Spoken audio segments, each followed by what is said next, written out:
And good morning, and welcome to day 2 of our strategic planning meeting for December 12th.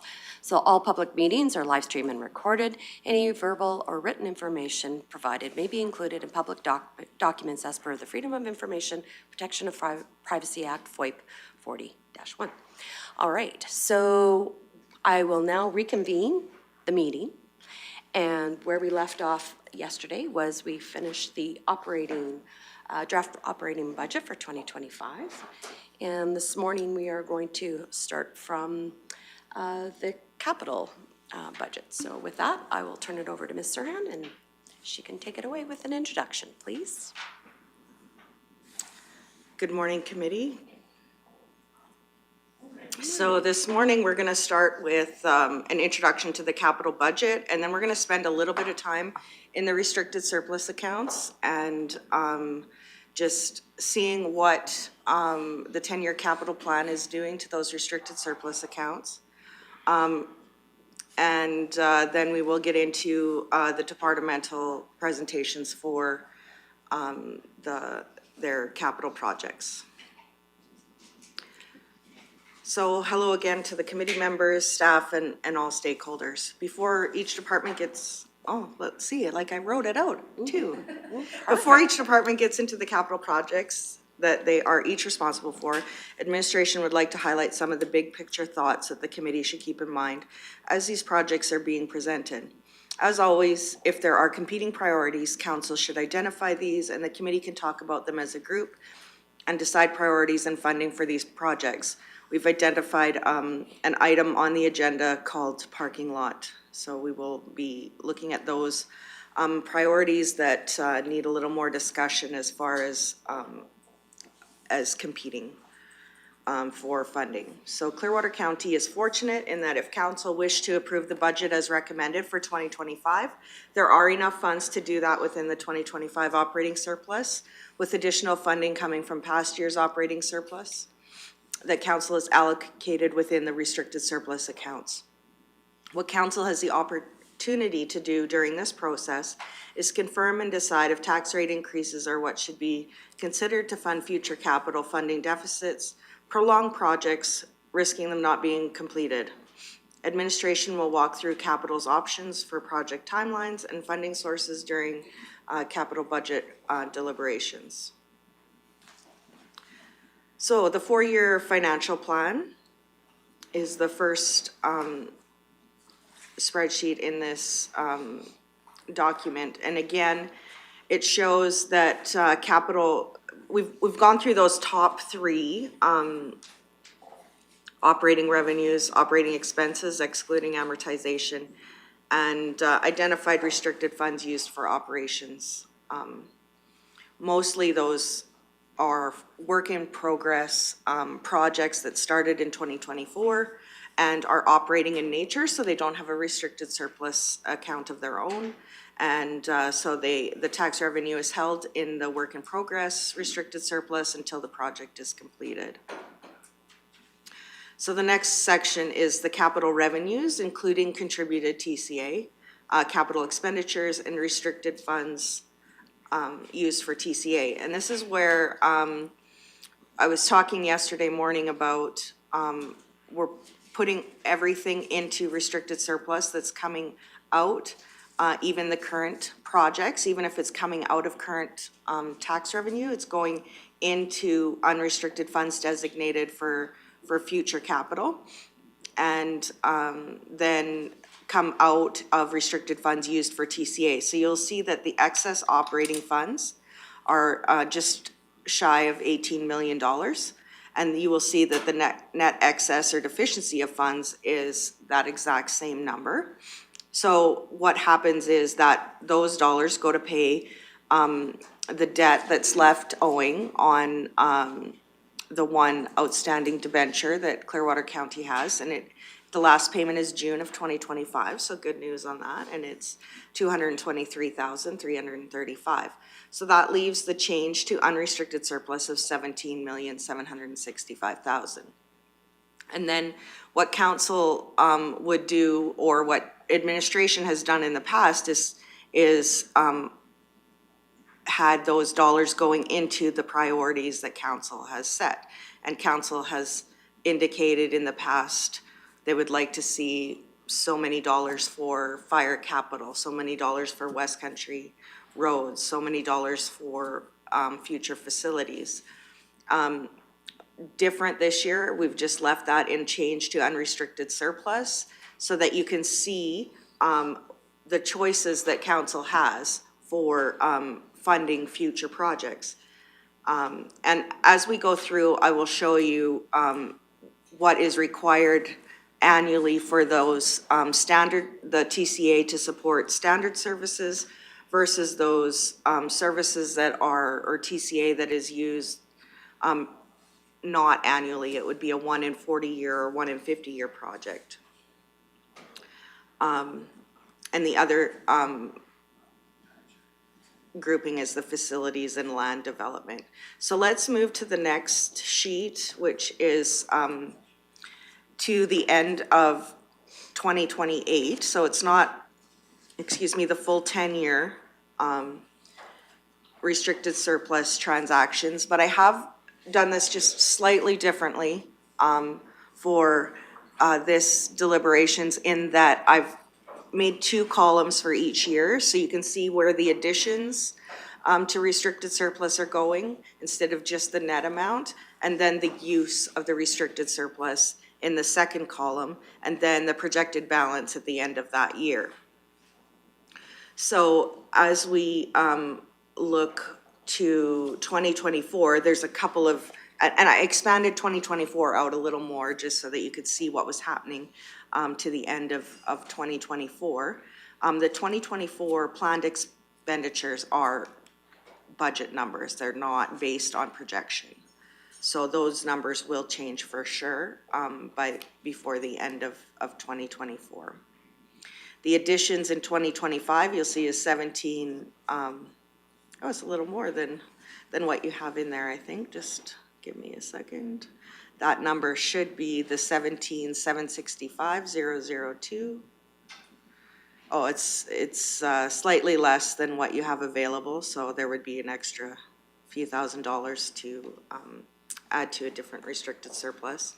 So the additions are mostly in those standard programs and services recommended by administration based on council's priorities, and then a few of the non-annualized priorities based on the 2025 work plan.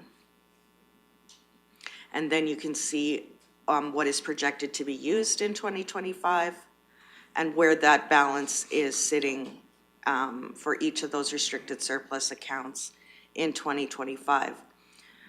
A couple of them that I just want to highlight, well, one for sure is, or the 2 different Nordeg restricted surpluses. So they're in the bottom grouping, facilities and land development. So the 4735 Nordeg new philosophy, that's projects that don't have revenue coming in for them. They are municipal infrastructure in nature, yet they go to support the new lots that are being developed within Nordeg. They aren't projects that are supporting current residents at all. And then the Nordeg development funded through a revenue stream such as lot sales. There has been no lot sales put into this calculation, and the Public Works team is looking at the inventory and doing an analysis of what would be in kind of in inventory available for sale by the time they get done 2024 or the projects that they've started, I guess. And we will be bringing that back to council at a future strategic planning meeting. That being said, if all of the projects move forward by the end of 2028, that would be in a deficit of $25 million if no sales happened. So I can say with about 95% certainty that there's not $25 million worth of inventory sitting there, so that would need additional funding also. As to the amount of that, like I said, Public Works is doing an in-depth analysis of that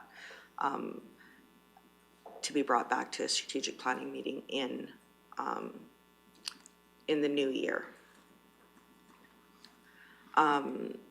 The operational administration facility, there's a new project coming out in 2025 of that $6 million. So you can see that restricted surplus being used in 2025.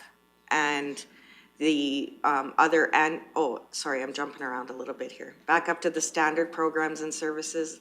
There's work in progress. There's some carry forward there. And I know it looks like it isn't being used. I have to do a little more looking into what is in that, what specific projects are in that, and what they're being used for. So that may free up some of the additional, or create more surplus in 2025 if there are actually projects moving forward in 2025 that didn't get identified as being funded through WIP. So those changes would also be brought forward to a future strategic planning meeting.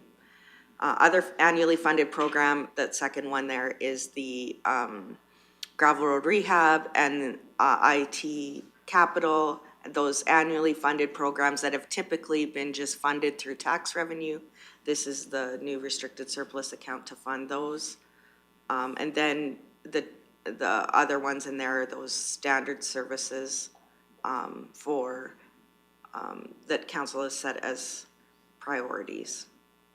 And again, the non-annualized priorities are those such as West Country Roads, the Resource Roads project, some in core infrastructure that are mostly one-off, like water projects or wastewater projects that don't happen annually. And then solid waste should be in here. Oh, solid waste facilities, I've put that into the facilities and land development. So that's those transfer station projects that are looming.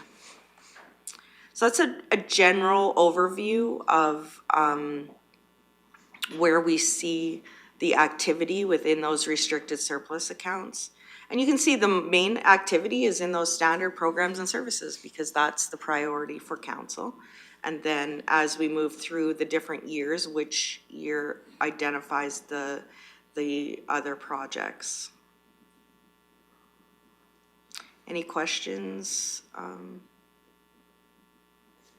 about that? The following pages are the years just on their own so that they're larger, so you can read them. It's not any different information. We've just put each year separately on a page so that you can see, so that you can read a little easier. My eyes are a little tired, and that large spreadsheet with everything on it just is a little bit difficult to see all the ins and outs and what the numbers actually are. So the next report in that is the capital projects. Just by asset type, and you can see that the net or the overall expenditure in 2025 is $91,127,770. It's a big year, as well as 2026 at $83 million. That has a lot to do with the broadband project moving forward in 25 and 26, being $40 and $43 million in 25 and 26. And then 27 is a lower project year, but likely will have carry forward from the two big years. And then 2028, again, is that year where there is a lot of activity in the facilities area. at $102 million in 2028.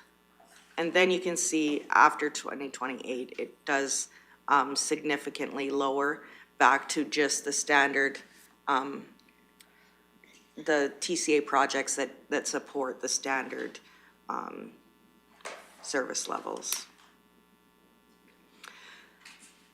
The next report is the funding source by fund category summary. So you can see how each of the years is funded on overall.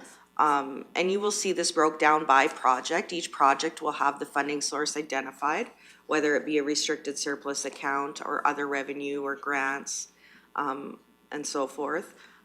So the grants are, the majority of those are the broadband, but we do receive annual grants for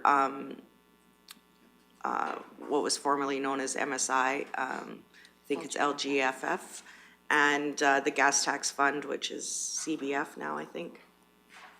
And those are identified in projects that are annual in nature, so that it's easy to track. We know that the funding is easily approved, and we have no trouble submitting applications or receiving funding for those projects. So that does free up dollars that would have to go to those projects if there was no grant to be available for other projects. Any questions there? Deputy Reeve Melhoff?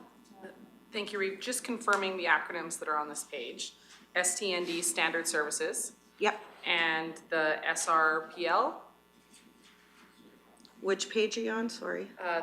13, The funding sources. the funding sources page. I thought that's what we were talking about. Oh, yep, sorry. Okay.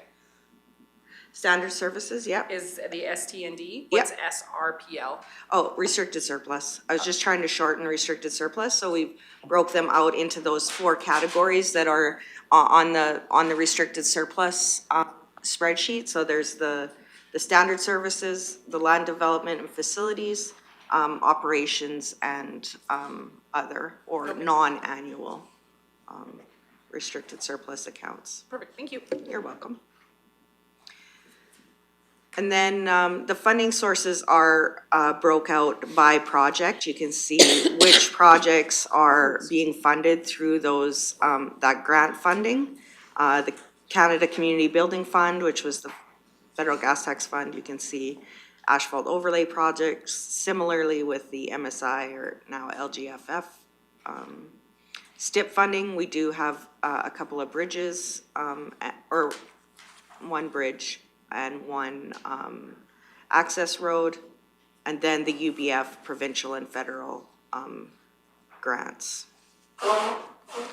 And again, the funding by restricted surplus account, and then all of the projects that fall into each of those restricted surplus accounts and the year that they are positioned on the 10-year capital report. So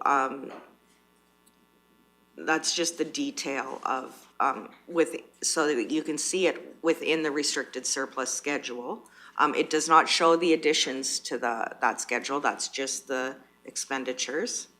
So then you can see the expenditures coming from restricted surplus at the bottom of that page 29. And the last funding source is other funding from other municipalities, mostly fire capital. There is sale of assets in there also, I guess, at the bottom of that. Oh, sorry, that's the next page after the funding source from municipalities.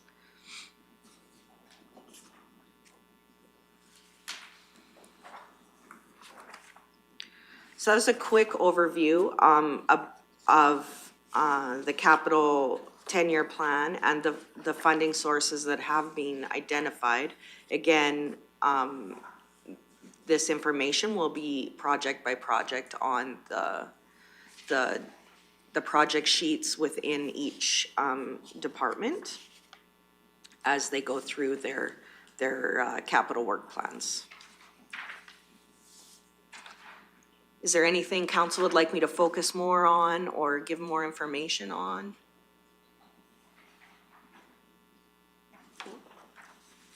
It's laid out very well. I appreciate the every year instead of this, the The 28. expanded version? Expanded Or version, so yeah. that you, These will help. for the tired eyes, yeah. Exactly. Yeah, no, Yeah. this is great. Perfect, thank you. You're welcome. That's awesome. All right. Deputy Reeve? Yeah, go ahead, Deputy Reeve. Thank you, Reeve. Are we, you won't mind if we refer back to this throughout the day? Absolutely. Because I think that it might be easier if, as we go through departments, we can take a look back at where this funding is coming from, et cetera, and try to tie them together rather than trying to have all my question asked now when we haven't had the presentations from. Absolutely, I think that's a great idea. I wanted to just make sure that council had an understanding of the bigger picture, and we for sure would like to delve into it as we go. Perfect, thank you. Perfect. All right, I believe we need a motion to accept the introduction. As present, thank you, Deputy Reeve Milhoff. I'll call the question, all those in favor? And that's carried. Thank you. Thank you. All right, moving on to 6.2, Public Works Operations. I'll turn it back over to Director Magnus, please. Okay, thank you. You bet. So again, good morning, Committee Chair Swan, committee members. Now within Clearwater County Public Works Operations, there are two capital projects or categories to which we oversee. And I know most of you are probably sitting in anticipation and excited to get to Mr. Hansen here and all his capital projects. And but I'll just need 5 minutes of your time, 10 minutes, and then we can turn it over to Mr. Hansen here. I know that's he has the major projects and really that's where all the excitement lies is with him. So I'm going to use an old crime scene adage here in terms of our presentation. Nothing to see here, move along. Right? Anyways, so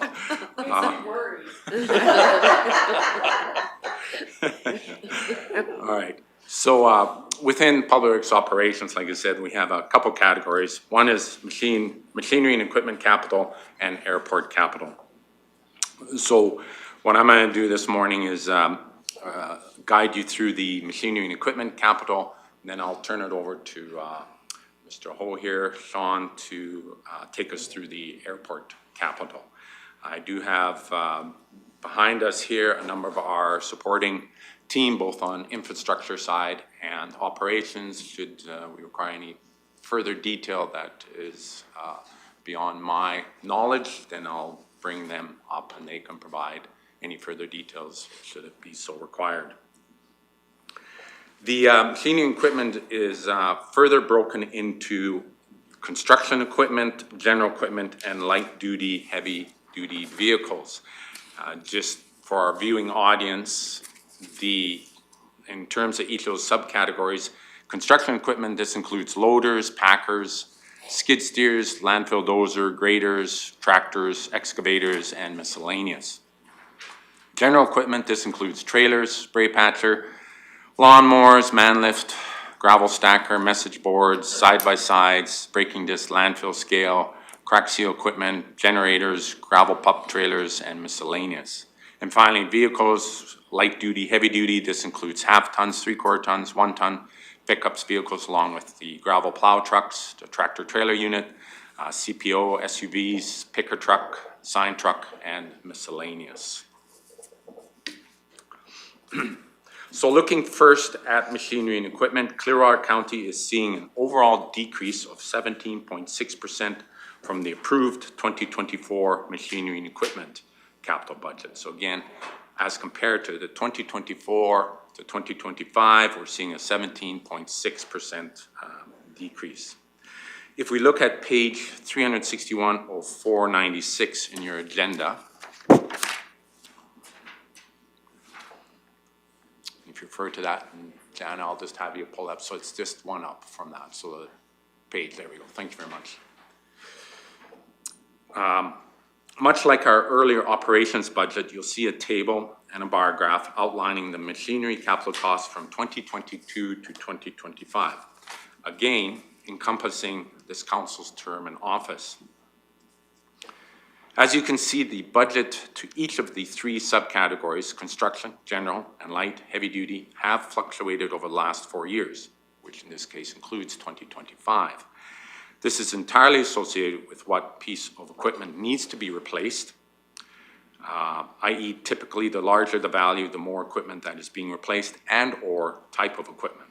A good example being the replacement of 2 snowplow trucks in 2024, which accounted for 1.1 million, and upcoming in 2025, 1 more. So we're going to replace a plow truck in 2025 at a value budgeted at 600,000.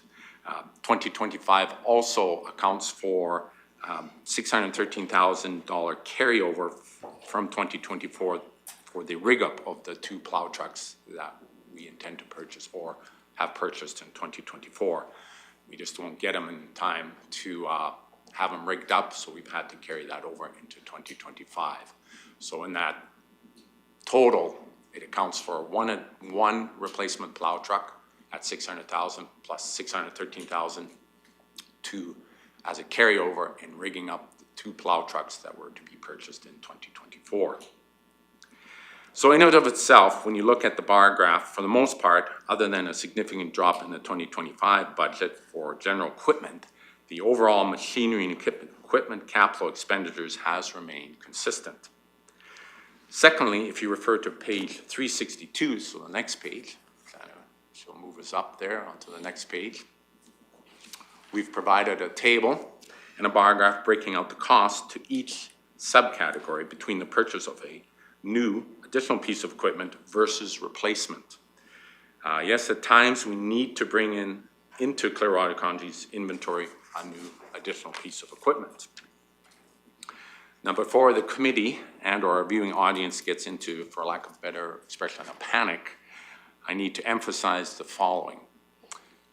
Before we proceed to make that decision in bringing in an additional piece of equipment, I follow 7 rules, okay? I'm just going to outline those rules that need to pass my scrutiny before I give the yay or nay for that piece of equipment. So 1, it needs that we abide by policy, that we abide by our current fleet equipment replacement and maintenance policy and management plan. And in the policy, it indicates, and I'll just point something out, number 5 in the policy says to ensure department directors or their designate will assign vehicles to their staff and reassign vehicles as necessary to maximize the use and efficiency of the fleet. Okay, so the key point here, to maximize the use and efficiency of the fleet. 2, our number 1 priority is to continue to be good stewards of the ratepayers' money. 3, the service level must remain the same, if not better, i.e. increase in efficiencies. And I'll refer to the management plan under replacement guidelines, section E, replacement guidelines. There is a point in there which we call mission service. And I'll read that back to you. And it says, new or additional equipment may be needed for new or existing county services and tasks, subject to the degree of service provided. Also, mission essential vehicles may be given a higher priority. Right? So we need to make sure that we abide by that statement. Number 4, we make every effort to repurpose Clearwater County's equipment, especially when it comes to light duty vehicles, but with other equipment as well. Number 5, we ask, is it a need or a want? 6, if we do need to add to our inventory, we implement a number of methodologies to either affirm the need or negate the need. 7, and finally, keep in mind the potential additional maintenance requirements. So every time we bring in another piece of equipment, there are maintenance requirements associated with that. So we have to keep that in mind and the cost associated with it. As such, as you can see, this year Clearwater County will be bringing in some new additional equipment, which accounts for 21.9% or $747,000 of the total budget of $3,404,000. So I will turn it over to this committee if they should have any further questions regarding this first category being machinery and equipment. Are there any questions from from the committee? Deputy Reeve-Melhoff. Thank you, Reeve. Using your last comment there, how will this impact additional maintenance requirements, et cetera, with having the fleet change? Is that an issue in this ask or not? No, it will not be. Yeah, Thank you. you're welcome. Are there any further comments or questions? Seeing none. All right, very much. I will turn it over to Sean, and he will proceed to guide us through the airport capital. Thank you, and good morning, committee members. As the committee is aware, Clearwater County is in partnership with the town of Rocky Mountain House with a 50-50 split contribution to all operational and capital expenses. At the Rocky Clearwater Intermunicipal Collaboration Committee meeting on October 23rd, 2024, the following motions were carried. First, be it resolved that the Clearwater County and Town of Rocky Mountain House Intermunicipal Collaboration Committee rise and report to their respective councils that administration proceed with an RFP to have completed the building envelope audits, energy audits, and grant application in 2025, with money from the 2024 terminal building project being carried forward to the 2025 budget. Second, be it resolved that the ICC committee recommend approval of the airport operating and capital budgets in the amounts of $97,661 and $240,000 respectively to their council. As such, recommended by the ICC, administration brings forward the year 2025 airport capital budget, a total of $802,739. And this is on page 38 in your binder. The budget under this program contains two categories based on the ICC resolutions. So the category A you see here is a budget carryover from the year 2024 terminal building. As mentioned earlier, an amount of $700,000 was budgeted for the airport terminal building in year 2024. As per council's past resolutions, a portion of this budget was reallocated to a certified engineering assessment of the basement and runway system lighting upgrades.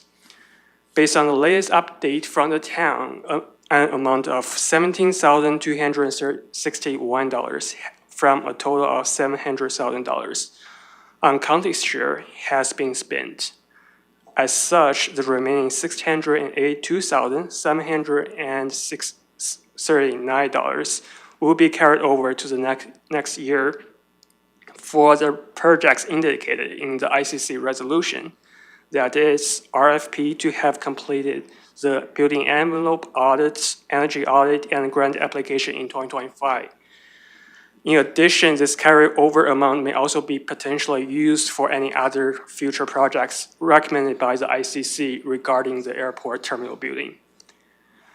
In addition to category A, category B has all other airport capital projects in 2025 that includes the purchase of loader with attachments, taxiway rehabilitation, and the purchase of a half-ton 4x4 pickup truck. More details of these projects are listed in the attached budget report, and that is still on page 38. To conclude, this is the airport capital budget for council committee's consideration, and we are very happy to assist with any questions. Thank you. Okay. I have a quick question in regards to that. I'm on the detailed portion on page 38. Can you remind me what 2028, the $4 million expenditure, is that the future terminal building? I can't remember if that was that or a resurface of the strip. The $4,075,000.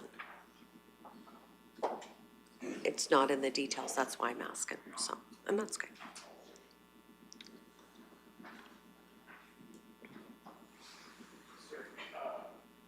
Page 38? Is it 30? Yeah, it's 30, yeah, Oh. and that's, okay, sorry.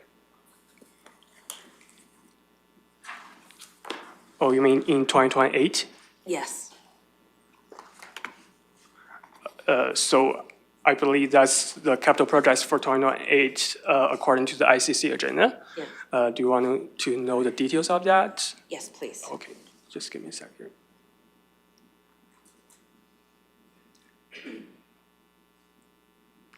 So that includes international dump truck and runway rehab. So that's 2 projects. Okay, thank you. Deputy Reeve Melhoff.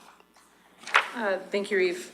With regards to the 682,000 carried over, for RFP for the building envelope audit, are we suggesting an audit is gonna be almost $700,000?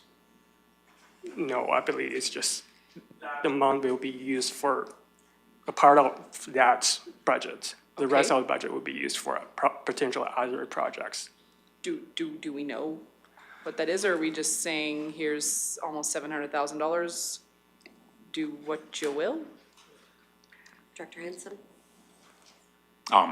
No, so that 682,000 is in budget now for 2025. And part of that 682,000 will be put towards an audit study, and we don't know what that amount will be. Obviously, it's not gonna be 682,000, that's, it's gonna be along the lines of a typical engineering study, so maybe, I can only speculate, 20, 30, maybe 40,000, Well, that's why I was surprised, Yeah. because, sorry. Thanks, Reeve. Yep. That's why I was surprised, because typically you guys have a placeholder when it's our team presenting our budget. Typically, you guys have a placeholder of the actual expected value, rather than just, we're gonna do it and it's gonna come out of this account and we'll tell you later what And it is. at So- this time, we have not received. What you see here right now, and the information we give you, is exactly what we know. Nothing more, nothing less, yeah. As a team here, we can only speculate, and I'd rather not do that. At the ICC meeting, we were given their budget, and we have reached out a number of times to get further clarification, some more specific details. And right now, what Sean was referencing was the ICC document itself from October 23rd, and what's been given us anything more beyond that date, and that's it. No, I We apologize appreciate on our that. behalf, we Yeah. have no more information than that. For what it's worth, it makes me value the work that our team does. Thank you. Counselor Lyon? Thank you, Reeve Swanson. My question is relating to what's on the screen there, and it's around the transfer of a loader to the airport capital at some point in time. Recognizing that is probably a Clearwater County piece of equipment that was probably purchased with the public purse at some point in time. We assign values of that then to our contribution to the airport capital? Go ahead, Ms. Sarhan. Yeah, so I'll answer Councillor Lahi's question first, and then I have a comment about the previous question. So, yes, we would assign a value, and the town would contribute 50% of whatever that value was agreed upon for that loader, because the assets of the airport are owned 50-50. And then, the question regarding the budgeted amount in 2025. So we did receive an email from the town just saying because that was on their end budgeted in 2024, they were asking that we not reallocate that portion into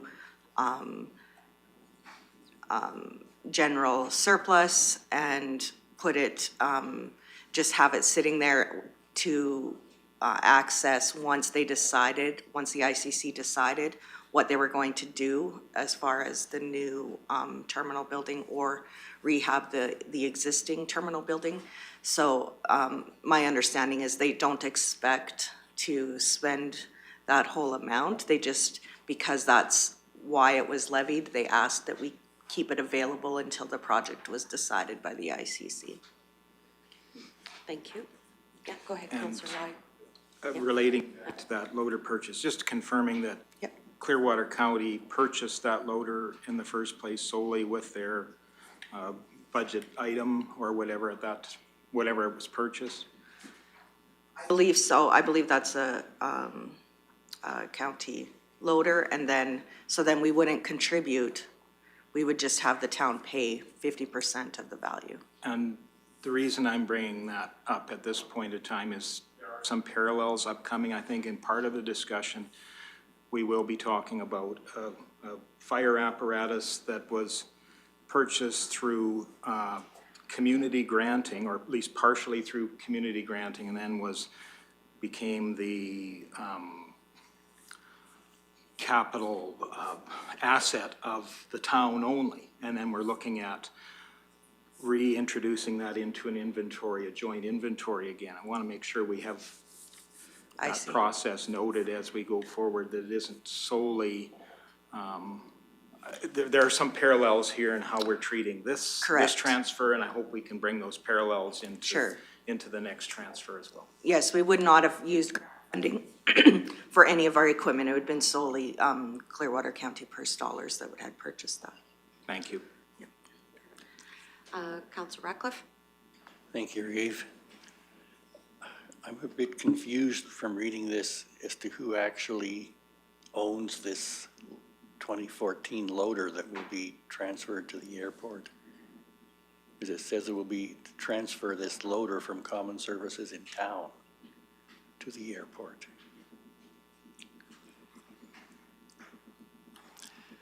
And also the energy audit is part of a process to determine whether we refurbish the existing building or replace it. Is that the intent? And also a associated grant. Okay, Director Magnus? Again, I can only speculate, but I would assume so, yes, that the energy audit is part of the process in terms of determining the viability of the current terminal building. Obviously, the testing associated with the foundation. So again, I can only speculate that is all part of the continuing assessment in regards to coming to a final consensus and conclusion as to what that terminal building will look like, given the data, i.e. the energy audit, et cetera, et cetera. Yeah. Okay. Thank you. Ms. Durham? Yeah, we will do some more research as to who owns the current loader and ensure either way. If it's the town's loader, the county would contribute 50% of the value. If it's the county's loader, the town would contribute 50%. Okay, thank you for the clarification. Go ahead, Councillor Cermak. The question I had was with the loader also. Who determines the estimated value of this? We get somebody come in and do that for us? CO Emmons? Thank you. So as per the agreement, if the two municipalities agree on the value, we go forward. If there's discrepancy, we get a third-party appraiser. Okay, thank you. You're welcome. Any further questions? Go ahead, Deputy Reeve Melhoff. I would move that the Strategic Planning Committee of the whole considers Public Works operating draft 2025 capital budget as presented. Thank you. Motion's on the floor. Call the question. All those in favor? And that motion's carried. I should make a note that Councillor Nortcott has been joining us via Teams this morning, so he is participating and his thumbs up was up. So thank you, Councillor Northcott. Thank you very Awesome. much, committee members. And I turn you over to Mr. Hanson. Have at it. Oh. Drum roll, please. There you go, there you go. There you go. So before we get started into Public Works infrastructure, we're just going to take a quick 10-minute break. Because I need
And welcome back. We are now at 6.3 in our agenda on Capital Works Infrastructure.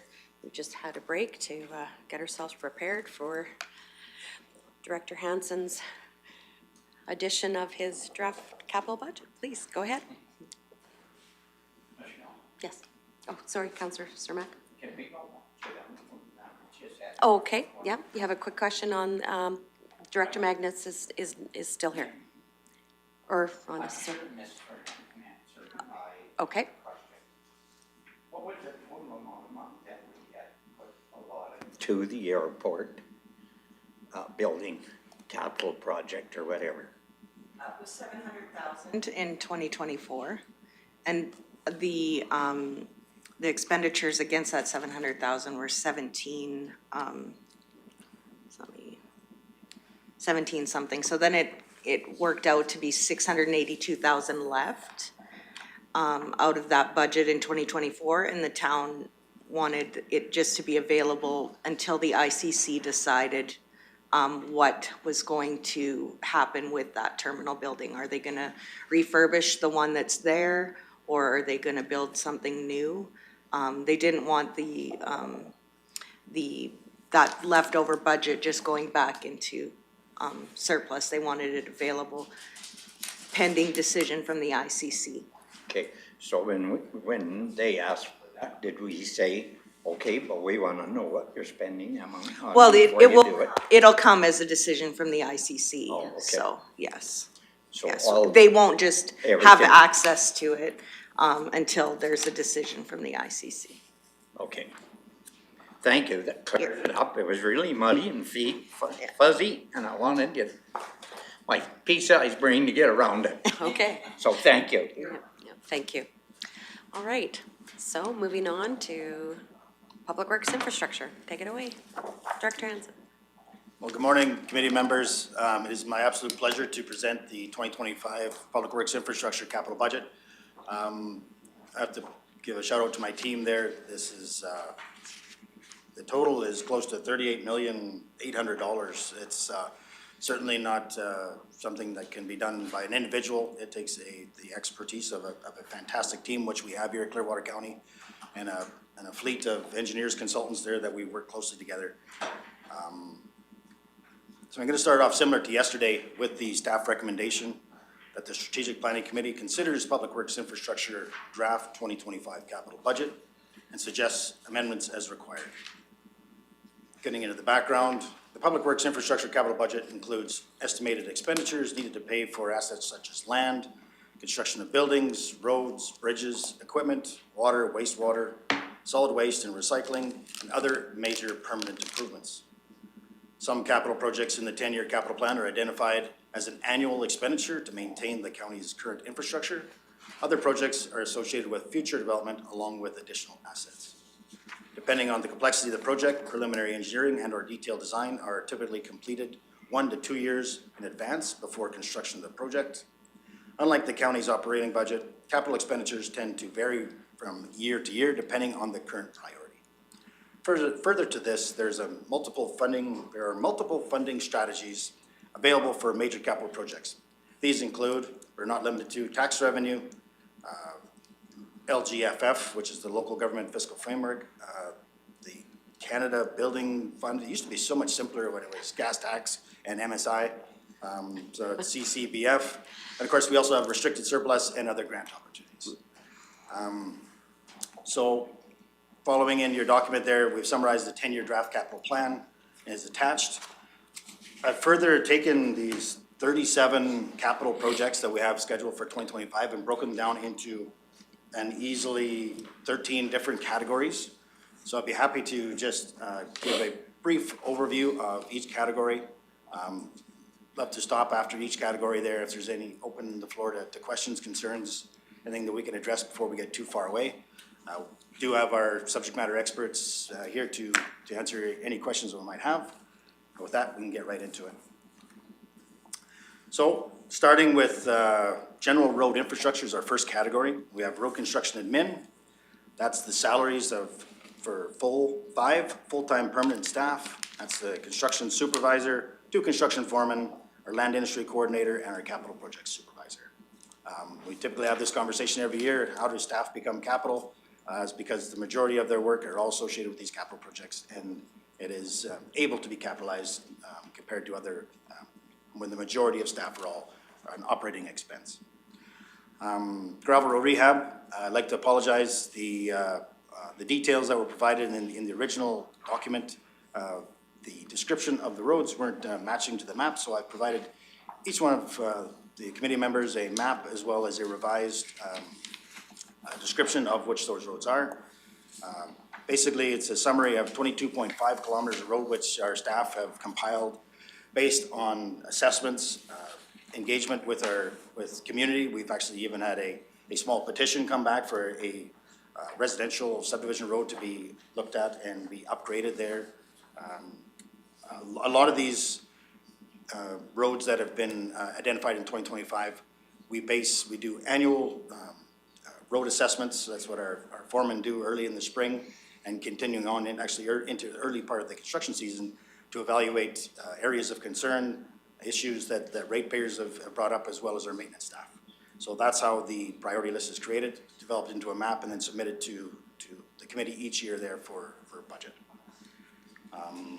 So moving on from that, we go into some of the existing projects that council's familiar with. The North Fork Road is still in the 10-year capital plan. That's kilometer 10 to kilometer 24 at the Ram River Bridge. This one here, we've talked about that annual investment of that $300,000, but we also feel that that's a good candidate for STIP funding if we are able to get the traffic volume there. We know that industry's busy up there again, so we're hoping that between the county's funding, we'll be able to apply for a grant on that project. I see. Oh, sorry, some lights. Councillor Sturman? No? Okay. Okay, go ahead, Deputy Reeve Mello. Thank you, Reeve. Are we considering or looking at realigning that road? Like, especially when you're coming down that hill to that bridge, and then there's crazy corner to get onto the bridge, and then you're back on a crazy corner to get back up a hill on the other side. Like, it's not ideal. So are we looking at a realignment while we're doing any of this work at all? Because it's not ideal. And dangerous, actually. Every time we do a major grading project, the alignments are one of our driving forces. It's exactly that. That would be a project that we'd bring in an engineering firm to evaluate what we can do with with our future bridge. I think it's even on the bridge program here eventually. So where would the new bridge be located? Is it going to be in the exact same position? Is there a better place for that bridge to be? And then we look at the topography on both sides or on both abutments of that road to see what is the best alignment we can do. And there's some limiting topography on the south side. I think there's a lot more we could do on the north or maybe the west side of that bridge. But the size of the hill on the south or the east is going to be pretty limiting on what we could do. Sometimes a switchback is the best option, but just a larger switchback. Oh, okay, because yeah, it's pretty dangerous. So. Okay. Continue. Okay, further with that, in the gravel road, the general road infrastructure, we've also identified in our 10-year plan a gravel pit in 2026. As we talked about in our exploration budget there, each year we are constantly looking for gravel resources, particularly in that northeast portion of the county. We do have some leads that we need to follow up on, so that there isn't a project strictly identified yet for 2026, but we know that we need to continually invest in that aggregate resource. Now, this is a long-standing issue down here on Range Road 64, the Clearwater River. We know that river is shallow, braided, and the banks continue to move. Sometimes we're fortunate during high water events that these projects get to be a high priority because the road is gone and it floats to the top. That's pretty good. It doesn't really float, but it's, pretty funny. So anyway, what council can really want to identify, I guess, for council is that when it's a non-flood event project, the amount of engineering and assessment and work time required to do erosion projects into a major river is ridiculous. When we actually have an event, like we've had historically, when we can do it under emergent repair, it goes a lot easier and we're much more, we're able to respond and repair those areas. But this is one that's been identified as a historic issue, needs to be addressed, and we're getting closer with our engineering on that project. All right, so we have some questions. Go ahead, Councillor Ratcliffe. Thank you, Reeve.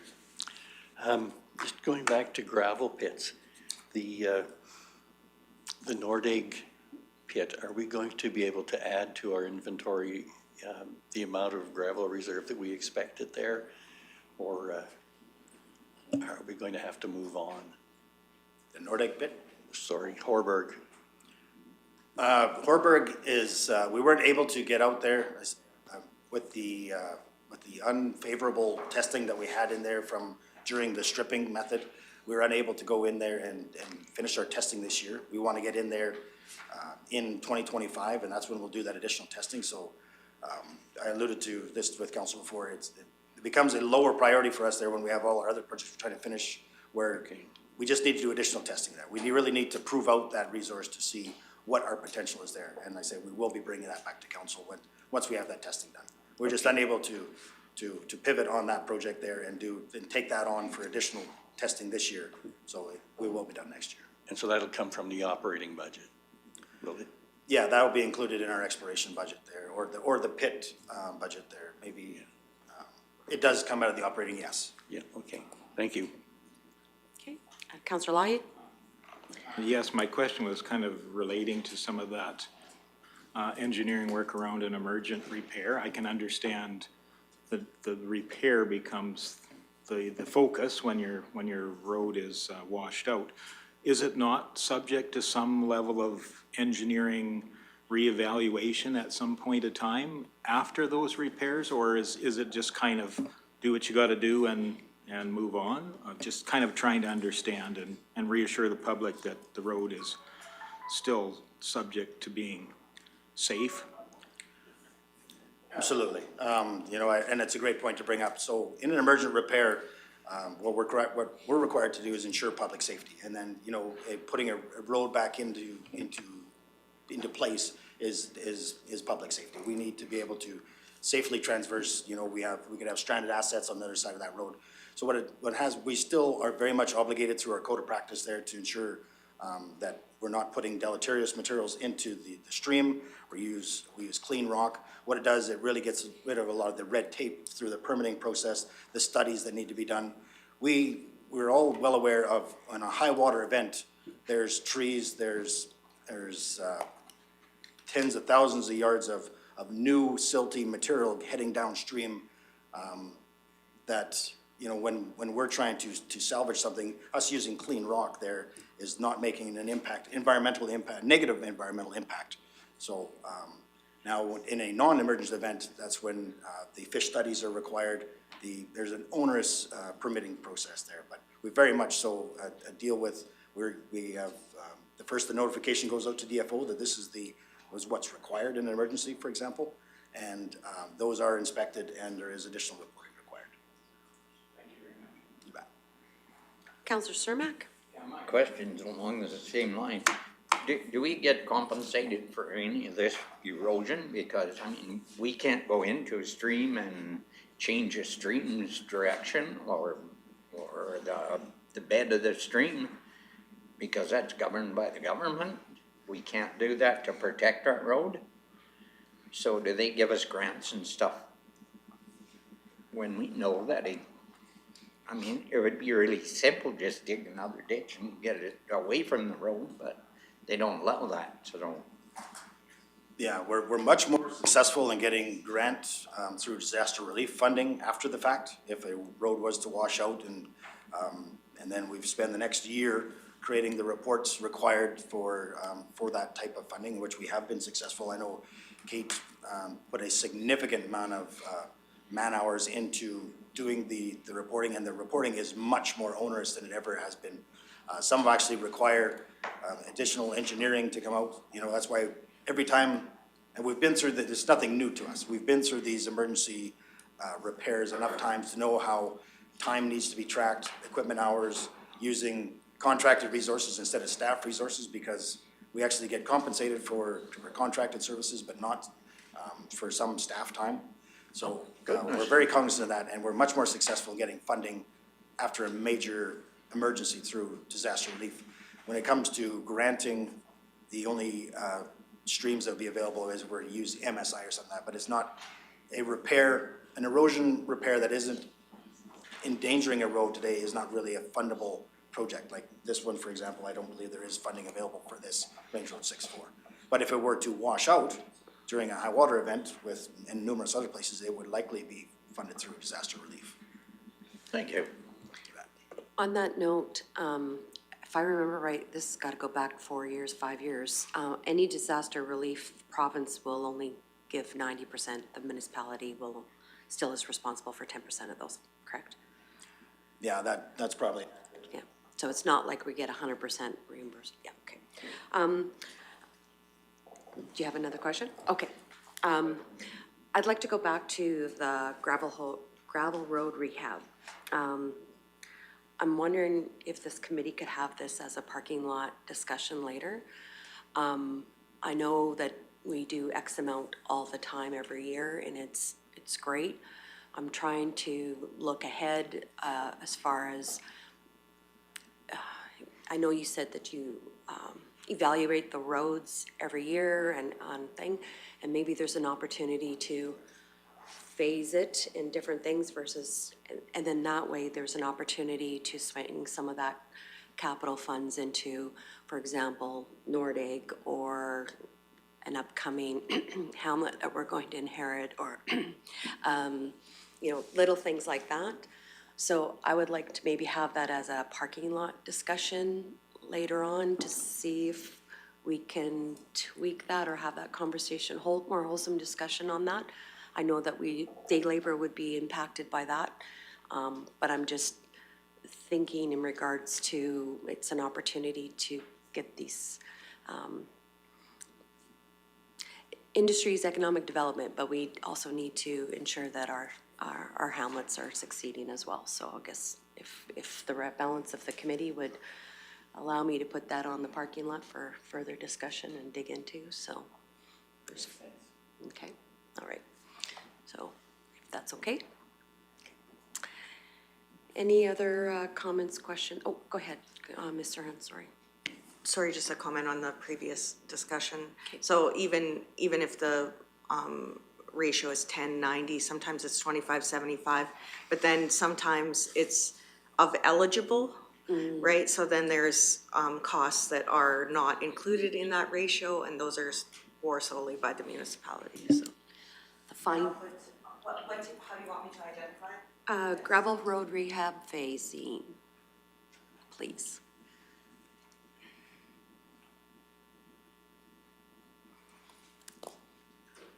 Okay, any other questions in regards to the general road infrastructure? Okay, seeing none, can carry on. Moving on to asphalt overlay, there is a small update with that. So we'll start with 2025. We've identified this Wall Street Road as the 21.1 kilometers that we've identified as the project. So as currently, this structure is banded at 90% during the spring. It's on our 15-year rotation. The condition of that road does warrant overlay specifically for the south end. The road definitely improves as we get farther south, but we really need to stay on top of that asphalt overlay cycle there, so we don't have the bubbles that we've created historically. The one item of note, I guess, really is I've had communications with Red Deer County, and we know that they were looking to base pave their southern portion, but they have postponed that project for a year. So they had other competing priorities when it came to paving. So they're really curious if Clearwater County was going to move forward with our project. I guess one item, you know, though, for discussion or information would be that, you know, their project is a base pave project, so you'd have to completely regrade the existing structure, the addition of granular base course as well as asphalt. You know, where our project is is a little bit more the side slope work, approach improvements, and asphalt. So there wouldn't be an abundance of cost savings. Those are two dissimilar projects. We've looked at ways there may be some cost savings there if they're done together, but really wanted to put it back to this group there and make you aware that Red Deer County has pushed their project to 2026, but we still are recommending to moving forward with our overlay in 2025. Councillor Ratcliffe, and then I'll go to Councillor Lai. Thank you, Eve. So my understanding then is that we have already paved our portion of this, and we're just looking at an overlay, and they are working to pave the road on their side. Yeah, it's been in their long-term 10-year plan, and I've actually, it's kind of actually ironic because Marty's probably asked me for the last 6 years straight, is it, what year are you doing Wall Street? What year are you doing Wall Street? Because we want to be on the same year, and then we get right before their budget deliberations, and, we know how that priorities change with council, so they just wanted to make us well aware that they have bumped that project a year, and, yeah. Do we ever, Lee, issue an RFP or a tender? Like, so that we could do our overlay and they could do their paving with the same company? Yeah, it's difficult due to the fact that if everything goes great, which every project doesn't, if there's ever a claim made against the contractor or the owner, now we have two separate owners.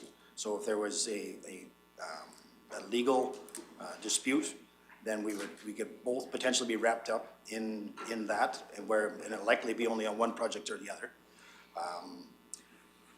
There's the project management. There's advantage. We looked into it, and we feel that there's the competitive nature of the market that would say that if the tonnage is there for the asphalt, your major cost is in the tonnage of the asphalt itself. So there may be some cost savings there in having that if you put out one project and then actually put out the second one a week later, and then that project, the first project would close, and then a week later the second project would close. That way, a contractor, knowing that they had the first one, may be able to sharpen their pencil for the second. There is strategy that we do use to try to optimize our potential cost savings, but actually combining them as a single project under one consultant for one contractor, there's considerable risk that it's with any partnership. Okay, yeah, I was just thinking of saving the mobilization cost. Yeah, and that's absolutely, I'd say there's other strategies other than combining the two projects together. They say splitting it up there actually can create that competitive, either a more competitive number for somebody that didn't get the job on the first tender, or like I say, on the other hand, it may have the successful proponent on the first project may actually lower their price for the second. Yeah. So Okay. there's potential, but I see you're already on it. yeah, it's not new. Yeah, okay. Okay, Councillor Lai. Thank you. Two questions. Will this overlay bring this road to a ban-free status? And does our municipal neighbor intend to build that road to that same status? Short answer, yes and yes. Okay, thank you. Deputy Reeve Melhoff. Thank you, Reeve. It's interesting that they're not gonna do their portion this year, because I was, like, Red Deer County talked to us at RMA, and they said, are you doing yours? We wanna do ours, you have to do yours. So I find it interesting that they're now pushing when they specifically asked us to do ours. Like, you and I were sitting with their council when they said, we wanna do ours, you better do yours. Anyway, decisions have to be made, I guess. All right. Very interesting. Yeah. So moving on from Wall Street. Oh, sorry, Councillor Cermak wanted to. If we postpone that 1 year, is it gonna be detrimental to that road? Cause we don't want it to bubble or anything.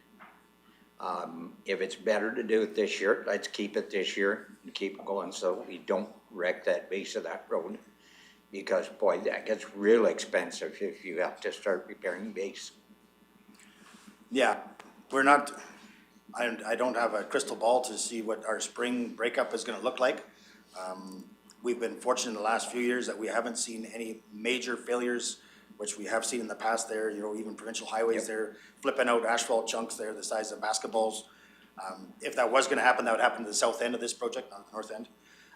We are still recommending to move forward with it, just because, as you can see, the balance of the 10-year plan is a considerable investment, you know? If we were to, you know, if we wanted to not do it in 25, we just will need to double up the program in 26 in order to try to stay ahead of this maintenance curve. Asphalt's expensive to maintain, and there's no better time to do it now than, right, the dollar, whatever the expression is. It's just that maintenance cycle there, and if we get too far behind, it can get really expensive. We just end up having to double up the program the following year.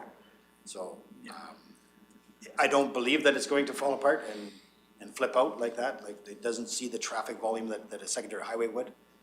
But we are still recommending, just due to the fact that we have so many other roads that we gotta get covered up. That the next project, which I'm gonna talk about, that Caroline North and South, we are seeing some critical, spots in that as well, you know.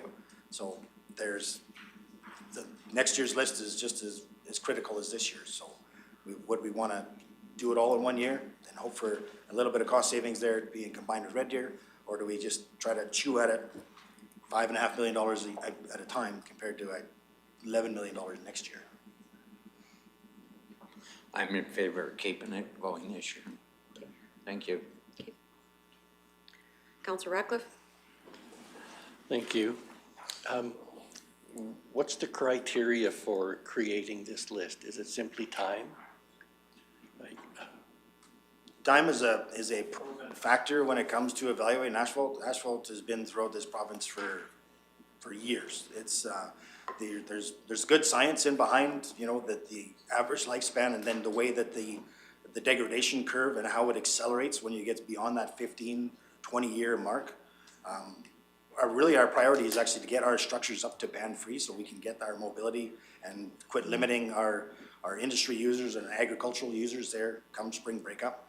That's why we've kept it at the 15 years, and the condition does warrant. As we see, say, the degradation really starts to occur in the last 5 years, and which we are, again, what we've seen in Wall Street. So time is a good indicator, but condition is the driving force. okay, thank you.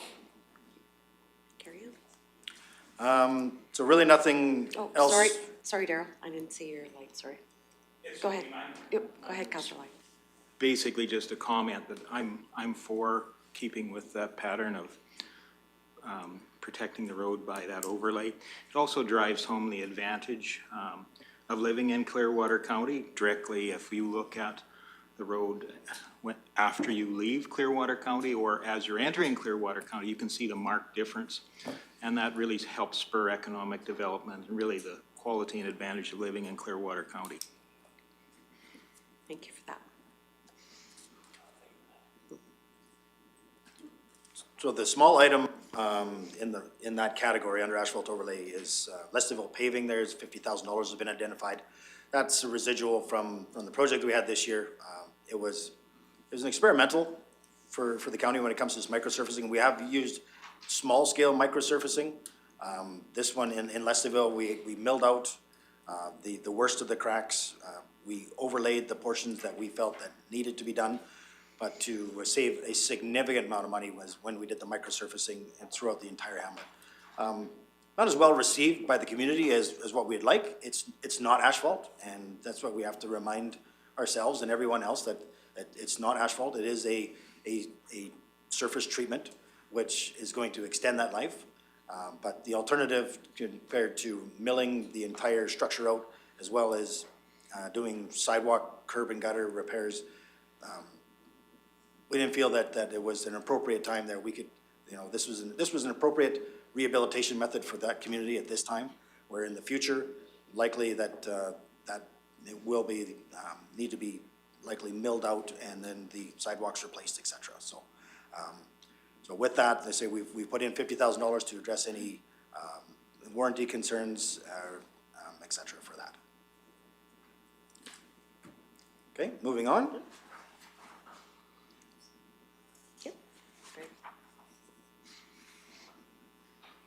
sorry, Councillor Radcliffe? Just had a question about the microsurfacing and what sort of cost difference would there be from the traditional approach to microsurfacing? You said there was a cost saving. What magnitude would there be? It was close to 50%, you know, because of the additional work, and it's not really the square meter difference wasn't that enormous. It's the additional work that's on, that would come because you're going to do an asphalt overlay, because you're adding that additional thickness. Yeah. That messes up your entire, the additional milling that would be required, it's the subsequent additional work. But it was still, we'd had those estimates there, it was close to, well, actually, I'm not gonna try to guess, Kate's looking it up right now, so she'll be able to provide you what those answers are as our technical expert. Deputy Reeve I don't Miller? have to guess, because she's here. That's right. Thank you, Reeve. Along with the Caroline North and South, Rainbow Ford was in that list. Have we talked to our partners to make sure that they're doing their chunk? Because theirs is the worst portion of that road, and theirs is where the culverts is failing, theirs is where the major issues are. So if they're not gonna end up doing their part, and there is a ton of efficiencies to do that one together, or at least that was my perspective when we talked about it last year. I'm happy to be corrected. Do we know they're gonna do their portion? Because we pushed it to align with their timelines. Yeah, there are efficiencies to doing it with the town. I would make the argument that actually doing Timey Road at the same time would probably been a larger efficiencies because it was a larger project. I think that's what my counterpoint was, I guess, to that at the time. That ship has sailed. We do have condition issues with Rainbow Ford, but we will certainly stay tuned to what the town has for their capital plans. I haven't heard if their plans have changed, and we'll have next year to determine, they'll have a new council as well, or a freshly elected council to see where their priorities are. So the council will be able to make that decision if they want to move forward with that and combine that as a project or postpone it again, based on what their decisions would be. So, but I haven't heard that it's been postponed or canceled as of yet. But you're absolutely right, that portion is in bad shape for the town. Thank you. Seeing no other lights? Okay, moving on. I think we've had some brief discussions about Red River access. So we'll kind of hit on that a little bit more here. So currently the chip seal, it's not in great shape. We're seeing rippling. There's obviously some subgrade damage there. It's high volume on long weekends and through the use of the Yaha Tinda, that access to the West Country down there. It's been a can that this municipality has kicked for a lot of years. We've identified, that's one of our last few roads that are actually still banned at 75%. And every time we go down there, there's so many limiting factors when it comes to the rock cut at the far east end, the condition of the road, a whole new road alignment would be absolutely fantastic. But that's 11 kilometers worth of road. And Mountain View County still hasn't indicated any plans to do anything with their portion. But we get concerned. Year after year, we get more and more concerned about the condition of the road that we need to still have safe roadways. So we want to take the opportunity next year to go down and do some more geotech, come up with some better ideas of, is an alignment worthwhile pursuing? What are the grant opportunities? Is there partnerships that we could do with trying to get this road in a better place? We lost 300 meters of that paved road, a few years ago through that high water event. It almost would be welcome to happen again, whether we have actually a reason to move the road, put it up on the bank where it should be. But we've been very lucky and blessed, I guess, that road has stayed in place. But there are some major concerns with that road. That's why we're wanting to but we need to do some real investigation to make sure that whatever we do for an investment down there, that it is the right investment. To just go surface that road in place, it could be at risk. A new alignment there would likely be the best alternative. It gets really expensive, really fast. So, but I say it's been a can that we've had it on the 10-year capital plan before, it's been removed. But it's time for that project to get back on the list. Awesome. Deputy Reeve Mello. Thank you, Reeve. Can we make sure that we add this to ICC for Mountain View County as well? Because there's really no point in us doing a band-free road when you have to go on a band road to get there, right? Because you have to go through Mountain View County on their road structure to get to our road structure. So I think there'd be value in starting that conversation now. I mean, along with getting all of the information we need for that road, because I agree, I travel it quite a bit with a horse trailer in tow, and it could definitely use some help. And I think that it would also benefit the businesses that are working out there as well. So hopefully we can maybe talk to the ICC in Mountain View and work together on creating an entire ban-free road right from Highway 27 all the way. I don't know that that's possible, but if we don't ask, we will never know what's possible. So maybe there's an ICC opportunity. I believe it's Councillor Cermak and Councillor Northcott on Mountain View's ICC.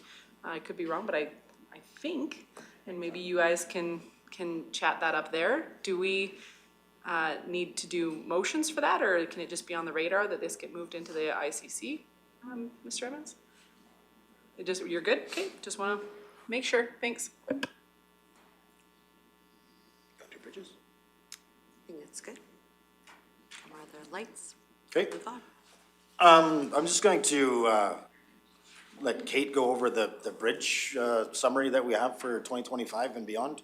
It's there's a lot of moving parts with that, so instead of for me, instead of tripping over myself, I'll let Kate there go through that. Good morning. Good morning. Before I start on bridges, I'll just loop back to the Leslieville question. There was approximately 50% cost savings.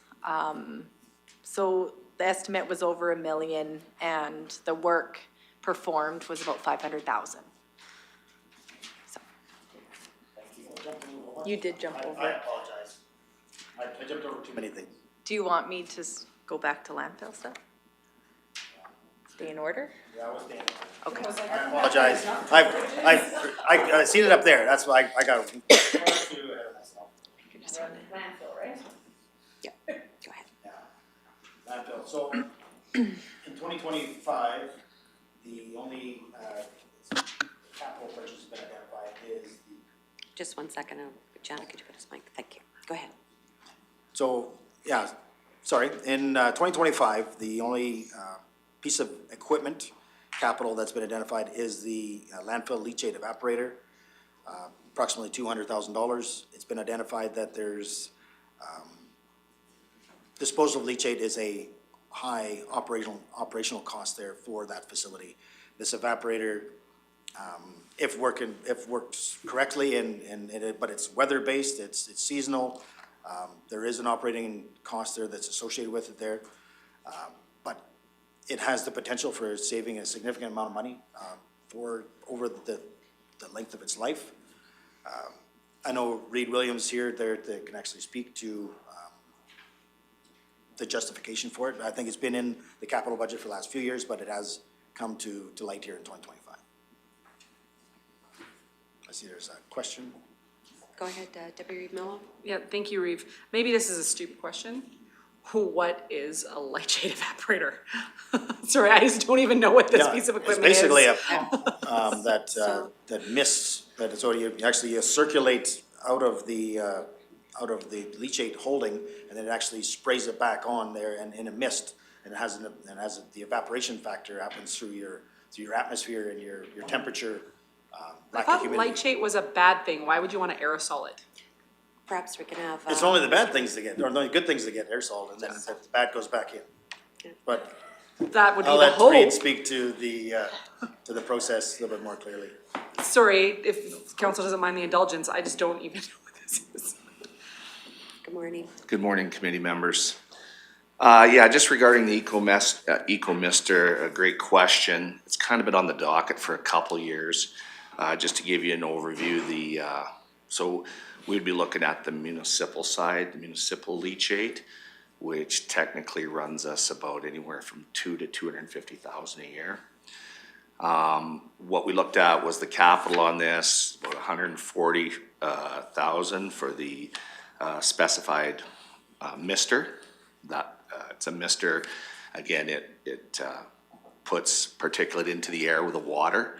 And then from there, it would spread in an active area of the landfill, which is in our developed cell 1 or cell 2, which meets the requirements because they're line systems.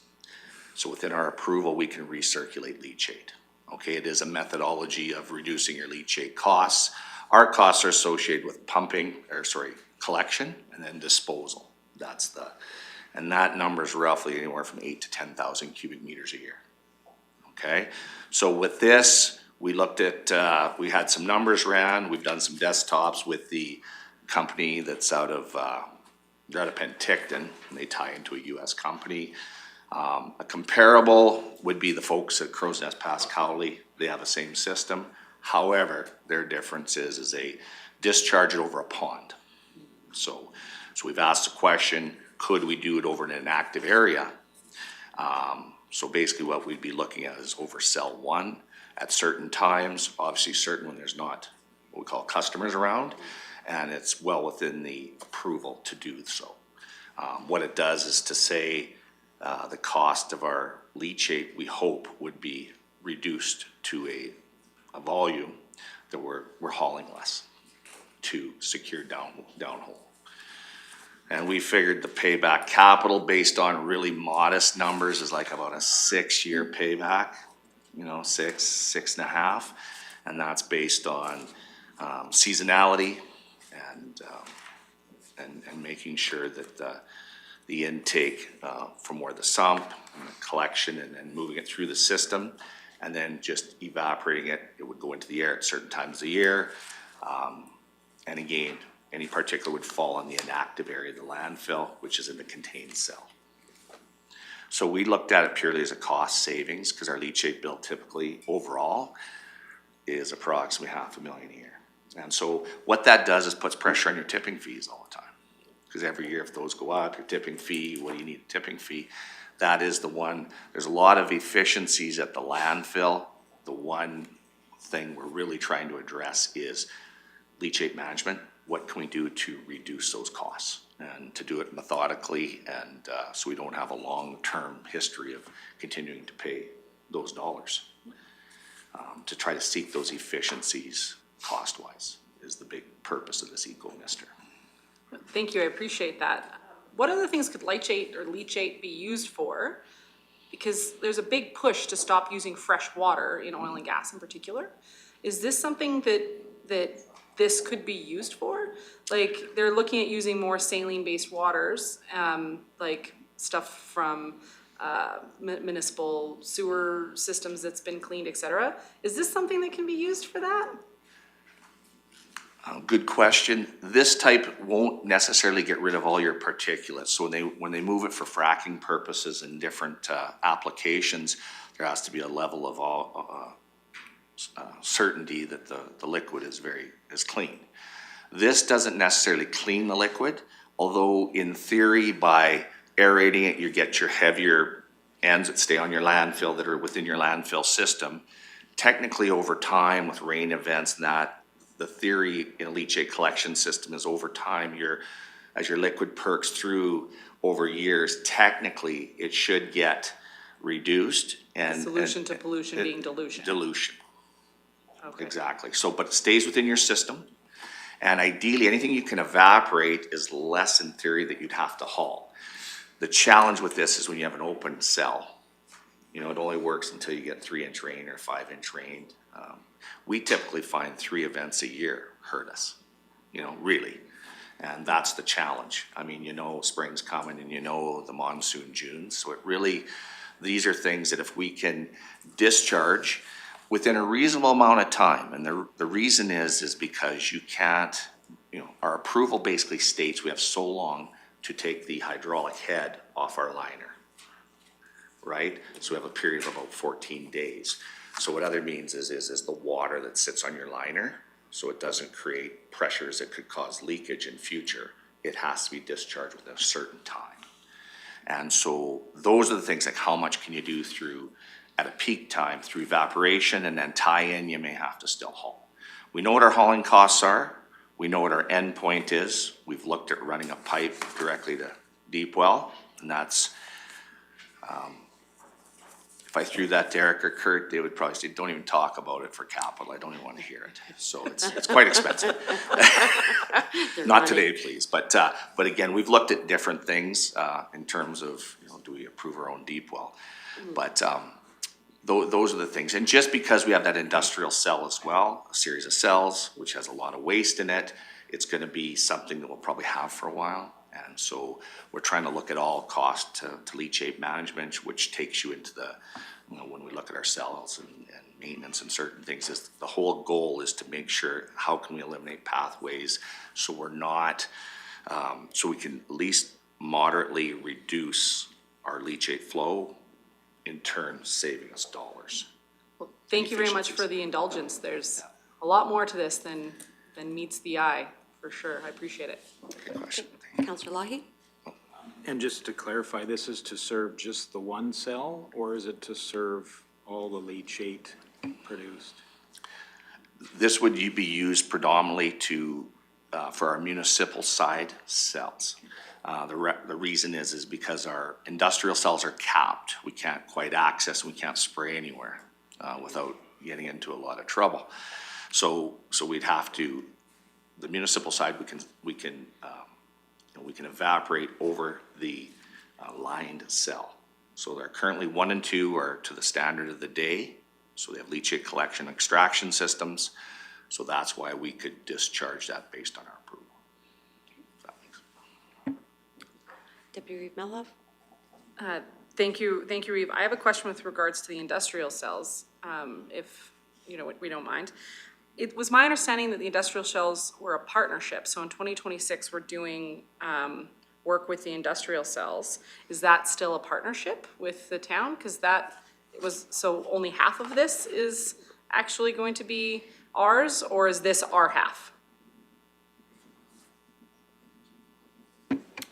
Great question, Deputy Reeve Melhoff.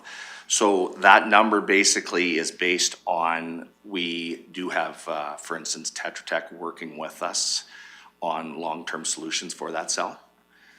We haven't fully defined the scope, and then upon that time, we would have our partners contribute, which is now solely Rocky Mountain House, no longer Caroline. I'm assuming that, so there was approximately 35%, I believe 34.5% of the cost of the industrial cell as approved by their budgets. Up to a certain point, I think there's $500,000 that once it exceeds $500,000 in terms of maintenance and different things, then there would have to be a discussion with their councils. So that number would be holistic. That number would be holistic, and that would be including your partner's dollars at this time. Okay, so that'll all be discussed at ICC Yeah. starting in 2025 for preparations for 2026. Correct, and really determining that, finalizing the determination of that scope. Okay, perfect, thank you. Councillor Ratcliffe? Thank you, Reeve. I'm just curious about the capacity of this system. For example, if we had a half-inch rainfall over 24 hours, how long would it take this system to evaporate that event? We can How spray well at will a it certain keep distance. up? Sorry. Sorry. Sorry about that, Councillor Radcliffe. The discharge rate is kind of by operation time, so we turn that on. The evaporation will basically come down to how wet your ground is, really. Do you know what I mean?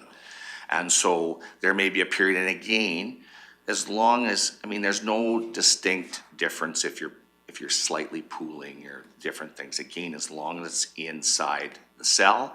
And the second thing is we don't want to create a series of what I would call ponding and just due to the fact that we have other potential wildlife and things of that nature, so we'd have to manage that on a day-by-day basis.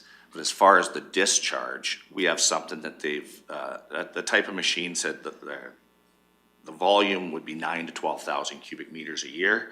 So we know within a certain amount of time, it can process a certain amount of liquid. And, but the key for us is, because it's not going over a pond where you can run consistently, all right, and then would aerate through the air and evaporate, the excess liquid hits the pond, you just keep going over and over again. This is a little different because you would have to, you know, you'd want your ground to dry a little bit so you get certain conditions, and sometimes we get conditions in July and August was quite feasible, and you'd try to run a little longer, obviously. And then obviously we'd have 6, 7 months of the year that'd be very tough to do any kind of evaporation. So that's why we moderated our numbers for like how long it would take to pay back, or is this efficient enough for us to do? We know our tipping fees, our disposal fees are getting more expensive every year, our hauling costs. So, you know, realistically, if it's something we could reduce volumes, even like 15, 20% gives us relative savings as far as the capital required.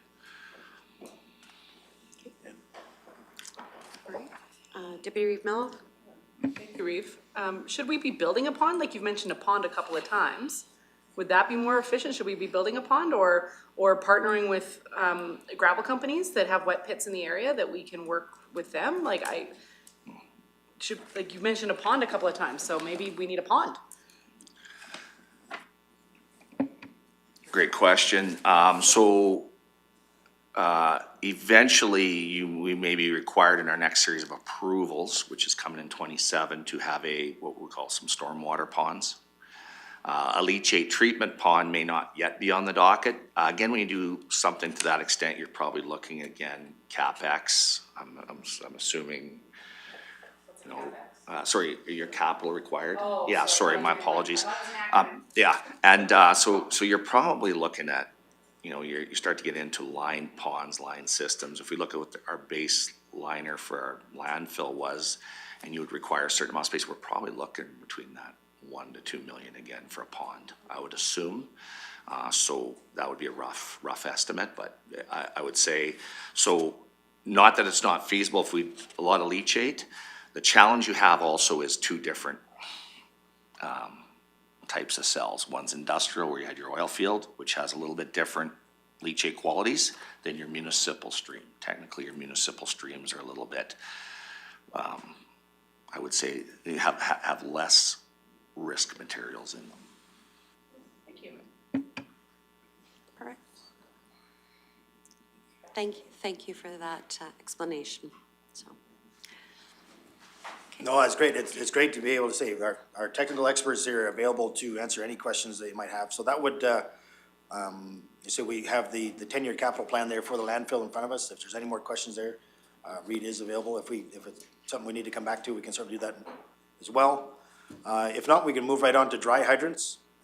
So Misty Valley Ranch, it's been a outstanding issue for a lot of years. The access to that pond at the bottom of the hill there is poor. The water quality is poor. We were just recently down there. There's a lot of trees on the turnaround right now, so it hasn't been well maintained. That's on us, but it's been proven and identified as the location access needs to be improved, so we need to find a different solution. And the dry hydrants that we've installed this year, getting past a few anomalies there with the testing there, it has good access to water there, and be able to have that safe response and access, and have that response for our fire service there to have that quick access to water. So Misty Valley Ranch, we're hoping to get that addressed next year, and then looking at Cougar Ridge there to get that one finalized as well. And so do some more testing, access and usability of the existing one that we have in Cougar Ridge, and then construction to follow in 26. So that's it for dry hydrants. Then we move into bridges. I'll let Kate walk you through bridges. Perfect. Okay, so James River Bridge is the first one that we've identified. It has been on there a couple of years.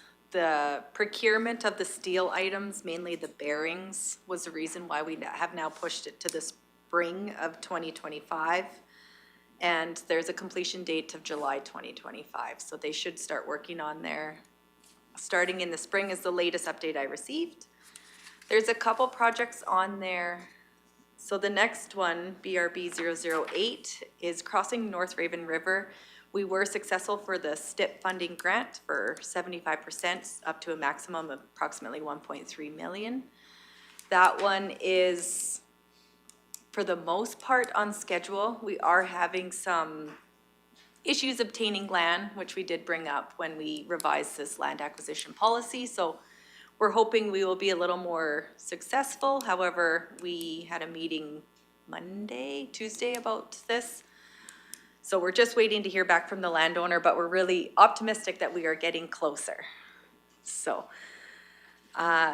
we're anticipating either repairs or replacement of bridge file that is located on Range Road 55, just northwest of Alhambra. That one is the bridge that is currently closed.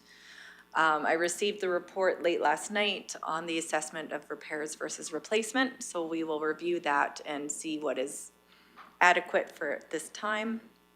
We also received a low rating advisory for a bridge structure just due to more timber rotting and crushed piles. This bridge is a no exit road that approximately 3 residents live past. So we are gonna restrict the weights to 5 tons. I'm unsure if it's farmers or how we'll address that, but we are looking into repairs versus alternative structures versus replacement because it is a low volume road.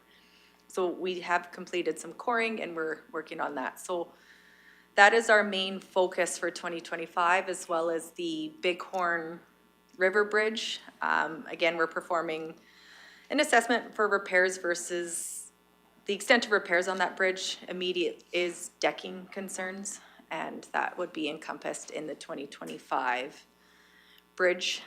As of this budget time, the big spike in 2026 is for Main Ram Bridge on North Fork Road that we talked about earlier, the alignment.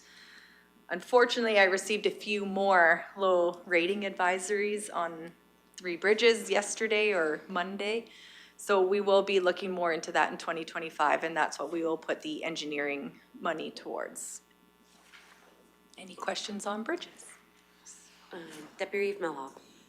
Thank you, Reeve. When we either restrict a bridge or close a bridge, who all gets notified? Because obviously emergency services need to know that that bridge is a problem, and honestly, a bridge is a little bit different than changing the rating on a road. If a fire truck is not going to fall into a river if they go overweight on a road, whereas if they're overweight on a bridge, that's a lot different of a problem, wrecking a road versus falling into a river. So do we make sure that all of the services that could potentially go on that road are notified? Because I know that there was a bridge closed in Mountain View and it did not show up on EMS's CAD, like on their system, and it ended up costing over an hour to go around. So I just want to make sure we're notifying all emergency services that could potentially end up using these bridge structures.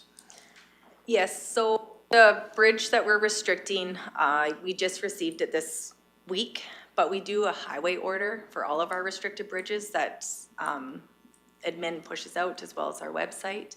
When the bridge was closed, we also did that notification, and I can't speak specifically to how it gets onto their fancy system, but we do send out the notification to the school buses, to emergency services, to residents for those type of structure, close or restrictions. Perfect. Thank you, supplementary. Bighorn River Bridge. I didn't think that was our bridge. I thought that was a transfer to Alberta Transportation. I didn't think that was our bridge. And if that's a $4.2 million bridge, pretty sure we should find a partner in the person that owns that bridge, being the Alberta government. Unless I'm misunderstanding and this isn't the Alberta government's bridge. 4.2 million is to encompass all of the bridge structures we're looking to do. Within the 4.2, we're only looking at doing some immediate bridge decking repairs as well as the assessment on that structure. I will let Rick or Eric speak to the miscommunication about the owner of that bridge. All right, CEO Evans. Thank you. So the province has agreed to take over that structure, but it was contingent on the scheduling of their program and their move forward, basically, and they haven't done that yet. Did they consider that when they gave us all the bridges in the last place? Did they fix all their bridges when they gave us the bridges in the 90s? Did they make sure all the bridges were fully up and operational to our standard before they transferred those bridges to us? Thank you for the question, Deputy Reeve. No. Perhaps this is another opportunity for us to meet with Alberta Transportation and advocate for our community. Okay. Yeah, Any I other guess, questions? No, we're good. yeah, I will put one more plug in. It's a bad time for bridges. You know, a lot of our road bridge infrastructure was constructed within a 10-year window. And the amount of failures we're seeing is a little bit alarming. So we need to continue to invest in our bridges there. They said the permitting is only getting more onerous again. You know, the costs are going up.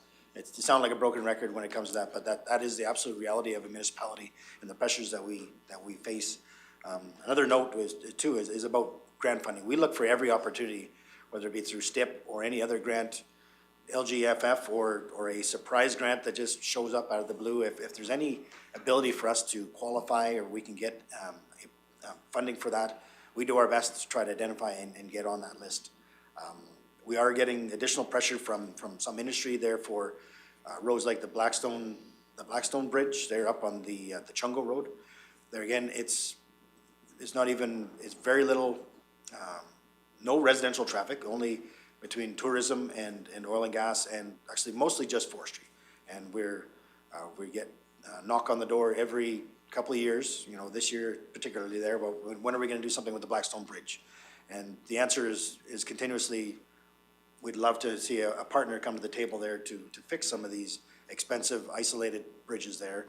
What is your position on that? And then it gets quiet for a while. So as the development pressures to be able to get that wood out of the West Country becomes greater, I'm sure they will be at the table there, but that's the message that we're sending back, is that we're at the table there when we have a partner on some of those. So moving on from bridges, we get into wastewater systems. Maybe Kate, do you want to carry on with that one as well? So the first item is the newly constructed Leslieville wastewater facility. So we did put in some additional budget to install an automatic gate with keyless entry. We require an isolation valve for one of the manholes for the system, some spare pumps, and some exterior lighting, as well as the big ticket item that we really would like to find a solution for is the sludge handling. As explained in previous meetings, there is currently, the sludge comes into the system and we have a dryer, and it will then, so the dryer will evaporate and out comes, to me it looks like dryer lint. I know it's not, and I know I'm not the one handling it. However, it goes into a garbage bucket. The guys will take out the bag and dispose of it. We would like a system so we don't have our employees physically handling it. So that's the biggest ticket item that we are looking at for that system. We've been back and forth with the current engineering firm, and we just would like a second opinion on some of these items. So just budgeting even to have some engineer come and look at some solutions for that system. Because as of today, it is not ideal. The next one is Leslieville Sanitary. So due to CN approvals, we were not able to drill the line under the railway tracks in 2024. We had a quick turnaround for approvals to do some geotech bore testing, which was performed, and now we're just waiting for the official approval to go under the tracks. as well as some upgrades to the lift station itself. We're looking at doing a new wet well. The issues they're having today is just size, as well as it is flat with the ground, so it is hard for winter maintenance. We're looking at making closer to Condor. It's about 18 inches of the ground, as well as a muffin monster and a spare pump and H2S detectors. Then the next items that come up in 2027, so the Nordig wastewater roper pumps, as we've explained, they are a essential piece of equipment to get the wastewater from the lift station up to the lagoon. They were harder and harder to get parts and procurement, so we would like to have parts on hand, so quick repairs. And then again in Nordig is the wastewater VFD. That is a placeholder just due to the lifespan of that asset. Any questions on wastewater systems? Councillor Ratcliffe. Thank you, Eve. Going back to the Leslieville wastewater facility, how often does this garbage bag system we have now, how often does that have to be changed, or how often does it fill? Every 2 to 3 days. Okay, and if we implement a change, will there be a power savings? We are hoping so. I don't have the exact answer because we don't have a system in place or an exact engineer recommendation, but we're hoping it will go into more of a confined, larger bin that can just be picked up by a truck as opposed to human handling. Like a roll-off bin or something? Okay. That's the engineer to help us look into a good solution, whether it is kind of more a longer pipe or bigger bin inside, a way to get a skid steer in there to grab the bigger bin inside. So that's why we would like to look into it a little closer and have a second opinion.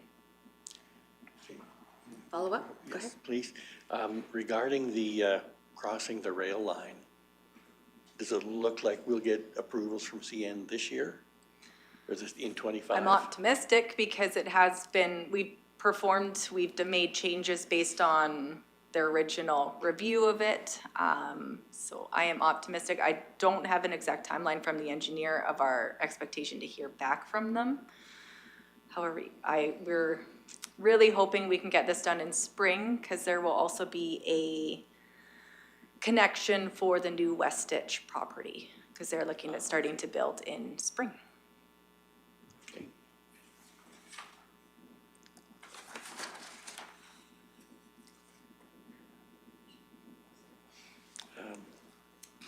Okay, I think that's all for now. Okay. Thank you. Okay. See no other lights. Going to water. Okay, moving on to water systems. Sorry. So the first one is Nordig Water Treatment Plant Phase 2 upgrades. So we're looking at proposing budget for preliminary engineering to start in 2025. Currently, we're having some issues. So the equipment parts and electrical items are outdated, whether it's the PLCs or breaker boxes. Throughout the last couple of years, staff have been having operational issues and they're unable to source parts due to the age of this equipment. For example, the last electrical repair that they performed, they sourced and ordered the part off eBay. There was also some piping. They had a piping break and the piping comes in from underneath the building. So there was some additional expenses to repair that piping. So they would like to look at the new piping coming into the building. During the preliminary engineering, we want to determine the extent of the repairs.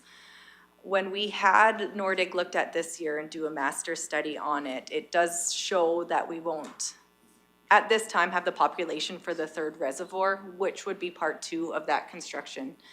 However, until we don't, they want to dive into that specific of the water treatment plant itself, which wasn't included in the master servicing study. The master servicing study was an overview of what we have in Nordig and where it's located, and for the development of these new phases, which we will discuss near the end. And then the second item is just again, a placeholder for a pump for the water wells. It is, again, just the lifespan of the asset itself.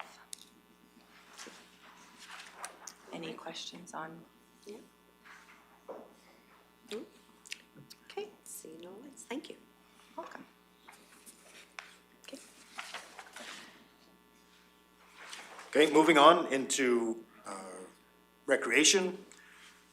The three items identified here is the Leslieville Recreation Area. So in 2024, it was great to see the asphalt trail, parking lot, the road down into that recreation area, as well as the plantings there that were done along the south boundary. There's still additional work that can be done there with signage, kiosks. So the budget amount that's been identified is actually carried forward from the residual from the 2024 project. Formerly, I guess it was entirely funded from the municipal reserve. Then the other one, of course, is the Leslieville Hamlet Community Features. We've finally got the mailboxes sorted out, which I think everybody's generally happy there. We are able to maintain the sight line, a safe place for the community to go get their mail now off the main road. So I know maybe when Matt comes up here, he can speak to the progress he made in the consultation with the community to see what the balance of the amenities are going to include. I heard some concerns about, the need for a washroom, other additional amenities. The park, I see that it is being utilized every time. There's been a couple times I've been through Leslieville and it is being utilized, which is great. Yeah, so the last item in there is Nordic Community Features. That's been a budget amount that gets placed in our 10-year plan to facilitate, there was, I believe this one was for the train station or the visitor center at the top, at the south end of the commercial core. The final design and ideas of what these community features are gonna look like, but we know that we wanted to identify for council that there's still a need to put these amenities and have them included in our budget. And then in 25, we'll be fleshing out what those community features would be. And kind of summarizes recreation. Okay. Deputy Milhart? Thank you, Reeve. So you wanted us to ask when Director Martinson is up here with regards to what the community feedback actually was? Do you want us to ask that now during the budget or Would love to actually do it, later? and Matt's on his way. So if you'd, maybe we'll try to get it all at once there. I say technical experts there at the time is a great resource to have. Right? Good morning. Morning. Yeah, so I think Director Hansen kind of alluded to the sort of highest ranking amenity that we've heard outside of us installing the playground, which was potential restroom facilities. Part of the plan is to allow for the community to utilize what we have installed there, and then later in the winter and spring, discuss with the community if there is anything that we need to add there or what community interest there would be to partner. And we have had some meetings with important community groups like the Hall, the Elks, as well. We didn't get as much uptake as we hoped from the business community, which is great. We must be doing something, right that way. But we possibly still may hear from them. There is, increasing and thriving business on Main Street, Leslieville, if we want to call it that. And that was part of our desire to install the playground there to support not only the residential young families behind it, but also that front street of very kid-friendly businesses that we have there. So that is the work plan for the next 6 months. Thanks for the opportunity to talk about that. When this, sorry, Reeve, Yeah, go ahead. thank you. When this had been originally presented, you guys threw out ideas like, not a camp kitchen, but like a gazebo type structure maybe. Like, was that something the community thought was valuable, or like, I'm not sure what type of feedback we got other than the restroom, as you stated, but. Yeah, we didn't get as much feedback. You know, we know that there has been use of that area for the very popular and growing block party, you know, and that's a loose term. It's almost becoming a community-wide Community, party, yeah. which is fabulous, over the last 4 or 5 years, which we partnership. So, we're still, you know, willing to listen, but we didn't hear as much feedback on a structure like that as maybe what we expected. And probably because the block party's still evolving in what they're doing and how they're doing it. And so, you know, we'll wait and listen and evolve with them as well as the community. It's certainly not just a one time a year amenity, though, you know, we do like to see, you know, that type of use that we get, especially for, you know, big events like that. And we want to work with the community to potentially grow those types of events. And, you know, we've asked in the operating budget for, you know, a slight increase in the event funding policy in recognition of growth after COVID. And we see this sort of, when it comes to community events, and we see this part and parcel to that. Thanks. Thank you. Before you go, in that,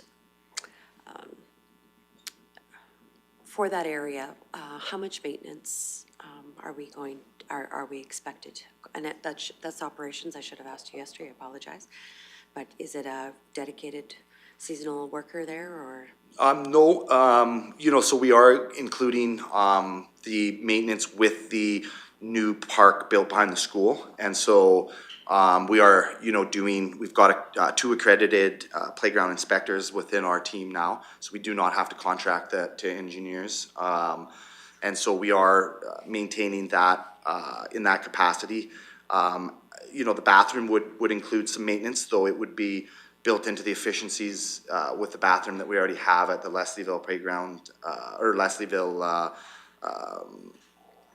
ball diamond and soccer field that was built behind the school. So, you know, that would be it so far. If we developed a bathroom there, it would be, you know, cleaning and then you know, likely if we do latrine style, which is desirable as far as not having services hooked in and the challenges around those types of facilities. We've learned from our work in Nordig that the latrines tend to support even, you know, even fall and early spring, you know, service as well. So yeah, it wouldn't be an additional position. It would be something we could build into, you know, in-house efficiencies as well as contracted services that are already present in that area. And you know, we have, you know, council last year provided funding to install a latrine-style facility in Withrow. So we're servicing Withrow and the new Leslieville baseball diamonds and soccer pitches. So this wouldn't be a huge increase because we have that service already going out there. And you know, the first one's the most expensive, the second one's a little less, the third one's, you know, less yet as far as sending a crew out there to clean and to service. Thank you. Any other questions in regards to the Leslieville Community Services or Community Feature? Thank you for the information.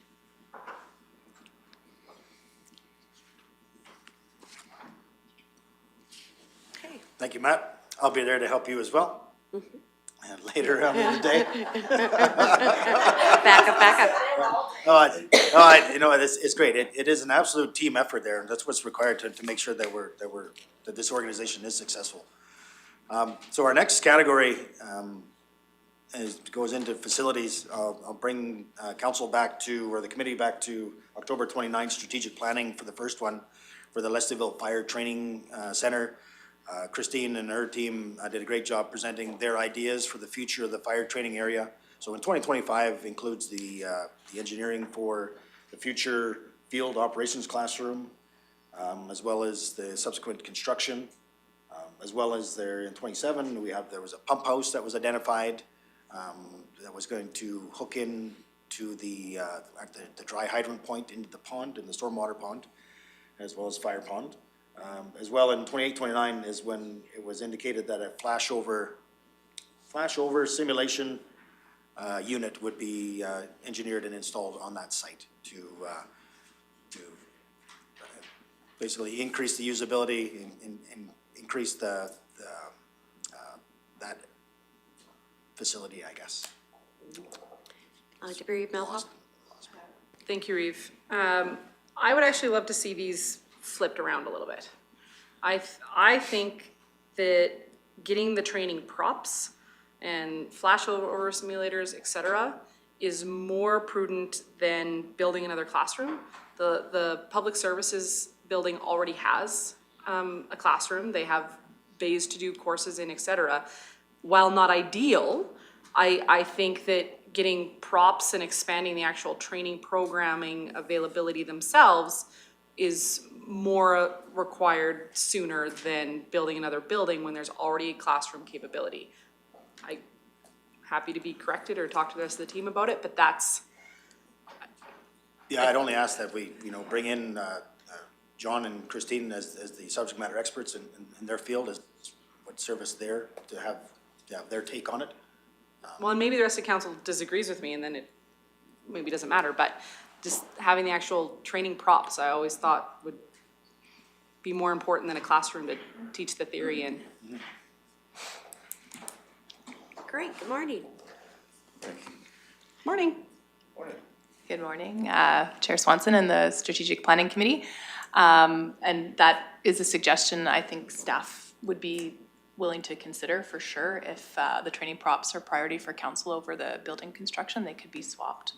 All of the funds that are in the Facility 001 line item that's in Public Works are going to come from the restricted reserve surplus from training and deployment revenues. So you could even just move that prop to the next year and it wouldn't impact overall budget, taxation, anything like that. So that's totally up to council. And I have John here to support me if he has a contrary opinion in terms of the classroom before the prop. But when you just stepped out, Councillor Melhoff had mentioned that the prop would get into the training program quicker and that we have building space to do classroom space for now. So that was the rationale for the option to move the prop earlier. So I'll let you speak to that. Thank you. To answer that question, as you brought it up before when we first sat down, I did bring that back to the team and we did look at that.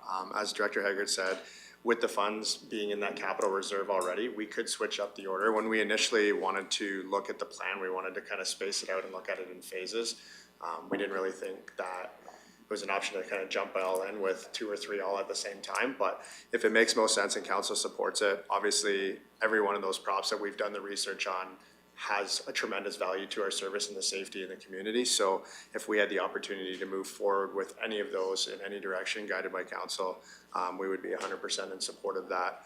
In regards to the pump house and the training props being priority over the classroom, that's definitely something we could work with and prioritize and change up the proposed original schedule. I do have it in front of me from before, but I can go through it if need be.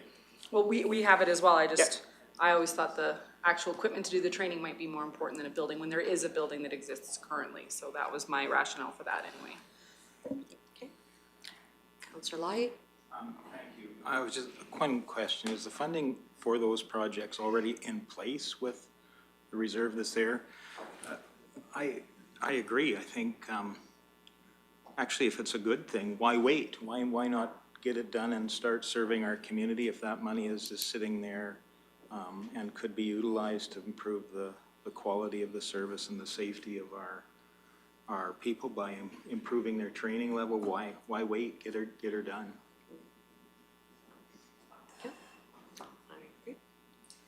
Good. Any other questions? Go ahead, Councillor Ratcliffe. I have a concern here. I recognize that it's natural to build want to build capacity. So I would like to see a parking lot item where we do a service level review in our fire system. You know, I keep hearing comments in the community that we're over-equipped. Are there better ways to deliver this service than the model we're using? And if we are over-equipped, is there potentially heated space available for public works? I'd just like to see an outside review to see if we are right-sized.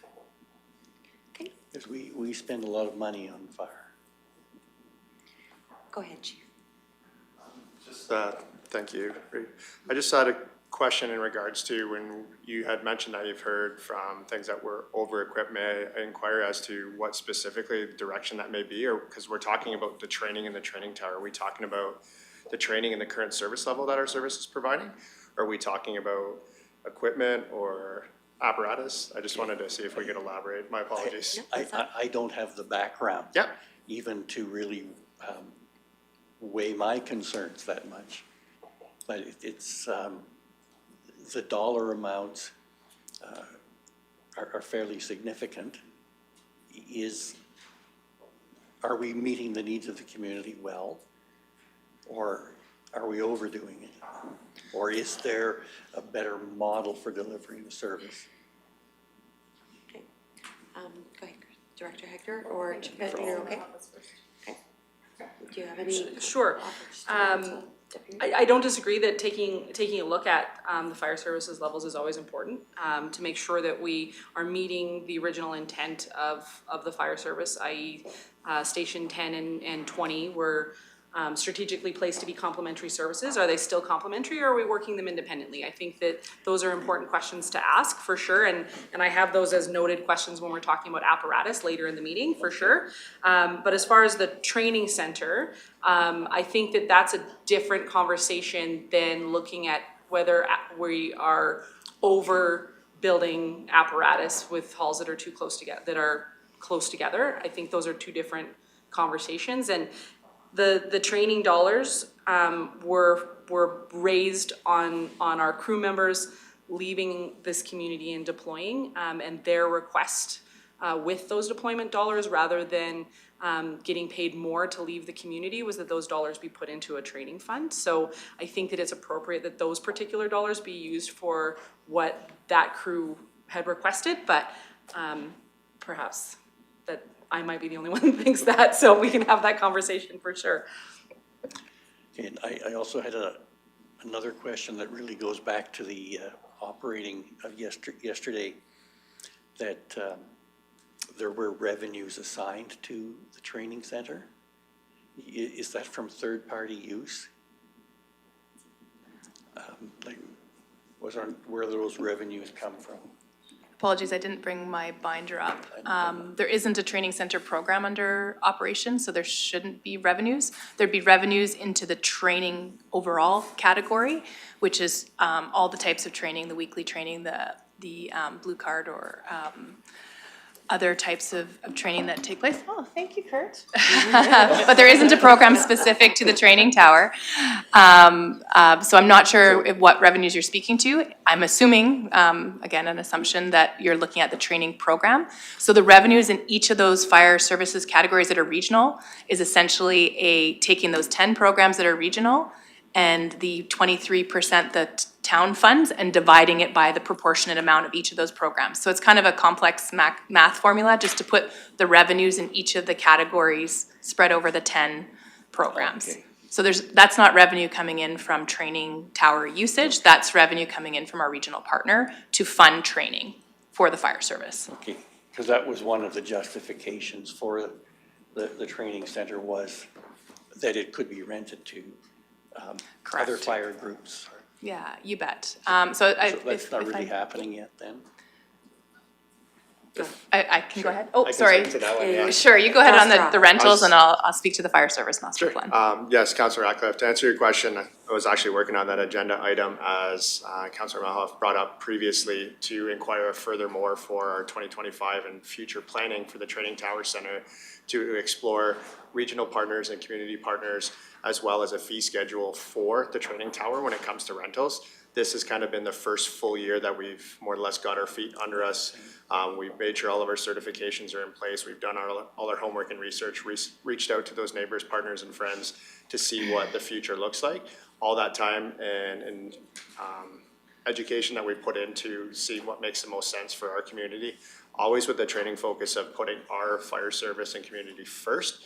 And then if we have an opportunity to utilize our beautiful training center that we have there to offset some costs and expenses, then we'll leverage that as well too. So there'll be a future information that I'll be submitting there as an agenda item there where we can get more into detail on a fee schedule, which is already built pending support from council, as well as some more information on who those industry partners, regional partners, and other departments are that we plan and have already talked to that have expressed interest in using our facility.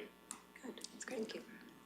And then once that comes to, we'll be able to probably add a line item in the budget for that. Obviously, right now, it's kind of the first year we've advertised, but we didn't want to put anything in at this point in time because we don't know what to forecast yet. So this year is kind of our information gathering year, and then we'll be able to go from there. Okay, perfect, and go ahead. Yeah, and if I may, Councillor Swanson, I just wanted to go back to the question about service level. So our service level is established through that regional partnership, through those negotiations, and it's in an agreement. So our service level is fairly static, set based on that. And a few years back, we did a fire service master plan, and that kind of provides quite a bit of detail about the type of service that we have here in Clearwater County, what a paid-on-call composite service means, the expectations of service, call for service from the community and the averages over a 5-year period, as well as the types of training and equipment that are industry standard to do the service level. So in the actual intermunicipal fire services agreement, in one of the schedules at the back, I can't remember if it's C or D or B, it actually says, we are gonna do this service level. These are the number of people we need to train to do that. These are the pieces of equipment that are required. So our fleet management strategy matches that intermunicipal fire services agreement in terms of assets that we have to provide the service. And it's something that's been vetted through process for many, many years, and of course through the Intermunicipal Collaboration Committee. So if there's any additional information or resources that I can share with the committee that would make yourself, Councillor Ratcliffe, more comfortable with the service level and why we do it, and based on call volume, distances of travel, all those things, I can definitely share that with the committee if needed. Okay, thank you. Councillor Lahi?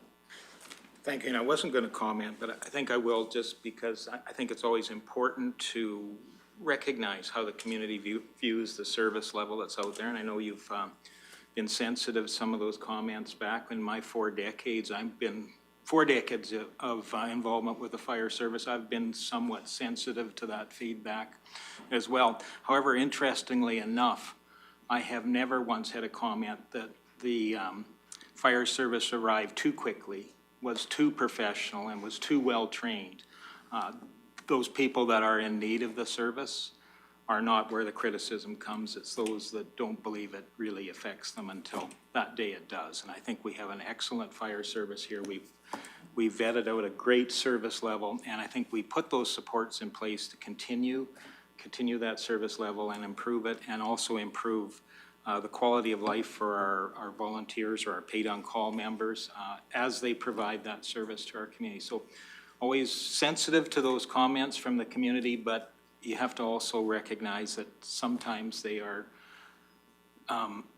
focused maybe in the wrong direction and just need a little bit of nudging and hopefully understanding the feedback that we've got recently in one of our surveys, that is an area that our public believes is of extreme value. They're very, very pleased with the fire service that's there. So I just thought I'd mention that. I would also concur because the government, our provincial government recognizes the value of this service. We wouldn't have the WUI team with, you know, the granting with that for the last 4 years. That's a feather in our fire services cap, for sure. Deputy Reeve Melhoff, then I'll go to Councillor Cermak. Thank you, Reeve. So back to my original want to move 2028 and 2029 forward, pushing 2025, 26 into 2028, 2029, is that amiable? Like, because bringing those props in, I honestly think is a higher priority than building a classroom, since there is, it may not be an ideal classroom situation, but there is one that exists. So I think that more props would be a higher priority. But again, the rest of the team. Support side on that avenue, it would just come down to Eric and his team for the planning side of it and making sure we're on the same page there, but we're ready. Okay, thank you. Councillor Cermak. Yeah, I'm also kind of interested in this fire training center. If the money's already there, why are you doing it in a staging system instead of, you got the money, let's get her done, so that you can have that training, you can have that pump inside a heated building, you can have drying racks for your hoses out there, instead of having to bring them into Rocky to get them dried and take them back out. If you got the money, let's do it. Go ahead. Thank you, Chair Swanson. I don't disagree with you, Councillor Cermak. I appreciate that comment and support. Second time I've heard that around the table. So certainly when administration met with Public Works and talked about it, it was, we went with the phased approach. That's how we presented the strategic planning item to council, just respecting time for facilities and Public Works to be able to complete projects when they've got a long laundry list of things to do, as well as bringing things in slowly over time. But certainly that's up to the decision of the committee and whether Public Works could do all the projects in the first couple of years. So I'll look to them to determine, because that is a factor in consideration as part of that. But, you know, from our side, from fire services side, I'd be certain we'd be happy to do it all at once. I think it's a service level review. Yeah, Yep. I didn't mean that.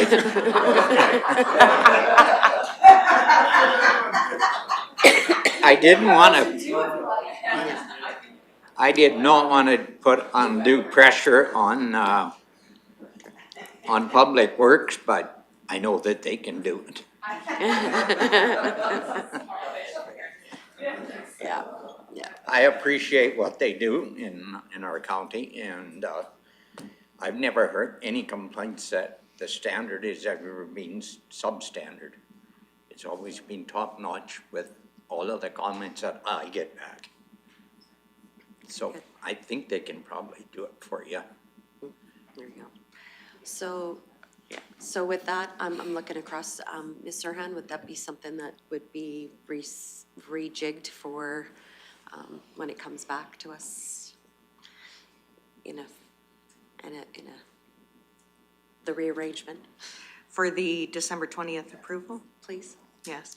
If that's the will of the committee, we will put those all in 2025, and Eric you can hire a few staff to do that, right? He's not listening to me. So, If that's what we have to do in order to accomplish this, I don't think, hold on. If we need to hire staff to accomplish this, I don't think that's what this is saying. If that's what this is saying, then we need to continue with the phased approach. But if this is saying that you can do all the things, then that's fabulous. But if this means we need to hire staff to accomplish that, I think going back to the phased approach and flipping props and building a building later, I think is appropriate then. I don't want to see us hire more staff just to accomplish the project. So, of course, none of these items have been designed yet, like with the fire, the classroom, the prop, I believe, is actually something you can actually get off the shelf. And then as well as the pump, those aren't critical items there. I think those could be probably created or become a reality there fairly quickly, whereas the building design would need to be designed. So if the intent is to actually have if we can get all the engineering in place in '25 with all of the construction in '26, I think that's very doable. Because I say then, and one isn't hingent on the other, you know, keeping that in mind as well. The flashover prop is over towards the concrete existing prop area. The pump house is separated over by the pond, and then the classroom is there as a standalone. So I think it's very doable to actually to combine all those three projects, no additional staff required. But we could do the engineering in 2025 and have that ready for construction in 2026. If we could even, if we want to be more aggressive, you know, those one-off props, you know, that the flashover prop could likely even become a reality in 2025. If it's something we can get off the shelf and get in place, that's very doable. Yeah, Okay, thank you. not that hard. Very good. All right. So with that, we have probably a longer discussion. So I'm just wondering, I'm just looking across to C. Omens. I'm just wondering, or is there anything more that we'd like to discuss about the training center? If not, I'm thinking I'm gonna call a break now, and we'll return. We're gonna have an extended lunch till 1:30 and go from there. So we have a council council's hosting a dinner or a lunch for staff. So see you at 1:30.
All right, welcome back. We just finished our lunch, and we are continuing on with our strategic planning, and we're at the capital budget, draft capital budget on item 6.3. And we're not quite done there, but we are going to turn it back to Director Hansen to continue leading us through. I think we're at facilities, and we just finished the fire training center discussion. Yeah, so just a quick recap there, for clarity. What I've done is included in 2025 will be the engineering for the new operations classroom, as well as the pump house and the flashover training prop. So those two projects, in discussions even with staff over the lunch hour here, the two props are basically canned items there that we should be able to acquire within the calendar year and have those in place. And then we'll do the engineering for the classroom. So those adjustments have been made for this year. So moving on, we get into the Ag Rec Facility Phase 1 and 2. Just recently, council was provided a updated study for the Ag Rec facility. No surprise, the cost did not go down. So we have the updated costs reflected in the capital budget now. No capital identified for 2025, but as we can see in 26 and beyond is when the preliminary engineering and the detailed design would happen. Brief discussion with Matt there again, just over the lunch hour. You know, now that council's had an opportunity to look at the revised report, it's out there for the community. Might be an appropriate time to have a workshop to talk about site selection criteria, et cetera. That could be something that'd be, done in 2025 in preparation for 2026. So, but there again, it's not that there can't be capital allocated to that for 2025. There is a restricted surplus, underfunded, I might add there. It's important to note that for the entire amount of the project, but there could be capital funding allocated to that project if something comes up out of the workshop that necessitates that. Oh, that's a bad word. I won't be using that again. So yeah, moving on from that. The operations admin building, I did want to bring a little bit of attention to this because as you'll see farther down in the facilities budget line that we have the $6 million for the heated storage facility.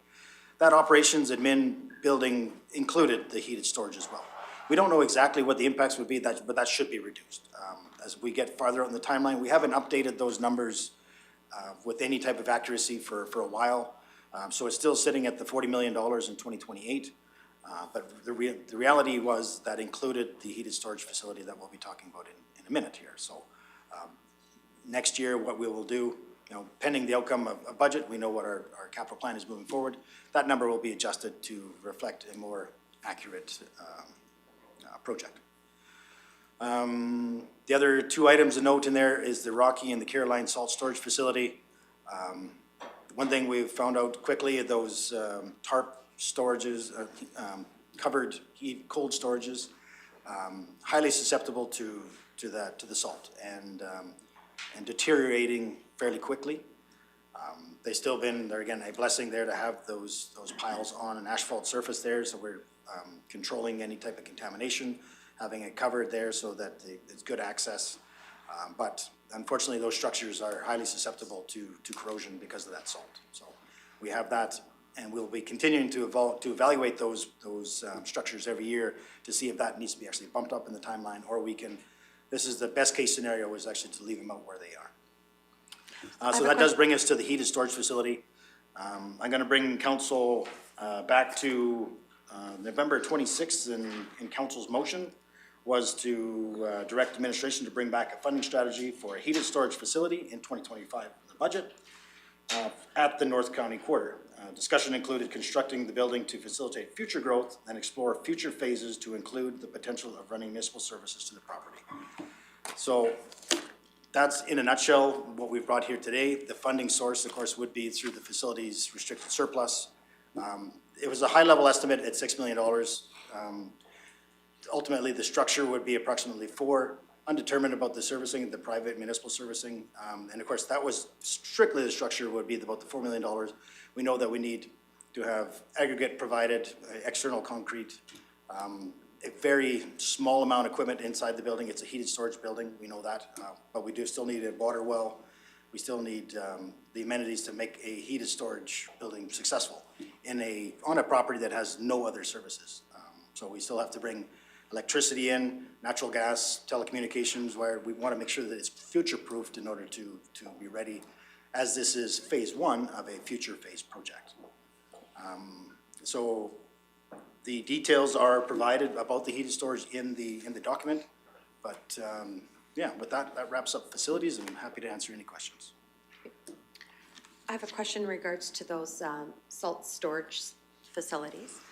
Are typically those, what are other counties storing their salt in? Is it, I would imagine metal is not a good type of material. Give me could you provide a bit of background on that? Yeah, there's an assortment of different facilities that are used. The tarp sheds is something that all municipalities have basically kind of migrated over to. They're relatively inexpensive to construct for a building of that size. Just have to recognize that you're only gonna get 10, maybe 15 years out of them before they have to be replaced. And not all of it's gonna be lost, you know, the tarp for sure has to be replaced. You know, maybe you wouldn't lose all of the superstructure. There's other types of facilities out there that we had even when we put out the RFP, and those tarp manufactured buildings are the most cost-effective for a building that size. You know, even with the steel building there, if it was made out of tin, we've seen the history of them. They just rot right out and then they're very expensive to construct, expensive to maintain, and then expensive to replace. So they still seem to be the best way to store salt sand. Okay, so it's just part of that particular service. The cost of housing that product. Okay. All right. Any other questions in regards to facilities? Go ahead, Deputy Reeve Melhoff. Thank you, Reeve. We went over a lot of different options for heated storage, and I truly do believe that based on everything you've told us, that heated storage is required to ensure that we are keeping the service that our residents know and love. But I don't like the term phase one. It's making an assumption that we are for sure going forward with administrative building there. And I don't want to tie this need, the heated storage need, with a confirmation of a guarantee of building a new building. Is that 100% what this does? Because that's how it's written, and I do not want to see the two tied together. I want to be able to make a $40 million decision independent of a $6 million decision. Yeah, the use of the word phasing was actually, brought up by the committee, through the workshops and the strategic planning sessions and other council meetings that we've had with this group, is that we've looked at the administration operations facility as a whole and looked at some of the ideas with this group and even the last council, and recognizing that the most immediate need is the heated storage. So it was actually terminology created from the committee that was saying that what we want to eventually have consolidated services, and this would be the first step or the first phase. So happy to remove the terminology if that would provide a comfort level. It's still not an administration building. If the choice is made to construct a administration operations facility somewhere else separate from this, then that decision can be made. That's what I wanted to hear. So that they are still separate decisions, because I think that's an important note. They're still separate. Councillor Ratcliffe? Yes, my thinking is along a similar line, that this step commits us. And even though we might say they're not necessarily connected, logically they are. And that's the objection I have, is that it commits us to further construction on the north quarter. I have a question in regards to the ag rec facility phase. I know we discussed this, in a strategic planning workshop. Did council formally make the motion to say that we're going to go ahead with this, or is this still in a strategic planning recommendation. So the motion that was made was to accept the report as information. Right. And as Director Hansen alluded to, administration's plan for a next step would be to give council an opportunity to further dig into that, you know, fairly technical document, fairly large document in a educational type format, such as a workshop in the future, and be able to, you know, give it a little more time than what, you know, we would be able to in a council.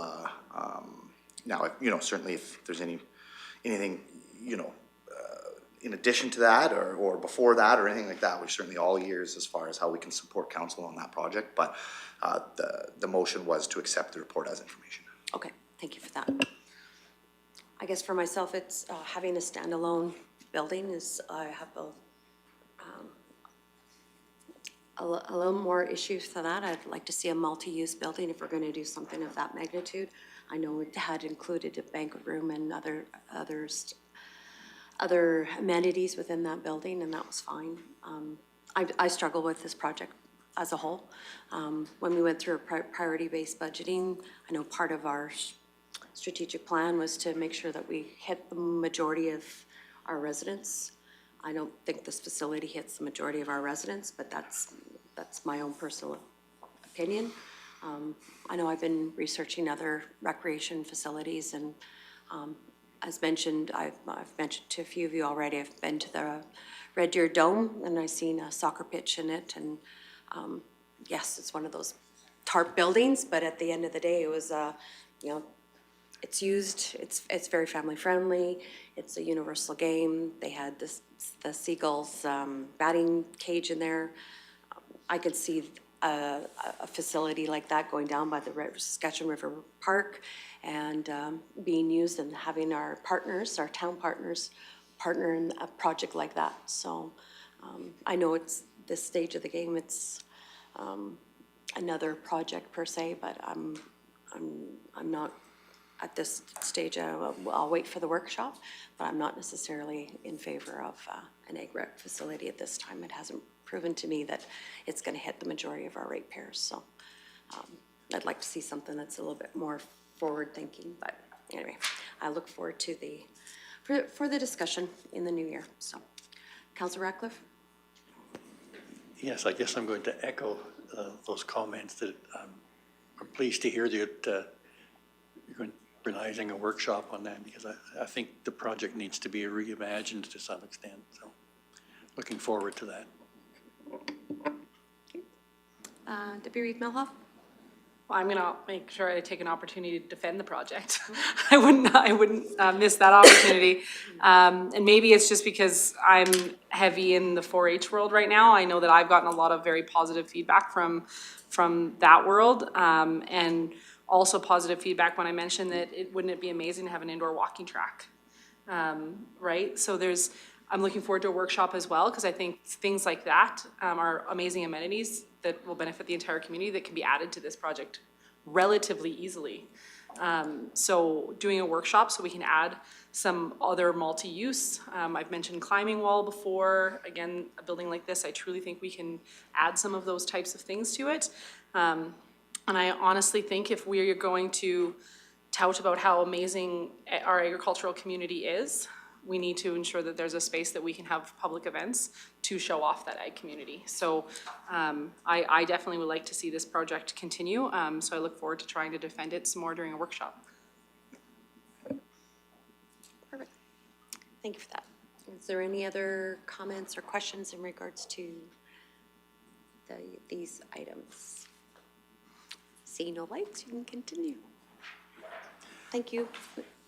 So as we move into the next category, which is grading projects, the first one identified is Township Road 39-2, also known as the Donkey Farm Road.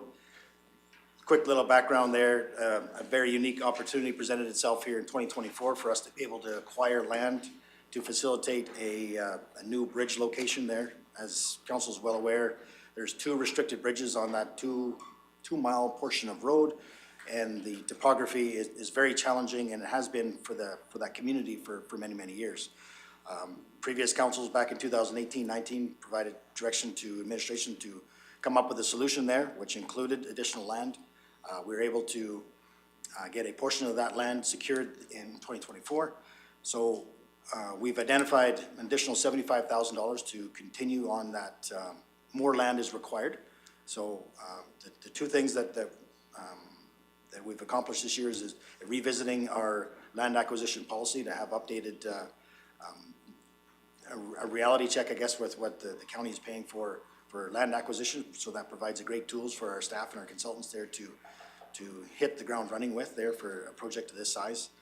And as you can see, we've pushed the engineering and the construction date out quite a ways. Really, I didn't want to be too presumptuous with this committee, with council, to say that that's going to be done right away. You know, it's be something that we haven't had a lot of discussion with this council with, but we do understand that in order to have a project to be successful, we have to have the land in place first. So we're seeing this as an opportunity.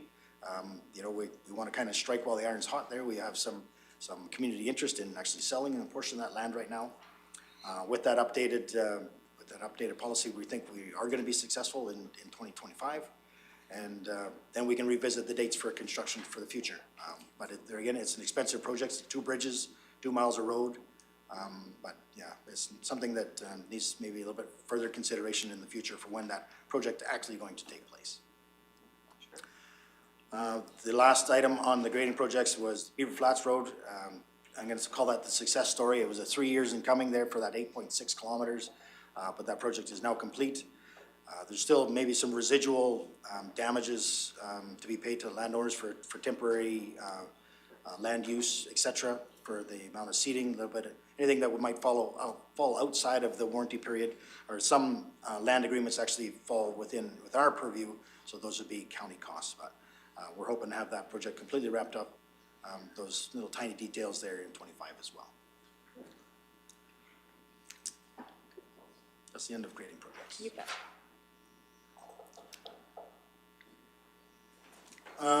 So getting into transfer stations. So this is something that we've briefly talked about this last couple of days, but we'll get right into the central solid waste transfer site. As I mentioned a couple of days ago, that we were going to discuss, staff's recommendation was to actually bump the preliminary engineering for the new solid waste transfer site to 26. The motion, it's actually in the meeting notes of this agenda, which says that the preliminary engineering was to move to 2027. Those access mats were placed in 2021 with a approximate lifespan of 5 years. We know that with good maintenance, you know, there are ways that they can be replaced. But we still feel that with construction not scheduled till 27 to be completed in 28, that gets to be a pretty extended timeline there for this temporary measure. It's still very much council's decision if we want to stay with the original motion to leave preliminary engineering to 27. We'd be happy to make that change, but we wanted to make sure that we identify that for this group, that our staff recommendation is that we at least start that in 2026.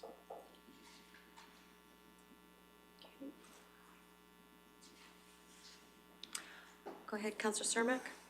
I would like to see that move to this coming year, 2025 instead of 26. That's something that we're mandated to do by the MGA, is to look after, or our municipal affairs, look after our waste. And I hate to see temporary when we could move that up a year. That's my personal view on it. I think we should get on that as soon as possible.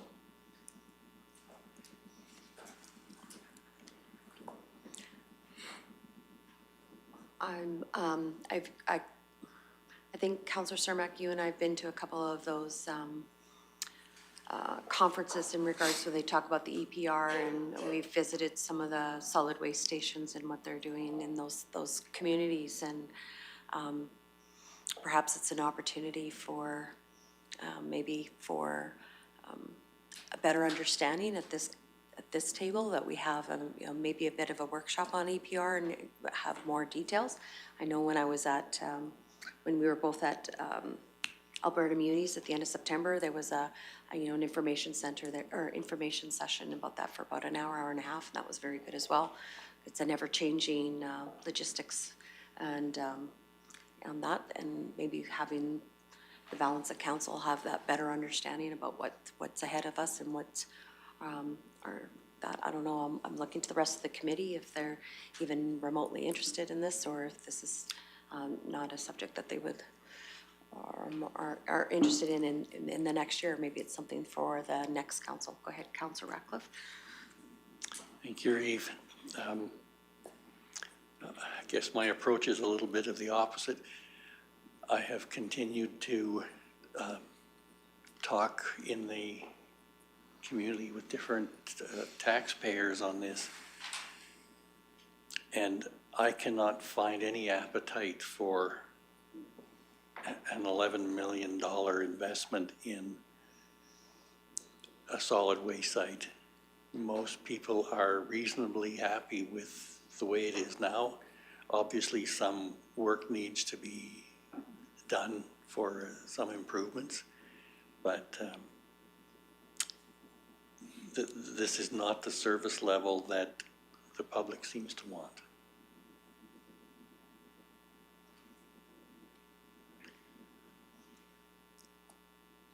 Councillor Cermak? I just looked at how many people it takes to look after our facility out there right now.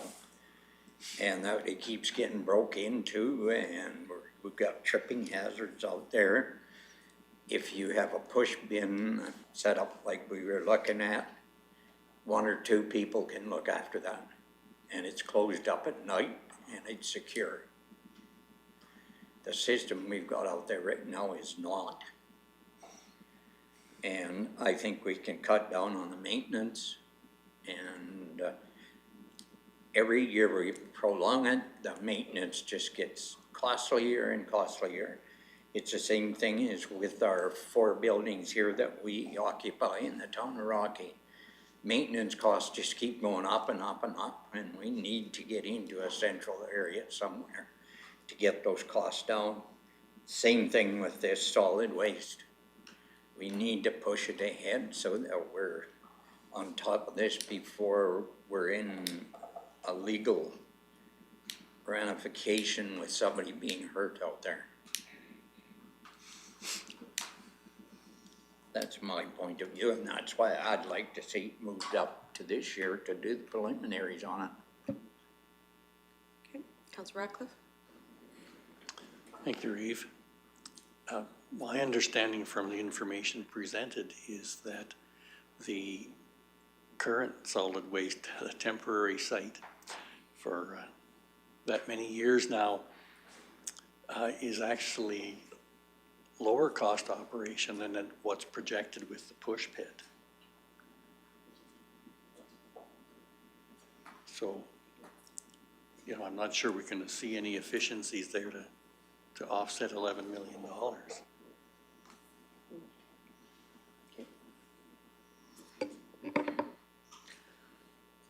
right. Go ahead, Councillor Cermak. So then I guess we need to have a sit down and a talk about all of this, because I understood that it was going to be quite a savings on the information I seen, so I would like to put this so that we have a workshop on it.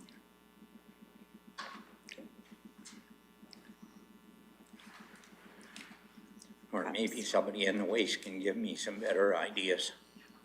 We have bringing forth the subject matter experts. Welcome. Yeah. Just to further Committee Member Cermak's comments in regards to the maintenance side of things. So I'll turn it over to Reed, and he'll give you breakdown on what it costs, yearly maintenance costs to run that facility currently as Central Transfer Station. Thanks, Kurt. Committee, so we just looked at the overall operation cost. I think we had some numbers preliminary from the Central Transfer Station. how we run right now, we kind of break it down. The operational cost with labor, like the contracted services, some utility, maintenance, gravel, those type of things, we come in around that $305,000. That's yearly. Yeah, annually, yeah. Plus then, we have what we call the tack-in or tuck-in additional costs that were shown in the Tetra Tech report, because those are part of it. We identified like the tipping fees and the collection costs come in around $170,000. What we did was we took the $250,000 purchase for the rig mats, and we just kind of allocated it over a 5-year term. So it's $50,000 a year. We basically say it's $50,000 a year to run the mats. Based on 5 years was kind of our information at the start. And we seen it as a sacrificial. It's not really a capital item. So we just determined it's kind of an operational cost. So it puts us about $500,000 to $525,000 to operate a year. Yeah. Say $525,000 a year operational to run that facility currently in its current condition. And definitely you would have savings going the other way if we go to the push pit.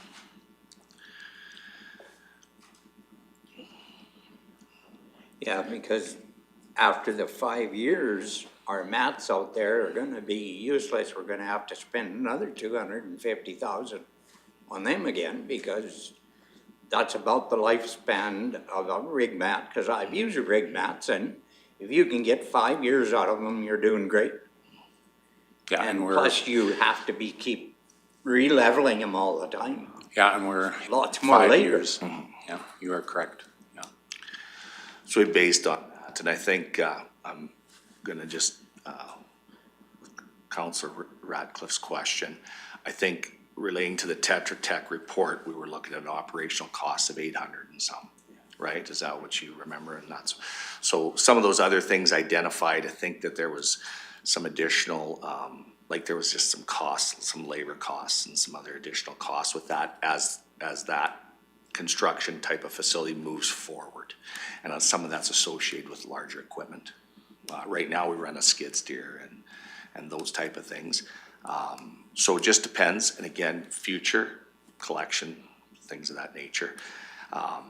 You know, when you use your own facility, you know, you can kind of make that work. Again, it will catch up with your costs as time goes. If you ever eventually decide that we may look at a different facility somewhere else, your operating cost to transfer will become a bit of a problem just because of way the capacity, the volumes and things you need to transfer cost effectively will, and that might be a future date, but there's always a lot of discussion on that. It's just so this council is aware of that to transport it, then you'd have to really look at different synergies to make that economical. Okay. Thank you, I appreciate that information. Any other questions for Brandon Marcus? Okay, go ahead, Director Hansen. Yeah, this is the most, I'm gonna say probably frustrating item there that we have in our capital budget there for the committee. I guess I really wanna, kind of remind council, a little bit of the history. So we had the presentation by Tetra Tech there, provided the different options in September of this year. We had the operating costs, the capital costs that were provided. The decision that came out of that strategic planning committee was actually to go with the push pit design. We provided, what the footprint would look like. It was gonna be located directly west of where it's currently situated.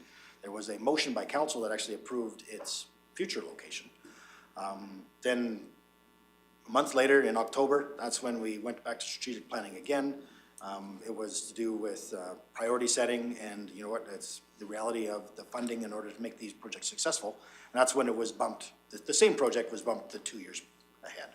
I could certainly see, but we've workshopped this item a lot, and there are some differing opinions around the table, but it seems to finally always come to it, eventually have to make a decision. I guess from our perspective, whatever we can do from administration to make your guys' life easier, that's what we're here to provide. But it's just one of these items it's just a a stickler in the budget there, and please let us know whatever we can provide in order to make this decision better for you. Okay, thank you for that. I guess for me, if we are going to drive economic development in our community, we have to have facilities that can accommodate. If there's an opportunity to do something now, I'm familiar enough with the EPR program that I feel that that's going to be a major impact, not only on our municipality, but the municipality that we sit in today. Like they're contracting everything at some point in time. Is that contractor going to be able to fulfill its priorities? Will we end up being another regional service at some point in time in the next 10 years? I don't know. I'm curious where as if Councillor Ratcliffe is saying that, you know, he's having phone calls in regards that people aren't happy. Well, I have people that north of me that travel, and they're very happy to have, you know, that central pit where it's at, or that central station where it's at. It works for them, and they live further away. So. Needs a few tweaks and it's good. And the people that I am are like, they're frustrated because they don't like pushing in their cardboard in. They don't want that. They want to see a modernized facility. They want to see things go easy, and that's where I see. So they like the site. They just would like things to, you know, they realize things were temporary, and it's been 5 years, 4 years. So that's where they're looking at. So, and they're traveling farther. So they're bringing their recyclables and garbage from a further away. So they're wanting things easier. So I know, like I said, Councillor Cermak and I have been to a few conferences, and maybe and seeing some of the other county solid waste sites and transfer sites, and we're not building it's economical in my opinion, but we got to think about what's going to be good from 10 years from now too. So 15 years from now, that's fine. Lights is on. Did you want to comment, Councillor Yes. Ratcliffe? Yeah, absolutely. I'm hearing the same issues about the pushing the cardboard in, and I think those can be remedied for significantly less than, you know, an entirely new format there with that amount of investment. Could we replace the rig mats with something more permanent and have a similar operation? Okay. Go ahead, Director Hansen. So basically what we have today is an at-grade facility, and that's what really the difference between the level of service is when the design includes a grade separation. And that way, so all your heavier, bulkier materials can be dropped down into a bin or down into a pit or onto a floor, for example, and then be shoved into a transport unit. And that's the service level difference. Yes, you could take that exact operation and you'd have to, you know, if we moved it off its current site into, you know, its new designated area, and it would be, you know, you'd have to, it wouldn't be sufficient in order to just put that on at grade on gravel. It wouldn't be all-weather access, you know, with the type of clientele that we service in that facility. Gravel isn't sufficient to provide a all-weather access 365, whichever basically the service that this facility provides. That's why the rig mats were chosen. It provides all-weather access there, even though not ideal. It's great for keeping people out of the mud because we have no intentions of hooking a grader or a truck onto a small car to pull it out of ruts. So the only other option would be an at-grade solution on asphalt, for example. Now, then I would have to, it brings the question, is that our 50-year plan for that next site? Because as we know what the cost for asphalt is, it's quite expensive. We don't want to ever put down asphalt there and lose that investment. So if that is our 20, 30, 50-year plan, is to only have ever an at-grade solution, which would be the lowest level of service that we'd have anywhere in the county. Because even in Leseville, Crossroads, Crammond, all these have at least grade separation there in order to get rid of the garbage. So It would be a service level discussion of what type of service we'd want to provide in the central area. Okay.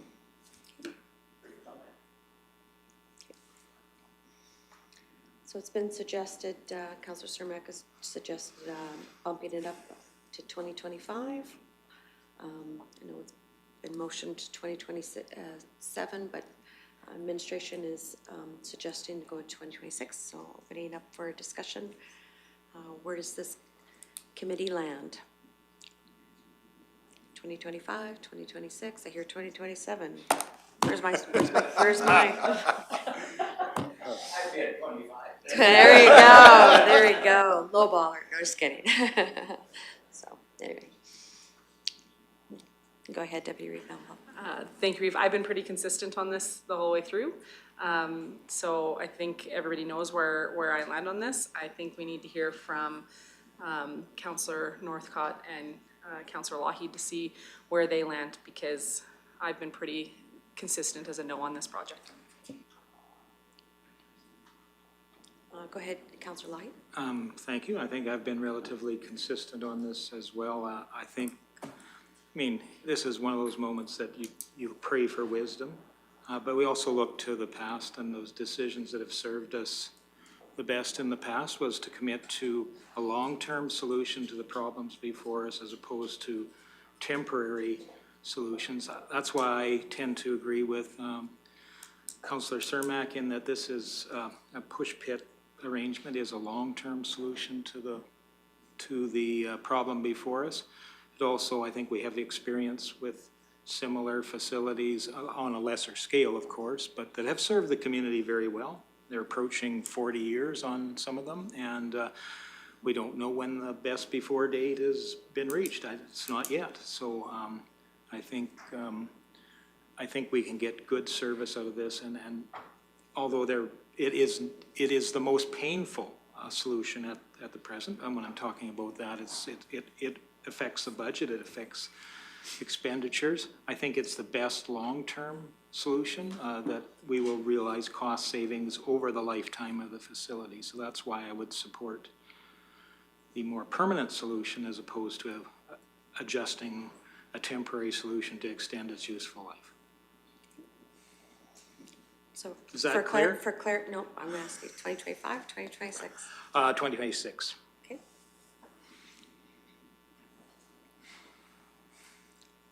All right.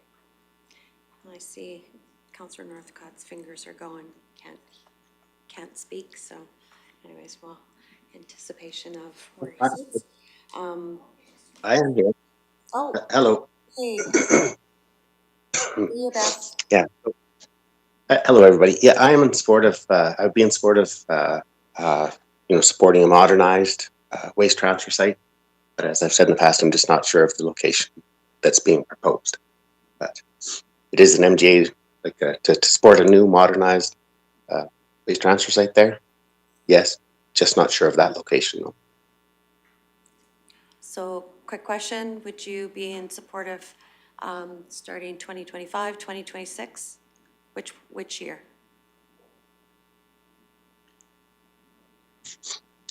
Either one. Either one? You're really making it tough. Okay.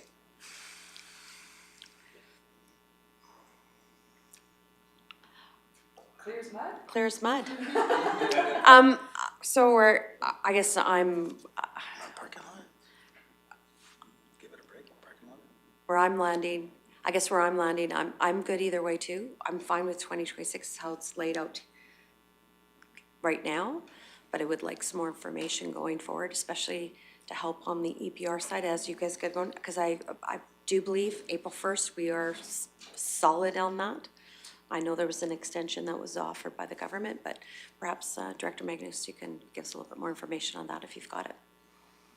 Yeah, you're correct on your second point. An extension was given now. So municipalities who have registered for the phase one have been given an extension to July 1st. So the program must be implemented by July 1st.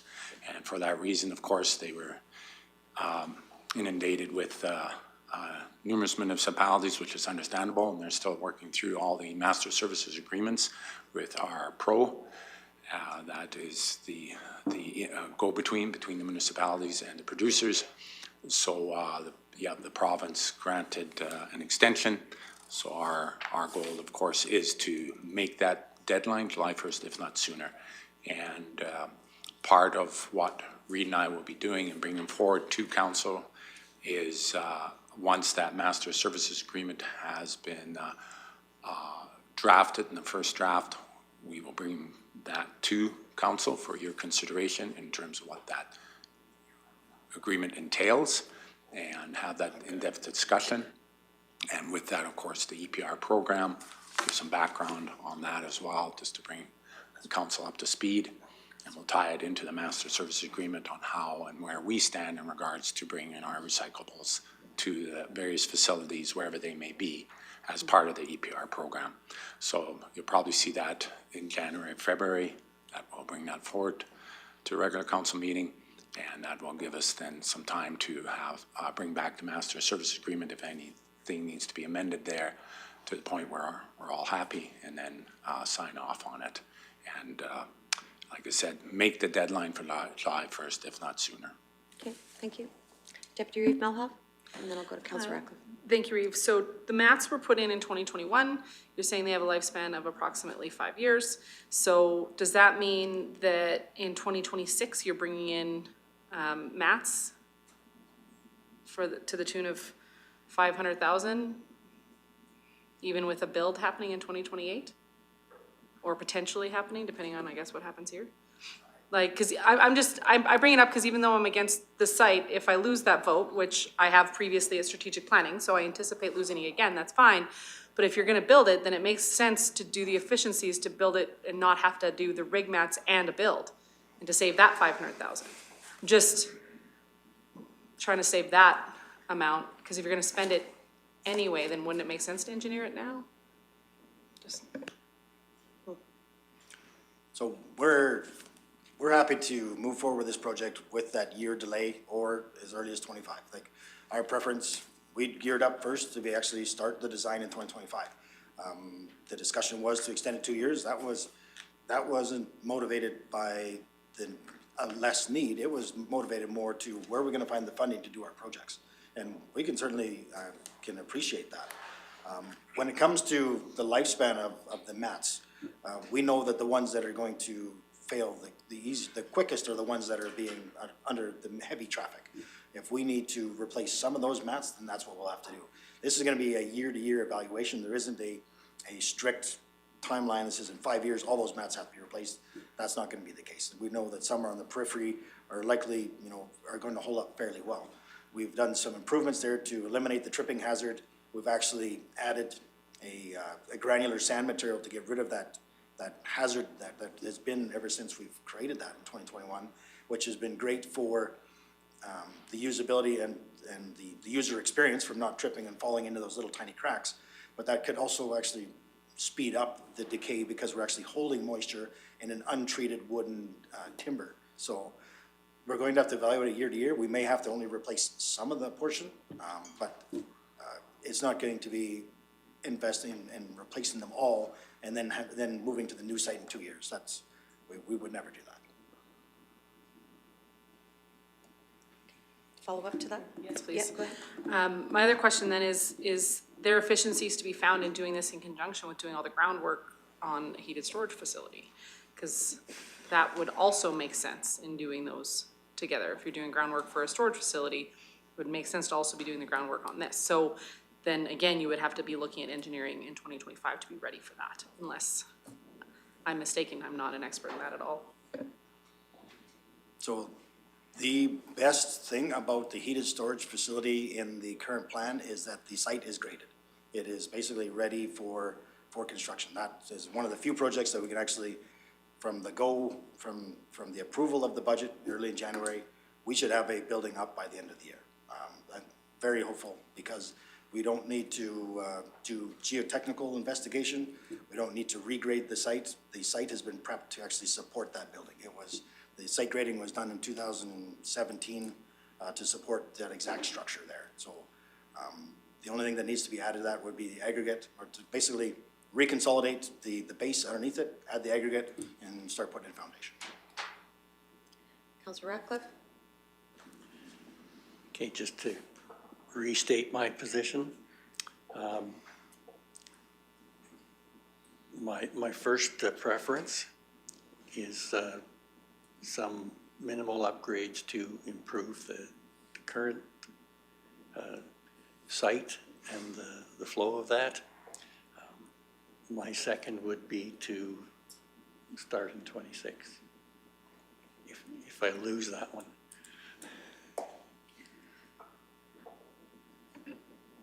Okay. I think the majority have said 26. Okay? Happy to move on when you're ready. Okay.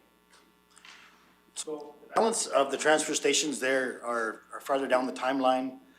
Nordic upgrades, it's, you know, maybe you want to hit on the transfer station upgrades there, Kate?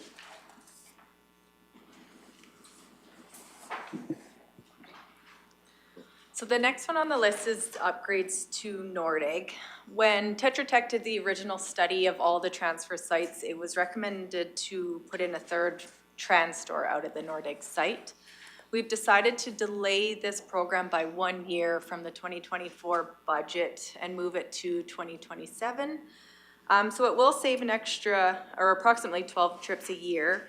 However, this will give us time to kind of figure out the waste collections and future plans for waste within the hamlet of Nordig. There's been talk of different items. One example, say, cluster bin in the hamlet itself as it develops. So we're looking to just postpone it 1 more year, get a little better idea of what's going on in Nordig. Right now, we're doing approximately 48 to 50 trips a year to Nordig. So there is some savings, however, we do feel it's best to kind of look into the hamlet and the solution and the development that's happening in there. The next item is construction on the ramp in Crammon. So there is some safety concerns just with the steepness, the sloping, so just stress that, as well as there is a tight turn to get to the recyclings as opposed to going to the exit. And then the last item in the next few years that we have in there is the collection asset. So this is to replace 7 40-yard roll-off bins. Any questions on those items? I have a question in regards to the Nordig. So I know that our development nodes out west are still sitting, they haven't been finalized, and I'm thinking that with Minister Scow's newly minted all-season resort, like there could be a potential for more tourism, permanent tourism happening in those nodes. Will our Nordig facility accommodate future growth? I guess that's where I'm at on that. So, I mean, if there's another DT Thompson resort or, you know, that kind of thing. So, I mean, we know that the garbage that those can produce, I'm just hoping that we can accommodate that at the Nordig, if that works. Yeah, go ahead, read that, Mr. Williams. Yes, so in Nordig, as Kate had indicated, when Tetra Tech looked at it, they were also tasked with finding efficiencies. What we're trying to do is find efficiencies on the transport end of it. So in Nordig, because the existing system is 10 or 12 years old, the best case scenario was to add a third trans store, okay? So the third trans store basically gives us an opportunity to stagger your loads or not go as frequently, is to cut your frequency. Where that frees up is you're not going to Nordig as much, but then your truck can go to Cow Lake. Your truck can, so again, we're trying to create a scenario where there's less kilometers put on our trucks per year. And that seemed feasible at the time. As Kate indicated in some of our discussions internally, the best bet would also be to see what's happening in Nordig as far as development. We realize with those what we call mountain towns such as Canmore, Banff, Curbside is not considered because of wildlife. So it was recommended through the Tetra Tech report that we look at cluster bins. So basically, a cluster would be a shared over a number of facilities located in an area where you'd probably access it, most likely front end. And that would be once we have a stronger idea on that, we can also consider the additional TransStore out at Nordegg. To answer your question as far as the capacity, yes, it would definitely help in capacity as well, because it just gives you that extra 50 yards basically of capacity. So, and again, the synergies would be lessening our transport wherever we can, because again, capital on those trucks and transports now is quite expensive. And obviously fuel and labor and all those things that go with it. So as we can, look at ways to mitigate our kilometers and to be efficient that way, that would help in the future, especially as we go long term. Perfect. Thank you for that. Councillor Ratcliffe? Thank you. How many TransStores can we haul on a truck at one time? Currently, right now, Councillor Radcliffe, we're looking at just a little more than 2. And the challenge is because you have non-compaction trailers. If you have a compaction trailer, we can take as many as about 5.5. So right now with loose waste, 2 full loads, as opposed to going to Nordegg and guessing 1.5.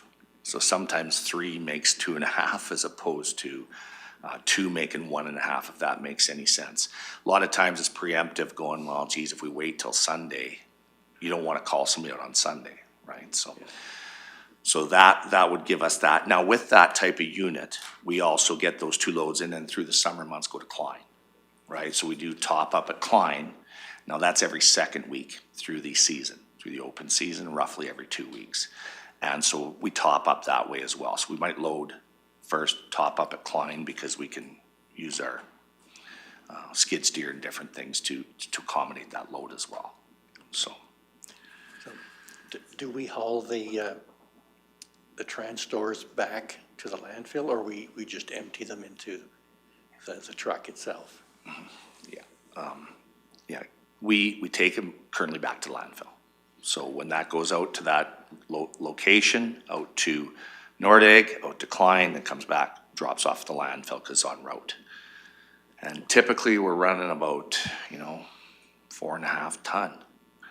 And when we take that big a unit, it'd be nice to have more capacity. Yeah. And that's one of our challenges with capacity at our transfer stations now, is that we have really solid iron. And we just again outgrew probably our capacity for transfer stations over time, over the 40 years. Yeah. Okay, so we're cycling the TransStores from Nordegg to the landfill, and then we dump them and take them back empty? No, the TransStores are just a dumping mechanism. Yeah, so they just dump at the site. Yeah, so there's just a hydraulic. They dump into the trailer, they reset, and away you go. So there's no hauling. We do have roll off on occasion. Now the roll off we take back and forth a little bit, but that's for like things like metal or very few trips, but just things that are just easier to put inside a roll-off type bin for the public. Okay. But yeah. Thank you for clarifying the process. Anything further on transfer stations? Okay, seeing none, we can move on. Yeah, so our last category here is Nordegg, and we've talked about Nordegg numerous times with council, so we're expecting just to blast through this, but I will give Kate the opportunity there to provide those quick summaries.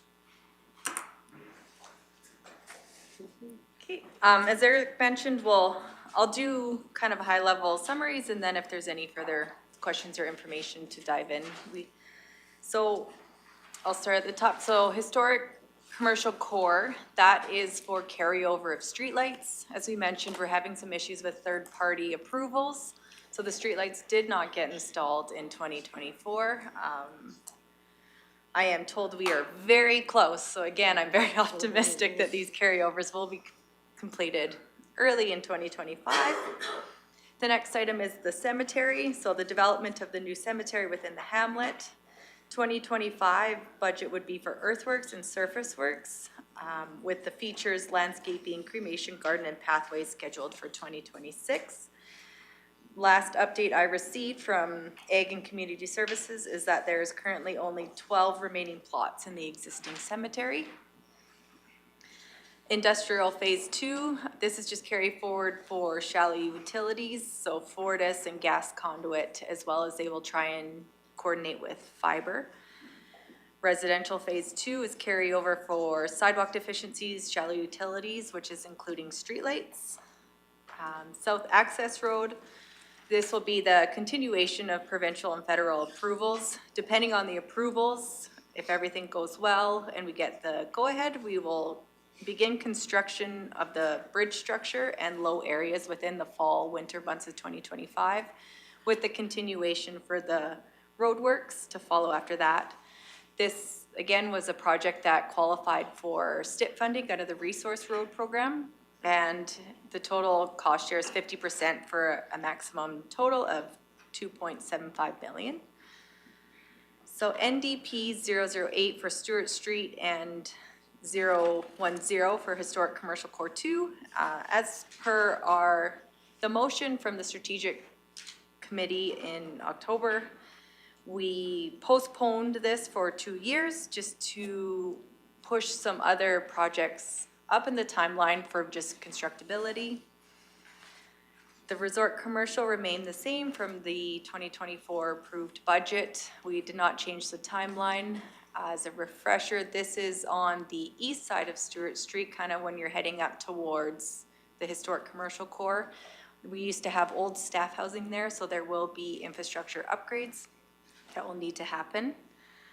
The high density west of Stewart Street, this we would like to, or we recommend kind of tying together with the Center Street development. The servicing into this area would come off of Center Street, so it would be constructed together and tendered as well. Stewart Street service commercial, same timeline as the 2024 budget. We do have conceptual designs and we're meeting with the engineering firm hopefully next week just to kind of finalize those, and we can bring those concepts back to council in early 2025.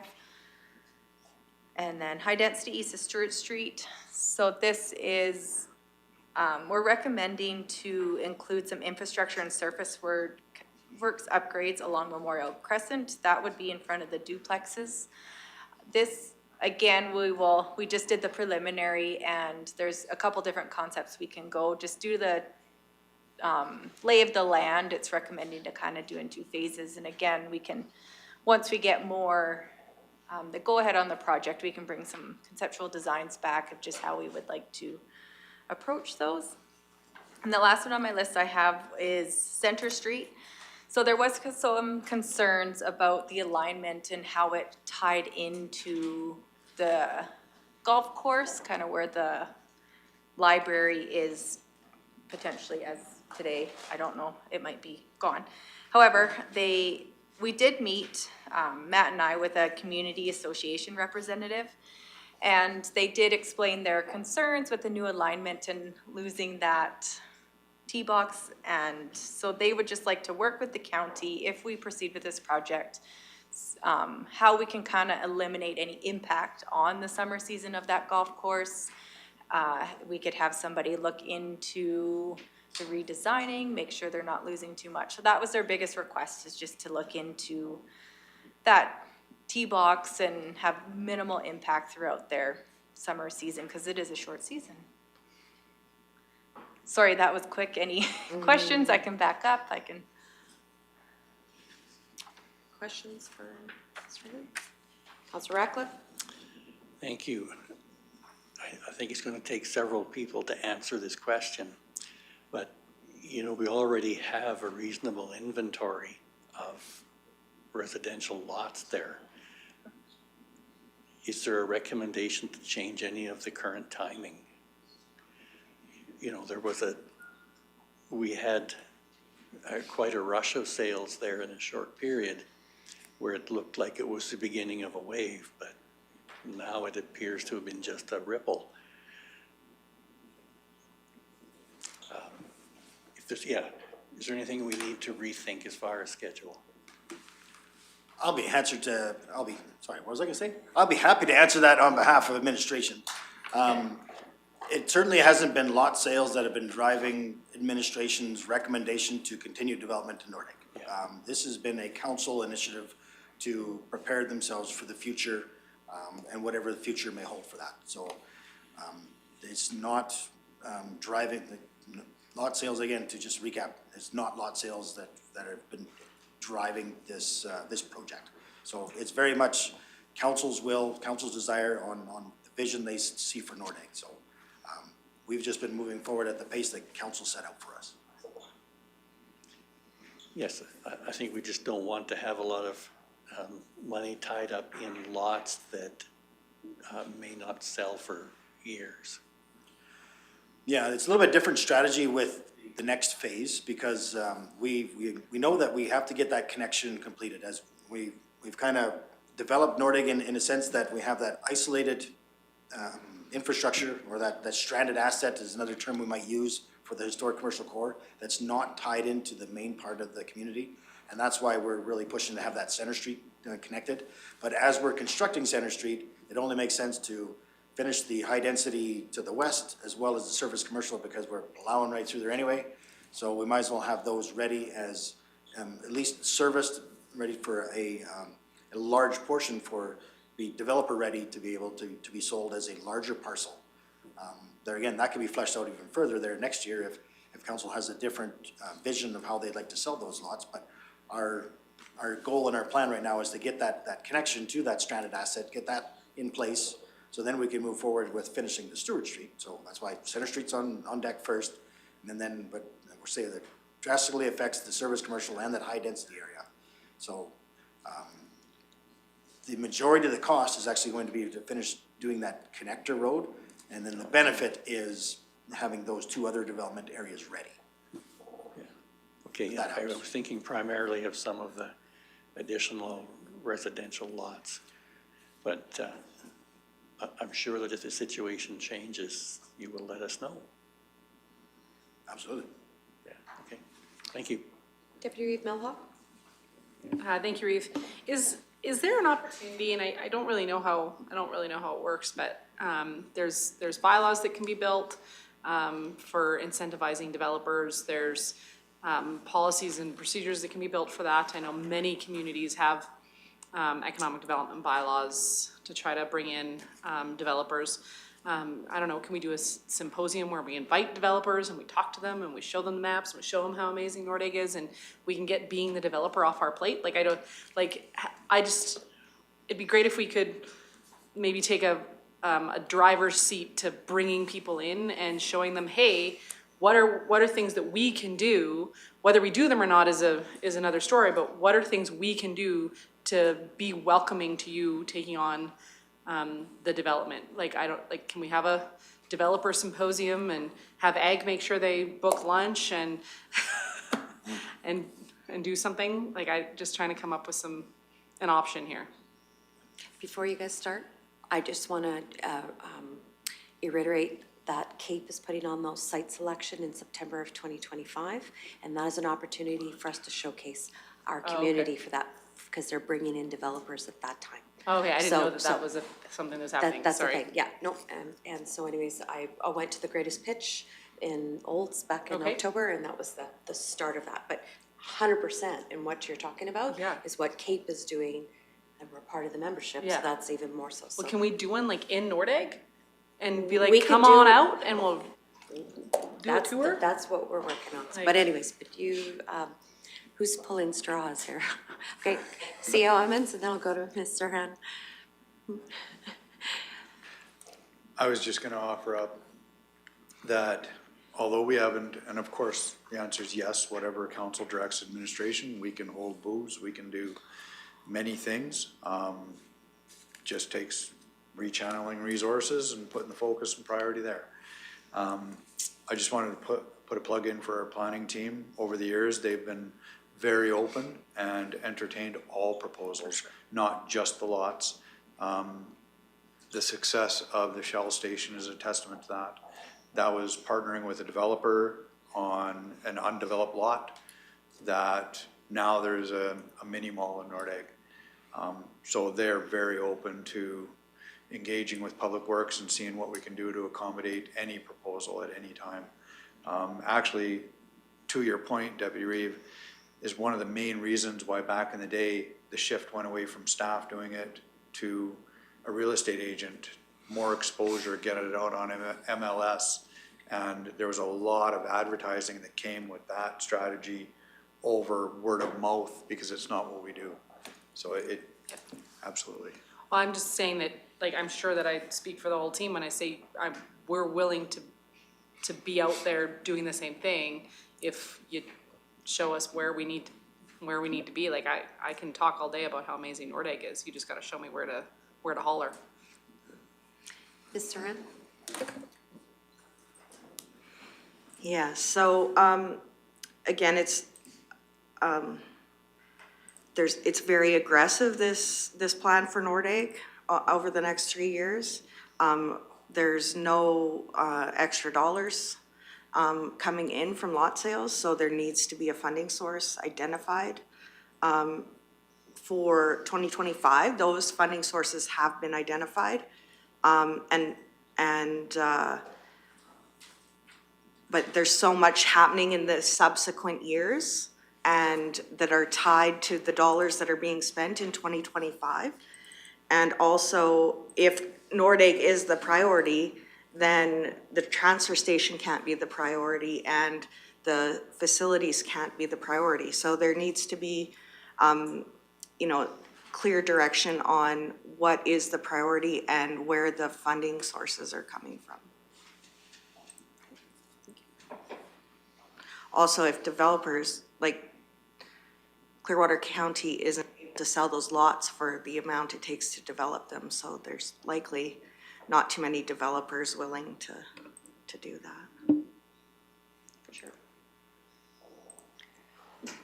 All right, Councillor Cermak.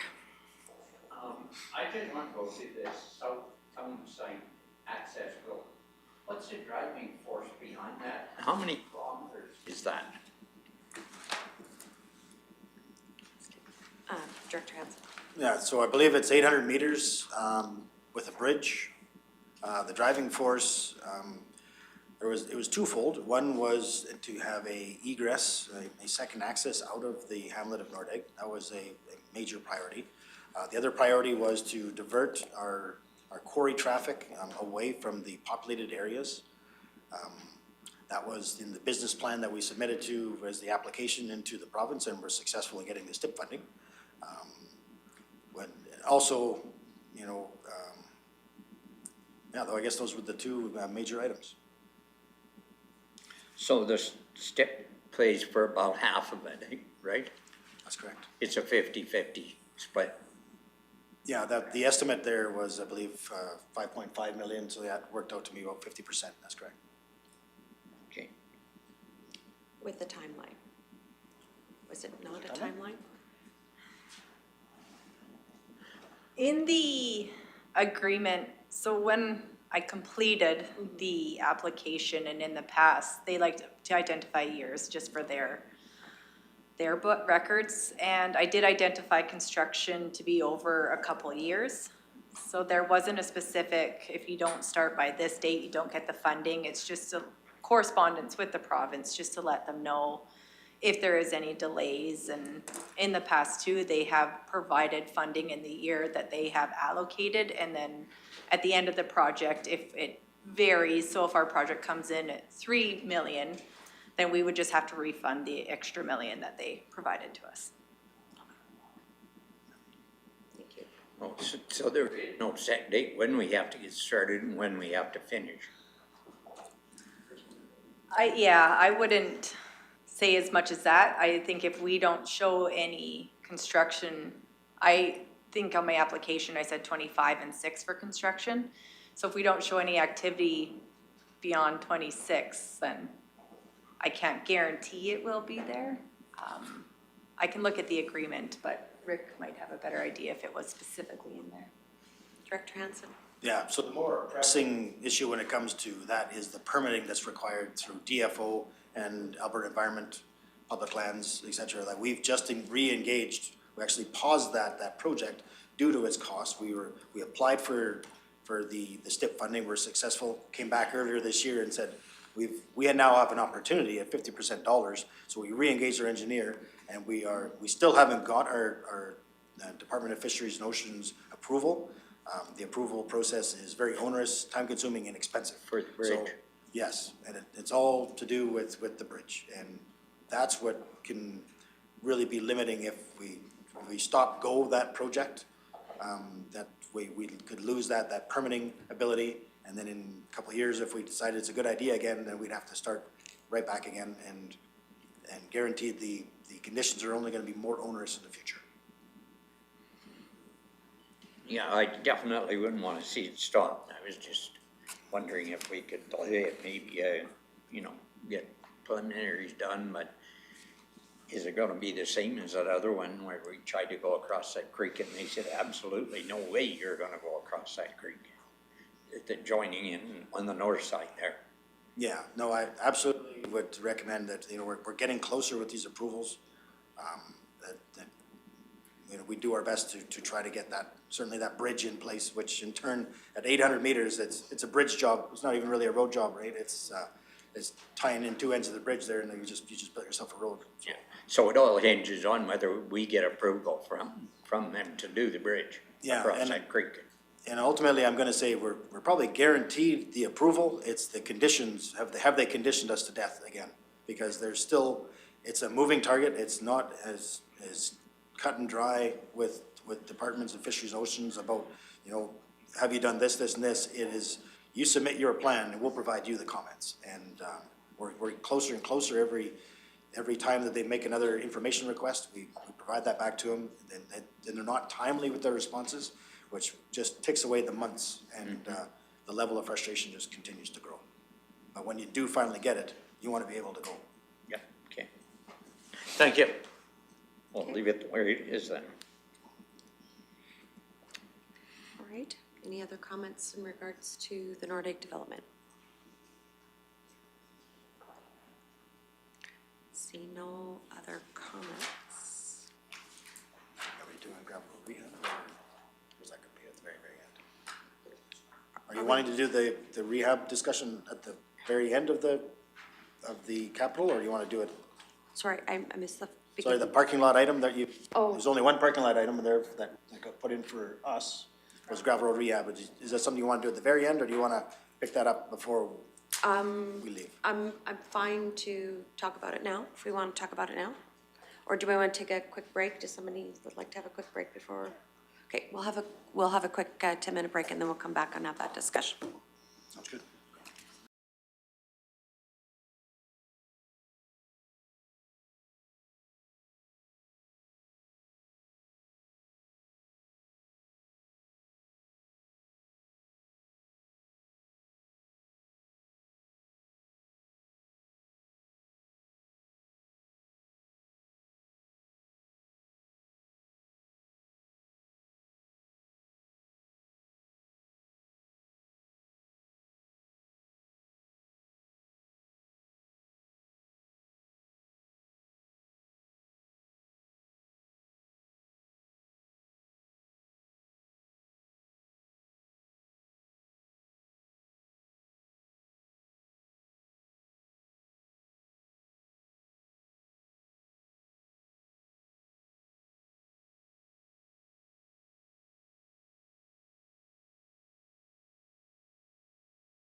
Eric, are you ready?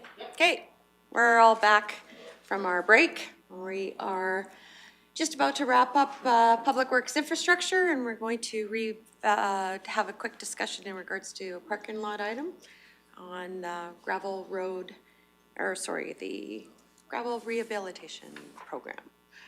So as suggested when we started at what time? 9:30. Like to have a discussion in regards to that program. I know how you've set it out. It's a, it's a policy, correct? Or, no, it's just a philosophy? Yeah, absolutely. So this is a annual investment that, that the county does each year into our gravel road inventory. For council's benefit, we have close to 1,900 kilometers of gravel road throughout the county. Many of these roads were constructed in the 50s there. A lot of these were constructed using elevators. That practice included basically traveling down the ditch line, and anything that was within reach of that elevator would be drifted into the center of the road, and that's what the road grade was constructed of. Historically, that was sufficient to provide, access to residential agricultural parcels for the day. As we've seen over the years, the loads have increased. The pressures from industry have changed the need for road structures. So and it was going to be before my time, before 2009, there was the program was created. And when I started, I believe it was around $3.5 million is what the annual investment was. And basically, it provided an opportunity for a small core group of staff that are employed by the county as the construction supervisor and a couple of foremans. We'd hire day labor forces there. So because we have such a wide variety of talented individuals as contractors in the community, we would be able to get a contractor list together. We could put a crew together and actually go reconstruct these roads. So we do twofold. It provides employment for the contractors in the community, as well as it reconstructs our road. The risk of when you put out a tender, typically there's sometimes an out-of-town contractor to come in and scoop up the project, and then those resources will be coming out of town, and your local contractors will be sitting. So that's why this program has continued each year. There again, it average about 22 to 25 kilometers per year at 1,800 kilometers, and they all just won't need to be done, right? There's still a large inventory of roads that need to be improved. I'm happy to say that there isn't a single road that we've had to close because of condition recently. In my time here, there have been roads that we've actually had to put up safety fence, for example, in the middle of roads in order to, because you get some of those soft ruts where the topsoil, because it's so impervious to moisture, it's compressible under load, and then it creates a hazard. So we've actually had to close portions of roads. I haven't seen that in the last few years, which is an attribute to council's investment into that gravel road inventory. So this year, as I said, no different. We've kept the amount pretty static than what we invest, even though we know our costs are increasing.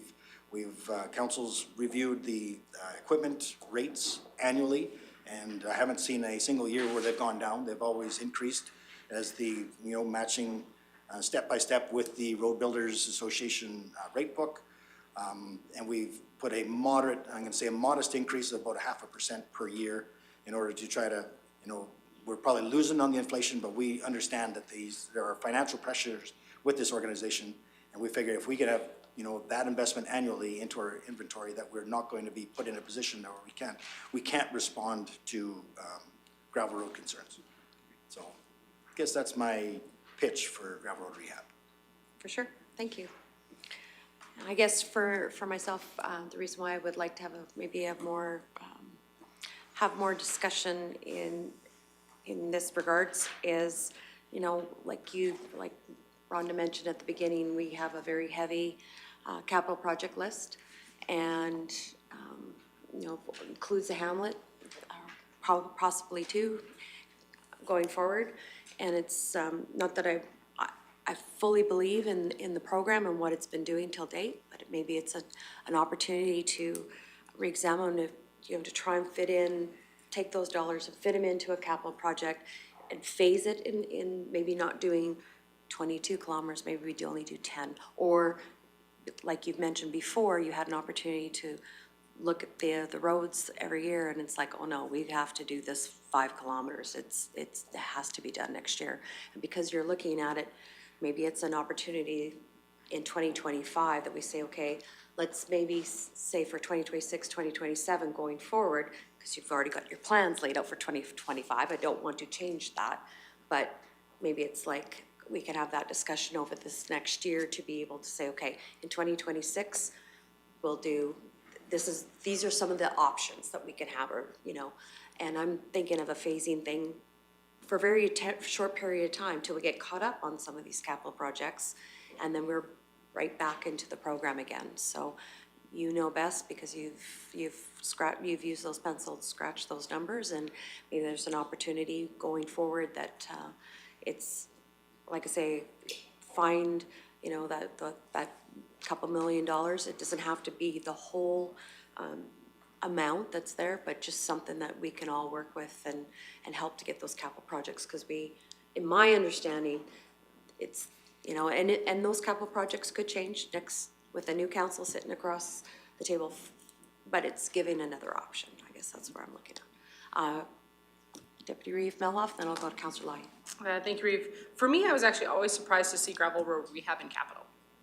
Like, this to me seems like an operational line item. It is funded through tax, I believe. So I was actually always surprised to see this in capital and not in a continual required maintenance to ensure that our road network is safe. So that's how I always saw this program, and I know because the very first budget that I got to see 6 weeks after election of my election, this program confused me, and I want to say you spent an hour with me on how this worked and why, and it still surprises me that this isn't in operations, because this seems like an operational line item that just needs to happen in order to keep our road network safe. But my perspective obviously is different than the Reeves, and she's been doing this longer than me, so maybe some feedback on why this is even a capital item anyway. Sure. So it has to do with the accounting principles, and if the asset is dismantled and rebuilt, then that asset is disposed of and the new asset exists. So a gravel road rehab isn't just like doing a bit of maintenance, it's actually rebuilding the structure of the roads, and no different than asphalt overlay or bridge reconstruction. So those are annual programs that make sure that our infrastructure within our county is safe and operating well. And what makes it capital is the disposal of the initial asset and creation of the new asset. And operations or capital, it's in there at 4.9 or 5.2 or whatever, wherever it is right now. So that's the amount that it costs to do those kilometers annually. Councillor, do you want to follow up to that? Yeah, if you don't mind. Yeah, for sure. And then I'll go to Councillor. Thank you, Reeve. Then I'm curious why there isn't a restricted reserve fund for gravel road rehab then? Because then theoretically, if this is a capitalized project, then should it not have a fund that we can fund annually in which to pull from, rather than it coming out of tax revenue? I know it comes out of taxes anyway, there's one taxpayer and all of the things, but for accounting purposes, then shouldn't it have a fund that then, a reserve fund that funds that project? I hope that made sense. Yeah. Yes, sir. But you don't necessarily have to have a restricted surplus. However, we are moving in that direction, and 2025 is the first year that we've identified a restricted surplus for that program, because you can fund TCA through current surpluses. And in the past, it's been the same dollar amount. It's not like asphalt overlay and bridge rehab have been slightly different in that the 2 bridges that we do next year might be 7.5 million, and the 2 bridges we do in the year following might be 4. So it's a very fluid amount that's applied annually, even though there's annual work done in that program. Gravel road rehab, on the other hand, is we have so much money and we just work until it's gone. So for that year, and then we start over the year after. So it's less about the specific projects and more about the dollars. So then there was never a need to put money away because you're using that same dollar amount year after year after year, if that makes sense. Councillor Lougheed?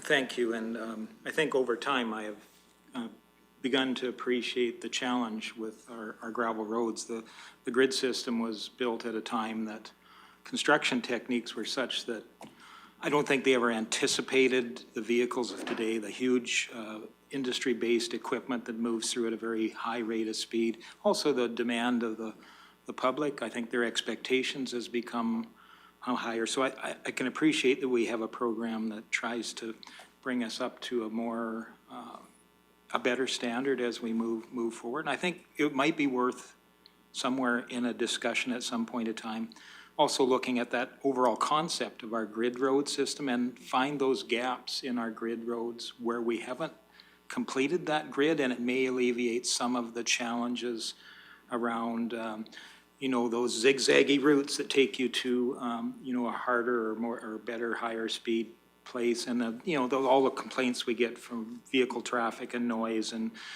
ruts and potholes and stuff like that may be partially alleviated by filling in some of those gaps in our grid road that allow certain areas to have better, more direct access to the surfaced roads or to a higher standard road too. So I think it might be worth to have a wholesome discussion around this program, maybe perhaps a tack on to this program that allows for some development of those grid roads as well. For sure. Nope, sounds good. Any other comments? Councillor Ratcliffe? Just to throw my thoughts in here. I think Reeve Swanson is kind of coming at this from the approach of what has to be done and what can be rescheduled. So that gives us a little more leeway in how the money is allocated. Am I close? Yeah, for sure. And for me, the same thing could apply to the asphalt overlays. If the surface is breaking up, absolutely, we've got to do something with it. But there are some that, you know, could wait a year or whatever. Knowing that would help find the right places to get the most from the money available. Okay. Also want to make a note that I understand when you said that it, you know, the county uses the day labor and it's very important for, you know, the locals to be able to count on those 22, 25 kilometers. I know it's something that's been in practice for a long time. And that, what I'm suggesting is it's not meant on a slight on them. It's just the fact that, like I say, we're at a point in time where, you know, we have, you know, a laundry list of capital projects that we believe that's going to help move our community forward. And it's just something that I think it would be a greater discussion going forward and gives you an opportunity to say, okay, 2025 is laid out. What could 2026 look like? And we have this discussion anyways, or, you know, there'll be another budget deliberation next December to discuss those 2026 dollars, whether they want, you know, the council of the day can say, yeah, we like that or not. I just would like to have an opportunity to look at an option of, with this program, what are the minimum, or, you know, in the next, you know, 2 to 3 years anyways, so. That's where what I thought about as phasing kind of a thing. And it may be ebb and flow. It may only happen for 2 years. It may be something that we just cannot do. But if there's an opportunity, I would like us to look at that. So. Yeah, so we briefly just discussing that this morning. We can certainly understand the funding pressures that this committee there is experiencing, and that is not lost on us. You know, we addressed the asphalt overlay discussion this morning. We're on a cycle there, and And there is such a huge investment in our asphalt roads, we would hate to see that lost. You know, we're on a rotation, you know, to try to keep up to date on that. It's a maintenance treatment there that I think that it's absolutely critical. That's the cost of having asphalt, unfortunately, and there is risk in trying to extend those beyond their life. So I strongly recommend that we stick to our rotational plan there that we've set out with our asphalt overlay. When it comes to gravel rehab, you know, the most critical ones are the ones that we have for carry forwards from 2024. You know, in essence there, we discussed, you know, if there was, you know, $2 million worth of, in order to actually would cover us off for what we'd had basically opened up commitments we've made to, you know, whether it be landowners that we already have existing borrow pits on that are open, that need to be, you know, the project needs to be completed and that borrow pit needs to be closed up.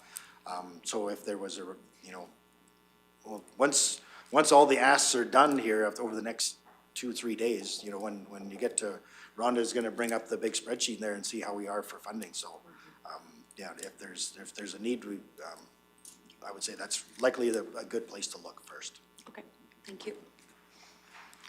All right, is there anything else in Public Works infrastructure that anybody else would like to bring up? If not, I'm looking for a motion. You're making that motion? For council, for the committee to consider. Like the committee considers the draft capital budget, okay? Yes, that motion. That motion, very good. Any other comments, questions? Call a question, all those in favor? That motion's carried, thank you. Thank you very much for the presentation today. So this time we'll move on in the agenda to item 6.4, and that will move on to, thank you, Brian. Thank you, appreciate it. So 6.4 is capital service draft 2025 capital budget. So Director Hagan. Oh. Hard act to follow. Absolutely. Hopefully this one will be straightforward. I don't expect there's going to be any surprises in this agenda item. Corporate Services Draft 2025 Capital Budget is consistent with the drafts that were shared at the Strategic Planning Committee meeting held September 16th, 2024, as well as the Broadband Committee meeting held September 17th, 2024, with only following additions. Firstly, the Rocky East Fiber Route, as discussed at the Broadband Committee meeting held October 1st of this year. So that route was approved by the committee and ultimately by council with a budget adjustment for 2024. Given that time is running out in this year, we're still working through contracts with the construction company. So that's going to be carried forward into 2025. And then the second adjustment to the capital budget, draft capital budget, is the additional salary allocations from information technology and broadband operating budgets to the individual fiber to the home projects to recognize the staffing costs related to capital construction and eligibility for grant funding. So those are the items that we talked about yesterday. That treatment of reallocating those regular staff salaries to capital projects is proper accounting treatment, mainly for capturing all the costs attributable to the projects and ultimately the capital asset that gets set up. It also, because it's eligible for grant funding, is a way that we can further subsidize these projects through the funding that's available. And it's consistent with what Director Hansen described for his permanent staff within the infrastructure department as well, and how we allocate those costs to the capital projects that they work on. So with that, I will turn it back to the committee for any specific questions. Okay, thank you. Deputy Reeve Mella. Thank you, Reeve. It's actually not until 2026, so, and I know it's probably not entirely relevant, but office desk phone replacement. I'm curious, with everybody having like a cell phone these days, including many staff members having staff supplied like work supplied cell phones. I know not everybody does, but is there not more value in rather than doubling up on phones and having a work phone and like an office phone and a work mobile phone, if it would just make sense just to switch entirely over to a mobile phone system instead of spending 60,000 over 3 years for office phones, and however much you spend on a mobile phone for everybody. Absolutely. Can be consideration, there could be considerations on that. There's soft phones too, which are included in your laptop or whatever. There's not even a physical phone, but it's called a soft phone. So you could talk that way. The problems begin is when there's a call center here, somebody phones in, and then one of the ladies either, can coordinate it, call forward to you, call forward to them. So with the cell phone list, that means they almost have to manually phone it. So we're not on the same call group. So you don't have extensions. You can't have extensions and all those kind of things. So it makes it a little harder a lot harder to operate as a central organization the way we do. But we, as the future holds, we will look into different options of different technologies that are possible. Maybe those soft phones are the answer at that time where you can put a headset on. Similar to a 911 system where you phone into 911, but it's all directed on a computer from there, rather than you've hit a number to go to an office phone. Yeah, exactly. It's all ran through that's what that soft phone system is? Yeah, you can do that too. So there's many options to do it. These are placeholders, and we do look at it every year if there's technology that would suffice. These are definitely placeholder prices. Sometimes they're up, sometimes they don't. We may not even need to replace the phones if they're still in good working order and all those kind of things. So you may even see it pushed It down. bumped again. Yeah, so we try to evaluate them every year. So next year we'll evaluate it, whether we need to do it in '26 or we push it out. And I think that's actually what we did for '25. We pushed it out 1 year. Thank you. Ms. Turner? Yeah, I just wanted to add to Mr. McDonald's explanation there. The ladies in the front also have access to what's called a ring group. So if we have a call for planning, then all the extensions in planning can ring if they send it to the ring group. So if we know the receptionist is away, then you're not just trying to dial someone's cell phone number to find them. It's just a better way of the ladies keeping track of where they need to send calls to. And also, everyone usually call forwards their desk to their cell phone, so then you don't have to know exactly if that person is sitting at their desk or not. You can just still forward it to their extension, and then it call forwards to their cell phone. So it makes for less work for the reception to have the phone system the way it is. Thank you. Thanks, Ronna. I can let you know. Okay. Councilor Ratcliffe? Thank you, Reeve. Just looking at the network switches item here, that there's two of them, but they seem to be the same. Yeah, they're the same prices. One is the network switches for the external sites, i.e. CPS, us, the switches that we round for access switches.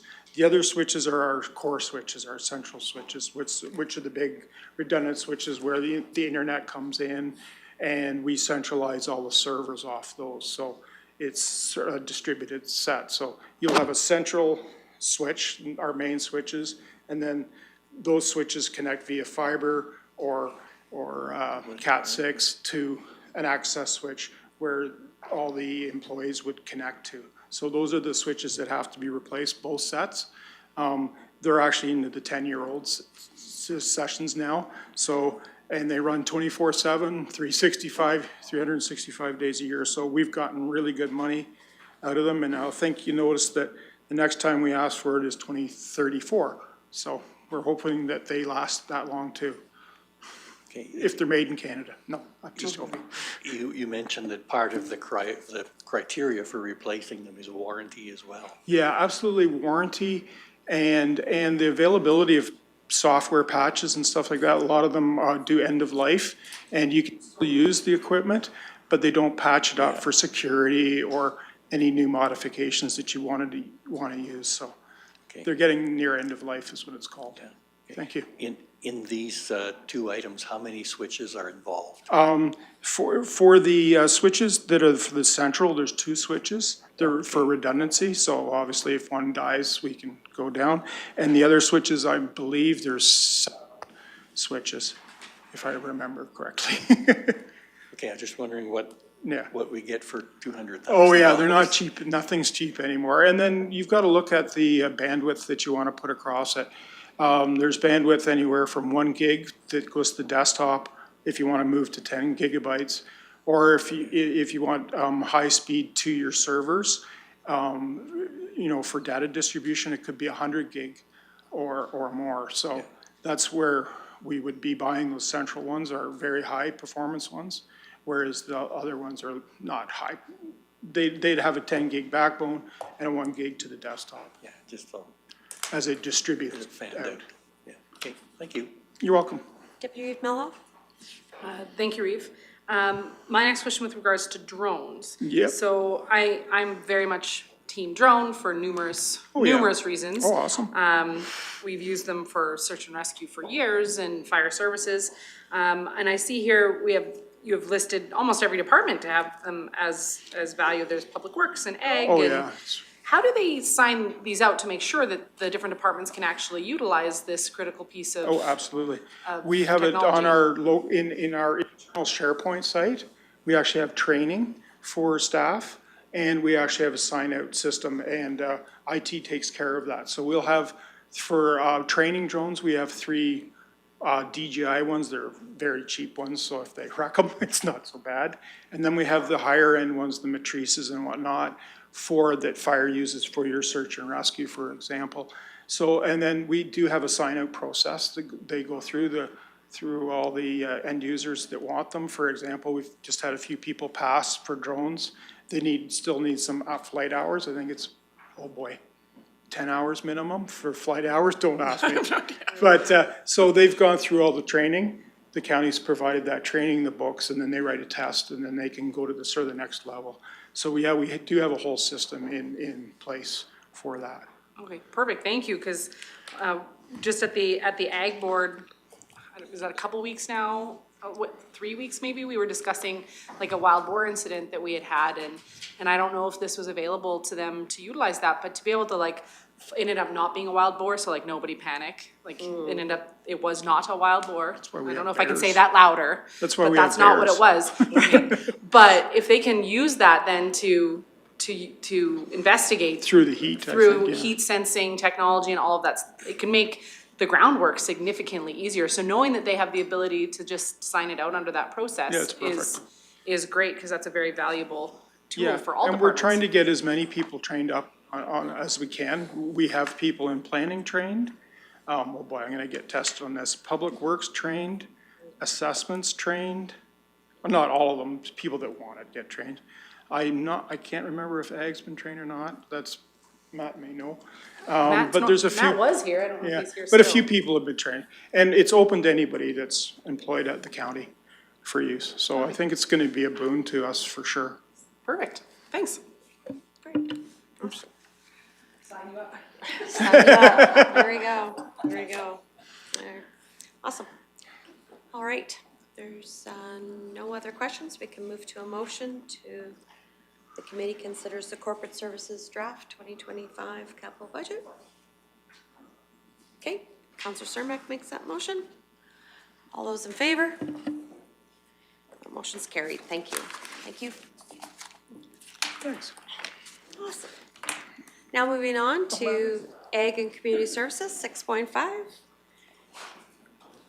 And we have Director Martinson back with us. Good afternoon. Hope to have a quick discussion about the draft capital budget for 2025 that the committee's seen a few times already in different venues prior to this, and so no changes since any of the last times that we've seen it. We are made up of the first component being our capital equipment for agricultural services and rental equipment. Next is recreation. We have a carry forward for the Rocky Interconnection Trail, and I think in the past, Director Hansen has discussed our meetings with the public lands last year, and wasn't a ton of appetite in connecting the town historic site and Crimson Lake networks. Since then, there's been a little bit of preliminary discussions about North Saskatchewan River Park, and so because of that, we've proposed to carry forward this funding. That could change the potential look of an interconnection trail if there is future development in a facility there that we're a part of. So if this funding doesn't get utilized in 2025, if we don't have a partner, then we would recommend the council put the money into the restricted trail surplus that's been talked about, as it's already been pulled out of tax revenue for the purpose of trails. Next is Nordic Development Trestles. We've begun work on Trestles 1 and 3. So the number 1 is the trestle you travel under to get to the mine site. Number 3 is the farthest east along the old rail line. So we received funding from council last year, and after design and tender, we've got contractors working as we speak in Nordegg on that work. We don't expect them to finish that work this year. Just with the design and permitting, it's an ambitious project in 1 year, and so portions of the funding in front of you is carry forward, and then portions are new funding to begin work on design and tender and construction of the Trestle 2 work. And Trestle 2 was the most degraded, largest span, deepest cut, and the degradation on that trestle was mainly because it was built a little bit differently, and it was built with less creosote treated timbers. Why? We don't know. Maybe they ran out of funding, maybe, the supplier cut corners back in the day. Usually they overbuilt, and, this was, so basically Trestle 2 is gonna cost as much as Trestle 1 and 3. But once, and within this project, we do hope to connect those 3 trestles into a non-motorized loop that could connect into the existing, call it sidewalk, walking paths of Nordegg. But it would be non-motorized in recognition of, the risks that come with having that multi-use there. Otherwise, that is all of the capital budget for Ag and Community Services. Okay, thank you. I have a quick question on your trestles, where they're located, et cetera. Do we do any maintenance for the vegetation around this as well? Like, has that impacted these trestles quite a bit? Yeah, it's a great question. That absolutely contributed to so rot equals moisture and dampness. And so that was the first thing we did last year, was we removed a significant amount of vegetation around. Trestle 1 is more in the open.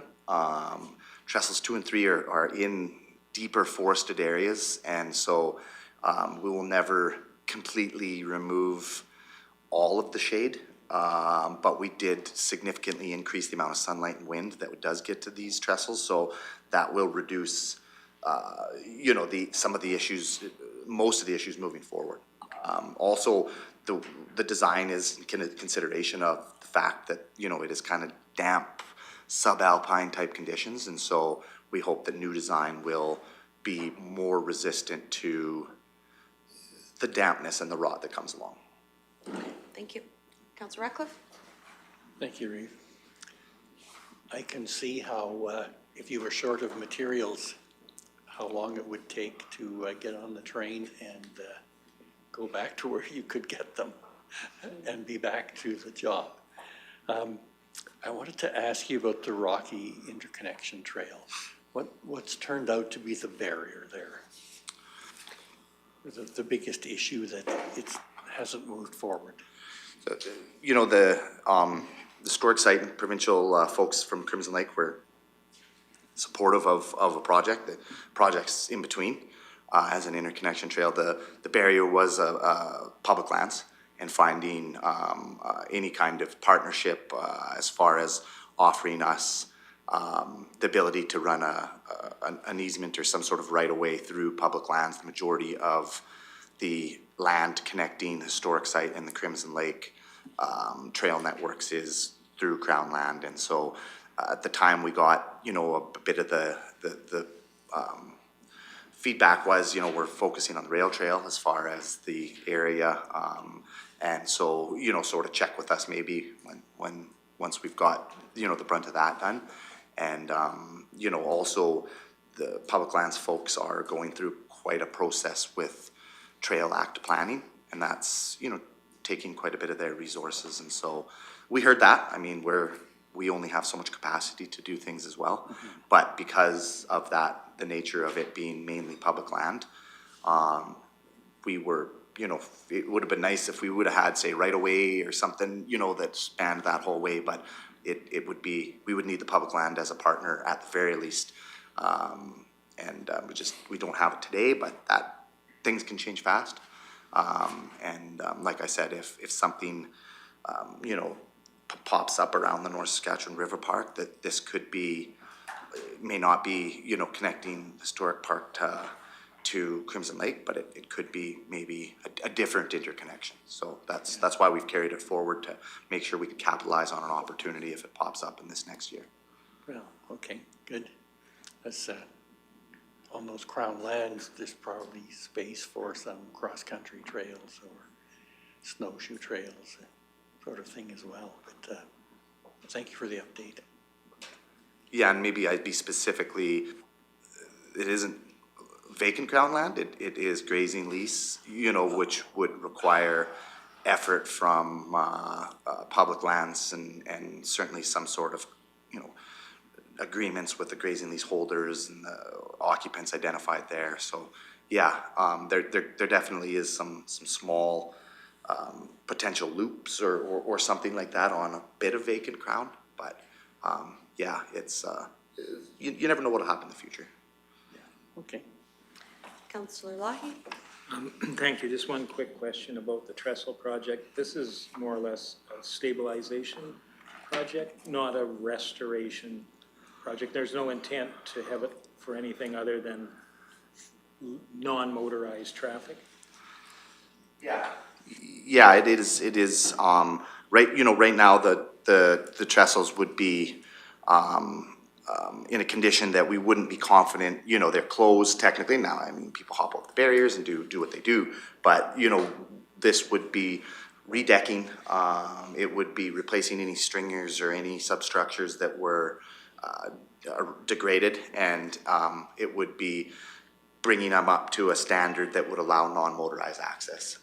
And so, yeah, it wouldn't be a full rebuild, or we are not held to historic restoration standards because they are outside of the National Historic Site. And so essentially they are our own structure, and that's why they're in the capital budget versus my mine site stuff that's in the operating budget, because we don't own that. But they are spanning significantly large cuts, especially trestle 2 and 3. So we're a little bit in a position that if we don't have a lot of alternative, if we want to demo them out, now we have a giant cut, you know, to do something with. So it's a, you know, it's a bit of a challenge. And the good news is we've caught them at kind of the last moment where we can still salvage them. You know, we will expect to have, you know, 30 to 50 years lifespan out of them as a non-motorized structure. And they're not holding weight, you know, and we should be, you know, in good shape in the future. Councillor Cermak? Yeah, I just want you to enlighten me on, I was reading this last night, and it says the mine site land is not owned by the county. Is it a historical site, or what is that mine site? And do we have legal access to it? And what part is not owned by us? So yeah, it is interesting. It is designated, you know, national and provincial historic resource, but the land itself is provincially owned. We have arrangements and agreements to operate it. And it, you know, it's been our, you know, quote unquote responsibility since we took that over from a society that, you know, pretty well went defunct in the early 2000s. And so, at the time, I understand, you know, the logic was this is a draw to the hamlet of Nordegg. It is you know, a resource that will bring people to invest in our community and bring in tourism dollars. And so, fast forward to where we are now, we've, you know, been the sole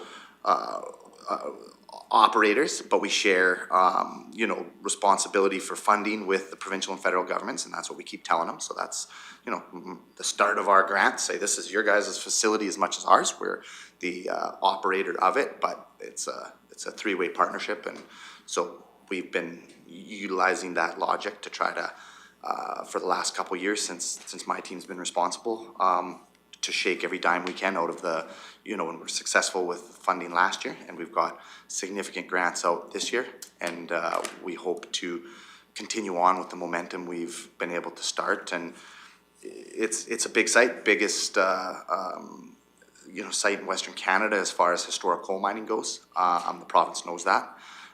You know, we had some good discussions with deputy ministers during the event where we received our National Historic Award, and we, you know, heard all indications that the province is happy that, you know, we're back investing and we're back operating. They were happy with the 2023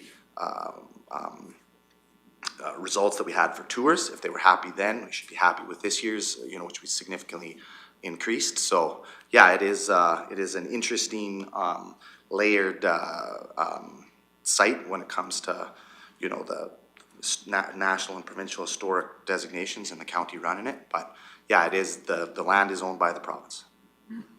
Thank you. Are there any further questions in regards to this item? If not, looking for a motion that the committee considers the draft 2023 Ag and Community Capital Budget. Okay, thank you, Deputy Reeve. Call the question. All those in favor? That motion's carried. Thank you. Thank you very much. Moving right along, we are at Planning and Emergency Services. Director Hager, join us in a second.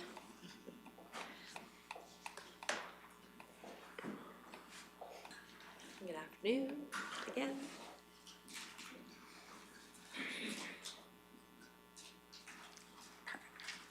Awesome. You can start when you want to start. Great, thank you, Chair Swanson. Good afternoon again, members of the Strategic Planning Committee. I just, you guys went through the last couple, so I messaged staff in case they wanted to come up, so I may or may not have subject matter experts with me, but bear with me as I do my best if I'm all alone here, and I think I will be okay. Speaking to the Planning and Emergency Services capital budget, similar to some of my counterparts, there shouldn't be a whole bunch of change from what council has seen previously in our strategic planning meetings.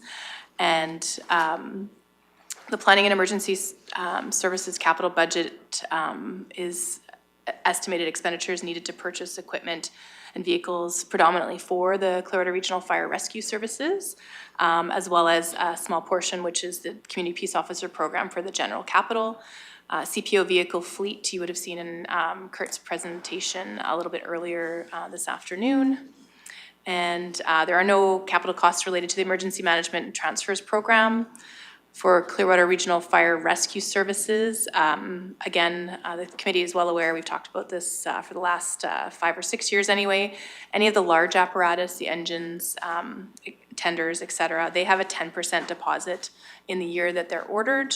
There may be progress payments throughout the period of time between ordering and delivery, and the balance is paid at delivery typically, which is now up to 2 years, sometimes even longer. 600 plus days is what we've been experiencing in the last little bit. So in this case, in the budget, you'll see apparatus that are ordered in '25. That would be expected to be either delivered late 2026 or early 2027.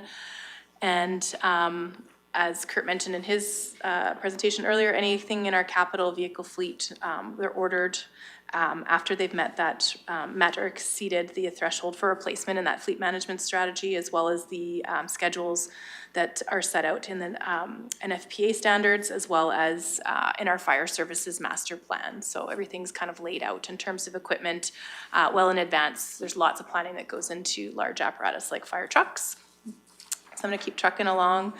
Again, the intermunicipal fire services agreement I mentioned earlier this morning allocates the cost share proportion for capital apparatus as well as operating. And the county's contribution is 100% for any county or Caroline stations, and then 77% for headquarters apparatus, and 50% for any apparatus or vehicles in the Rocky stations. So that's just laid out in the agenda item that I included with the budget. Only changes of note for the regional fire services budget that are different than what the committee would have seen since their September meeting is that the ICC reviewed and endorsed the operating capital budgets. However, they did slightly amend the capital budget. They wanted some more wholesome conversation related to the self-contained breathing apparatus overall replacement plan. So instead of doing it in '25, they wanted it deferred to the future year, 2026. And that'll give us time to bring that item back as well as the ones I mentioned in the operating discussion about old Unit 604. And so that will come to the ICC hopefully in the Q1 of 2025. And after those amendments, the ICC endorsed this budget that's before council to approve as it is presented. And another item to note, and I think I mention this every year as well, is that the regional fires apparatus is reflective of the total cost of that vehicle purchase in the expenditure column, but then the revenues will be reflective of taking that funding out of the restricted reserves for fire apparatus, which I know Rhonda had mentioned a little bit earlier when we were talking about reserves and surplus. And then the balance is usually indicated as being funded from that partner if there is one that's doing the funding to that apparatus. And I know the committee is also aware, and I think Rhonda may have even mentioned this, but not the dollar amount. In the last several years, the committee and council has approved setting aside that $800,000 a year amount annually or thereabouts. I think we reduced it a little bit in 2024. And this annual contribution from municipal taxes is reflective of the 10-year capital plan, not just the 1 year's budget. So kind of saving today for spreading out those costs over that longer period instead of any fluctuation in municipal taxes that might come from a year where we order lots of trucks versus ones where we don't. And then the last program in the Planning and Emergency Services capital budget would be that Community Peace Officer General capital, which we have every year. So that is the bulk of my presentation, and I'm happy to answer questions. Thank you. Now, you look blanky light, so I'll start with Deputy Reeve Melhoff, please. Yeah, it did go Thank you, Eve. For 202's tender that is showing as a 2026, but you said that there's supposed to be 10%. So ahead of time, so then should there be a 10% of that coming out in 2025? And the reason I ask is because this truck is showing that it is from 2006, so therefore is hitting its lifespan in 2026, according to 1901, which is an arbitrary number. You say it's 20 years old and therefore must be replaced. Not you, I mean NFPA, Yeah. that wasn't. I knew what you meant. Okay, just making sure. NFPA is saying that it must be replaced at the 20-year mark. Does that truly have to happen? Because with station 10 and 20 being complementary stations, what do you have as the tender sitting in station 10 that can complement having a slightly older unit sitting in station 20 and have it extend its lifespan? Because that tender is a beautiful truck. It's got a wonderful pump on it. It's my understanding those crews like to operate that truck. I don't see a reason to have to replace something that works really well just because of 1901. I'll get started and then I'll let the chief talk about the service in the stations. So 202 did have a deposit in the 2024 year, so that truck's been ordered. 10% is. Yeah, Okay. you bet. I know when the stations were constructed, and the team is actually always looking at the fleet management strategy, and they have some actually really cool ideas that aren't necessarily reflected in this 10-year budget, but may come back to strategic planning or an ICC as well, in terms of fleet reallocation and where and how they could switch out future years' trucks, not 2025. So we didn't bring it in this year's discussion because I want a more fulsome business case to be able to bring to the strategic planning committee for understanding purposes. Like, we have what's in the fire services master plan. We've laid out what each station has for fleet and what each apparatus is intended use for, which one's a first responding engine for what type of response. And we'd like to make some amendments to that, but those aren't reflective of this 10-year capital plan, so I won't, spoiler alert, there'll be something coming soon so we're always thinking about that, so I really appreciate that question. Station 10 and 20 are complementary stations, so they're intended to be that way. And I'm not operationally in the fire services, so I'll let the chief speak to operations and the importance of having a tender in the fleet. But we don't just use one. If there's a fire call, more than one tender will go. So that's not something we deem to necessarily be needing only one in one area, because 2 or 3 or 4 or however much water in a rural setting is probably better for fire response. But I'll turn it over to you in terms of how the fleet management strategy for 10 to 20, if there's anything else you want to add. Sure. Thank you, Director Haggard. Deputy Reeve, if I could ask, was there any more clarity, just so I'm not redundant on the director's answer there, that I can elaborate on for you, or did that answer that for you? Sorry, I've got all my pages here. No, that truck is already ordered, obviously. I missed the 2024, because it doesn't show Yeah, it doesn't 2024's show in column. this. So I forgot that we had done that. So with that being 10%, that tender is $1 million. It's in $1 million water truck. So like that's, I'm looking forward to hearing your solutions to not have to put $1 million water truck in every single station every 20 years. Because that truck in 20 years is gonna probably be $2 million. So just because it has flashy lights on it. So I'm looking forward to hearing your solutions for that and strategic planning in the future. But that solved the 202 question. I do have another fire question with regards to the fire services capital. Historically, that's been the same as the CPOs at 25.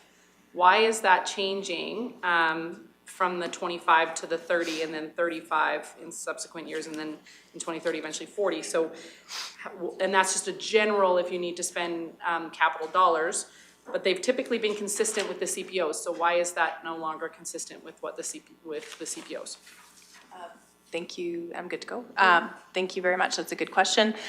So for the change from 25 to 26 and onwards, we added inflationary costs of some of those pieces of equipment that we replaced, like if a kind of the gear stripper, which is like an industrial laundry machine, was to go, or pumps, like, you know, a pump used to cost $3,000. Now they're $8,000 to $10,000 for a mobile pump replacement. So that's kind of the money for things that break that we don't anticipate, that's not life cycling out, that maybe we don't set a life cycle, that we run until we use them. So that was more of an inflationary cost. The reason why the peace officers didn't go up is some of those capital items that we had in there previously had moved to a lease and an operational cost. So in-car cameras and things like that, which were also, we'd use till the life cycled or technologied out.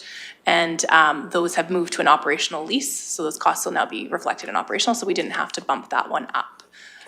Again, it's only a use it if we need it. I think this year the projection for 24 for the capital for fire was about 17,000. So we didn't use the full amount. We only spend it if we need it. And it comes out of the equipment reserve, so it's not taxation, like it doesn't draw on taxes if we don't use it. It doesn't add to the surplus, is what I meant to say. Thank you. I did have a few other questions with regards to equipment, but it's my understanding you're gonna come back and talk about like subsequent years. So I think I can defer all the subsequent year equipment questions to when you come back with your plan. Yeah, we're gonna update the fire service master plan, that piece of it, and just put new pictures of the apparatus coming in, like so that it's not 4 years outdated, and then we'll also have some options for strategies for the 10-year capital plan moving forward. And it was purchases in the 26 and 28 years, so we didn't get to doing that this year. We figured we could talk about it next year. Sure. Perfect, thank you. Councillor Light.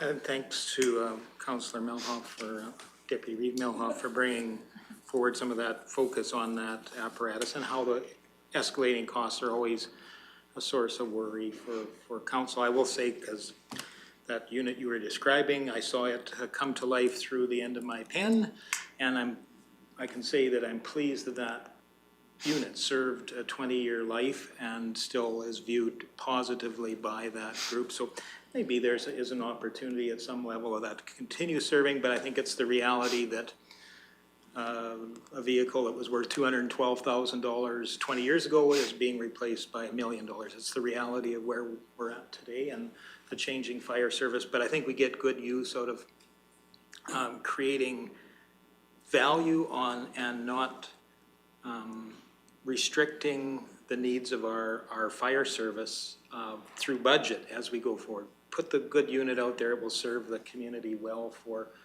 many years, and that's where I don't think anybody's concerned about the $200,000 that was spent many years ago.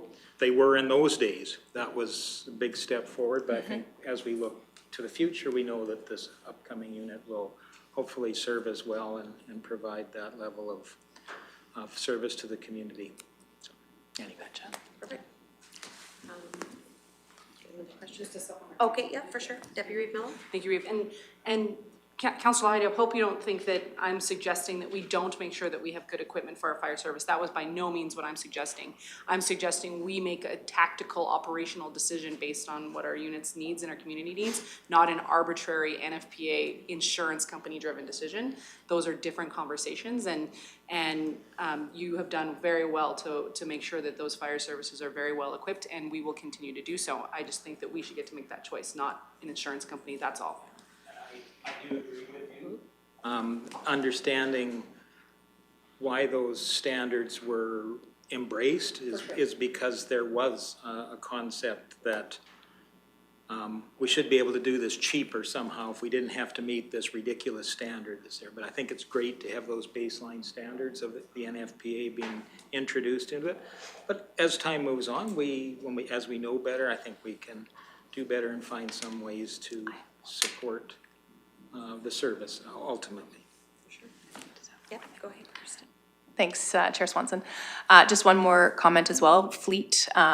Our fleet manager will take a look at whatever the asset is, and in a case of a water truck, they may be repurposed, like it can't maybe serve as a frontline fire services engine, but could be used in another department like agricultural services, regional waste, depending on what the needs are in the other service areas. So there's possibilities that those, I know they have their eyes on. Yeah.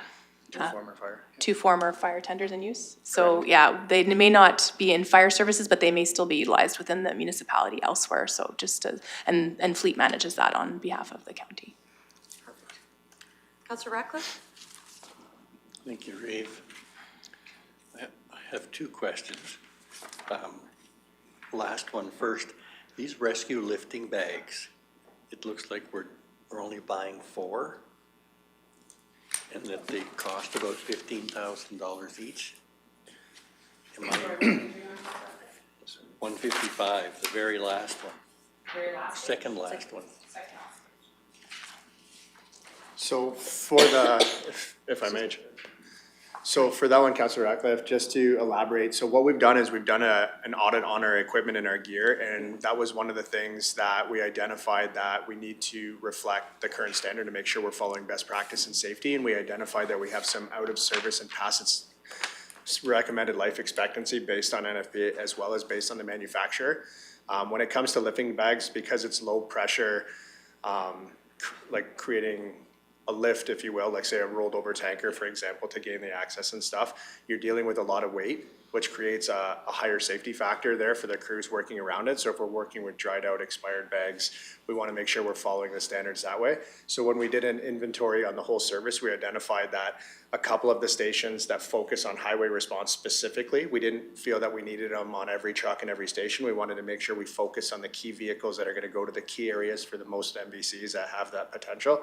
And we identified that over the next couple of years, well, we want to replace those accordingly. So we've moved some equipment around to accommodate that. So the frontline trucks that hit the majority of vehicles, so say the Rescue and Condor that's hit the big stretch of Highway 11 and then Rocky and a couple of other stations, Caroline and so on, that gives us the ability to have ones that are still workable and in service, and then have the life expectancy with the renewal date coming in so we can replace them accordingly. So that's why you see the 60,000 over there on 25, 26, and 27. And that will actually fully service by 2027 our full fleet across the board, and that buys us the next 10 to 15-year window. The next one after that's 2036. Yeah. For a life cycle. How many of those lifting bags would actually be purchased?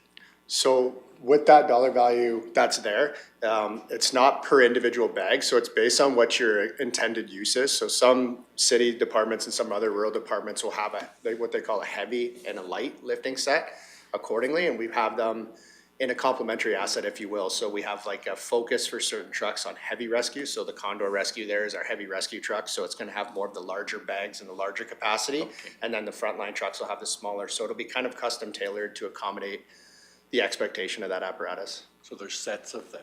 Yeah, there's predetermined sets, and then there's custom add-ons that we do to make it a complete set, if you will, for the intended use. Okay, good. Thank you. My second question, or my other question is about the capital and operating costs. And I was wondering where the training center fits in here. Is that entirely, the cost of that entirely borne by the county? So if you could clarify the question, it was related to the new phased construction for the training center? Just in general? Is that part of the? It's not in Station the, 10? no, it's in the facilities budget. It was under Eric's okay. section. It was the right before the administrative and heated storage conversation. Yeah, so in facilities, but we can certainly, he's still here. If you have a question, but we can answer, and if there's something related to construction, he can pop back up. Well, really my question is around the costs. Are they shared or are they entirely borne by the county? No, being a county facility, it's the county's 100% and then funded through those restricted reserve surplus. Okay. Yeah, just like the buildings would have been. Okay, good. Thank you. You bet. Sorry. Councillor Lohi? I answered it. My question was just a quick question relating to the lifting bag project. I assume that's a replacement of the lifting bag system, not just the bag themselves, or? Yep. So to answer that question, there's the lifting bags themselves, there's the hoses, which are also rated, the control module itself, and then the regulators. So it's a whole combination set up there, correct? Deputy Melha? Thank you, Reeve. Sorry, the training facility cost is 100% borne by the county? Yes. Do the firefighters that respond in town not need training? So therefore the town should be covering 23% of some of the training fees? Or do those firefighters come trained? Yeah, I guess the way I worded it, 100% county, it comes out of the restricted surplus from the deployments. So not tax funded from the county, but funded through the county's restricted reserve surplus that comes from those deployments. So it hasn't been funded through taxation. In terms of the cost share, we haven't approached our partners in terms of any cost share related to any of the periphery buildings within Clearwater County. And I don't believe we indicated in the ICC that we'd be funding the, like for instance, the Taylor prop through those same deployment revenues, because that's training for but that would not see a town cost share. So it hasn't been something that's been anticipated as part of the budget or the ICC discussions. Supplementary. Does, you're saying 2020, was it 2025 or 2026 that agreement is up for renewal? You had said 2025. 2025. Yes. So this is a conversation that we can take to the ICC and maybe include training costs and the fact that we have an amazing training facility that is still being built upon and utilized that also benefits the members that respond to the town as part of that agreement going forward. Yeah, absolutely. Yeah, perfect. That's the discretion of the committee. Excellent, thanks. Okay. Any other questions? If not, looking for a motion. Oh, okay. Thank you, Councillor Lougheed makes the motion. I'll call the question. All those in favor? And that is carried.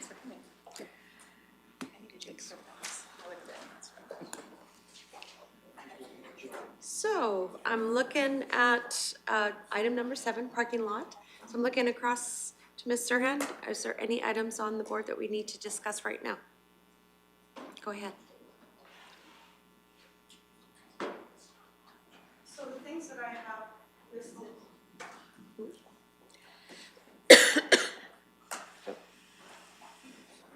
That's okay.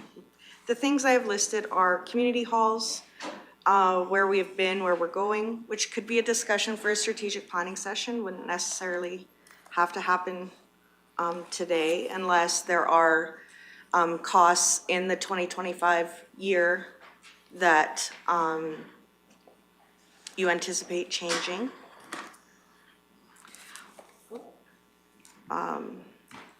Discussion about recreation, county and regional.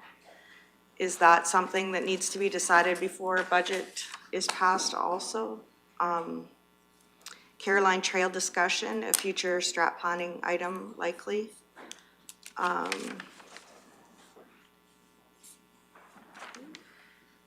We had the gravel road rehab discussion. There was a decision made on the FRIA project.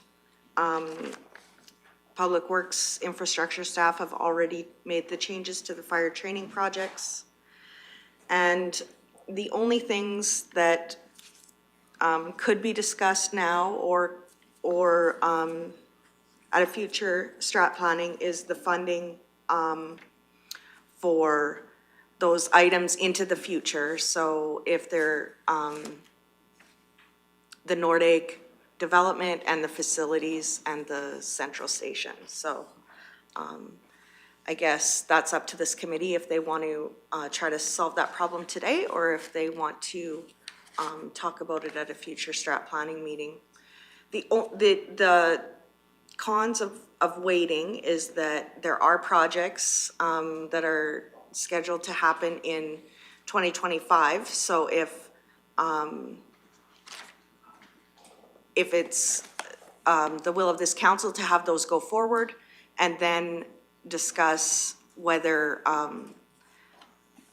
they wouldn't come to completion if they ended up not being a priority, such as design for, I think, 3 or 4 of the Nordegg projects. The waste transfer site isn't, nothing is happening in 2025. So there would be no impact on not making a decision today. And the facilities, there's no costs being spent in 2025, so there would be no implication to waiting on those priorities. However, there are several Nordegg projects that are starting in 2025. All right. I know for myself, I really want to have a conversation about the community halls.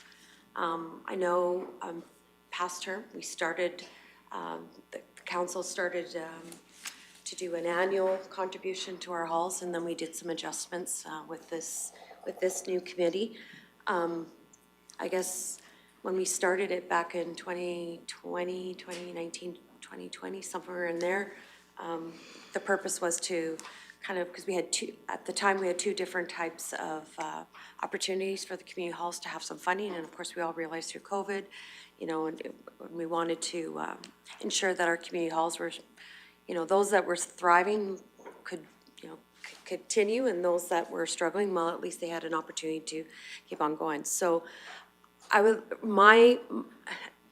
it's a bit of a, well, it's, where are we as far as when we started to where we are now as far as these community halls? I know we have 21.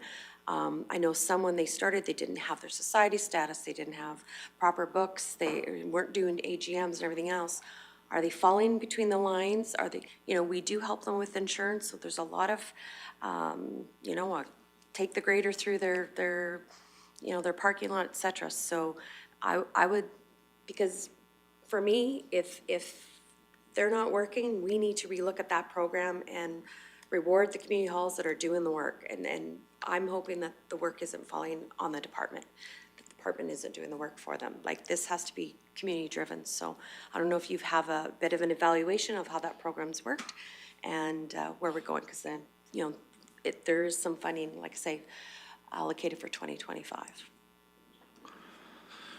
Yeah, that's a lot of information. It's great. I think, we have sort of three thrusts, if we will, of, support for community halls in our budget. So we have, as you alluded to, we have our grant funding that, our continuous or our yearly grant funding, which we started in 2018, 19, when we,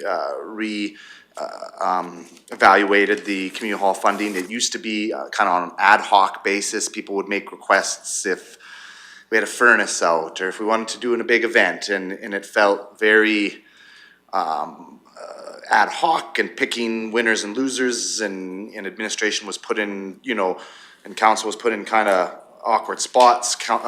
Community halls that were sort of good at lobbying, got funding, community halls that weren't, didn't. And so we brought that to the council of the day, and we established a system where they had consistent funding. It was $2,500 for what we would consider small community halls, $5,000 what we consider large. COVID came. COVID brought a lot of things to our attention when it comes to the occupancy and the differing occupancies based on when you got it, when your last inspection was, whether you got development permit and building permit for your last upgrade. And community halls were disappointed at what we considered their occupancy was. And so council heard that, and I know we had a discussion with this council very early in your term, and we decided at that point we were gonna move everybody to the 5,000. Our, justification was small halls have bigger revenue, but they also have big halls have bigger revenue, but bigger expenses. Small halls have less revenue, but still, a furnace is a furnace. And if your furnace is slightly bigger, it's still expensive to replace, and so that's where we're at today, $5,000. Through that process, we have absolutely provided, in my opinion, in-kind service, which is the second thrust as far as getting a lot of these halls into compliance, not only with the county's standards when it comes to giving grants, but also to provincial society standards who, as we've maybe discussed earlier, when it comes to gravel pit certifications, the province has got a lot of rules, but they're not out there looking, and so we found community halls that did not do AGMs, community halls that were not providing equal opportunity for the boards to collaborate. And, I'd like to say that we've, if we were at a 40 or 50%, we've went into an 80 percentile. I'm not saying every community hall is perfect, but I would like to say our team, and through the grant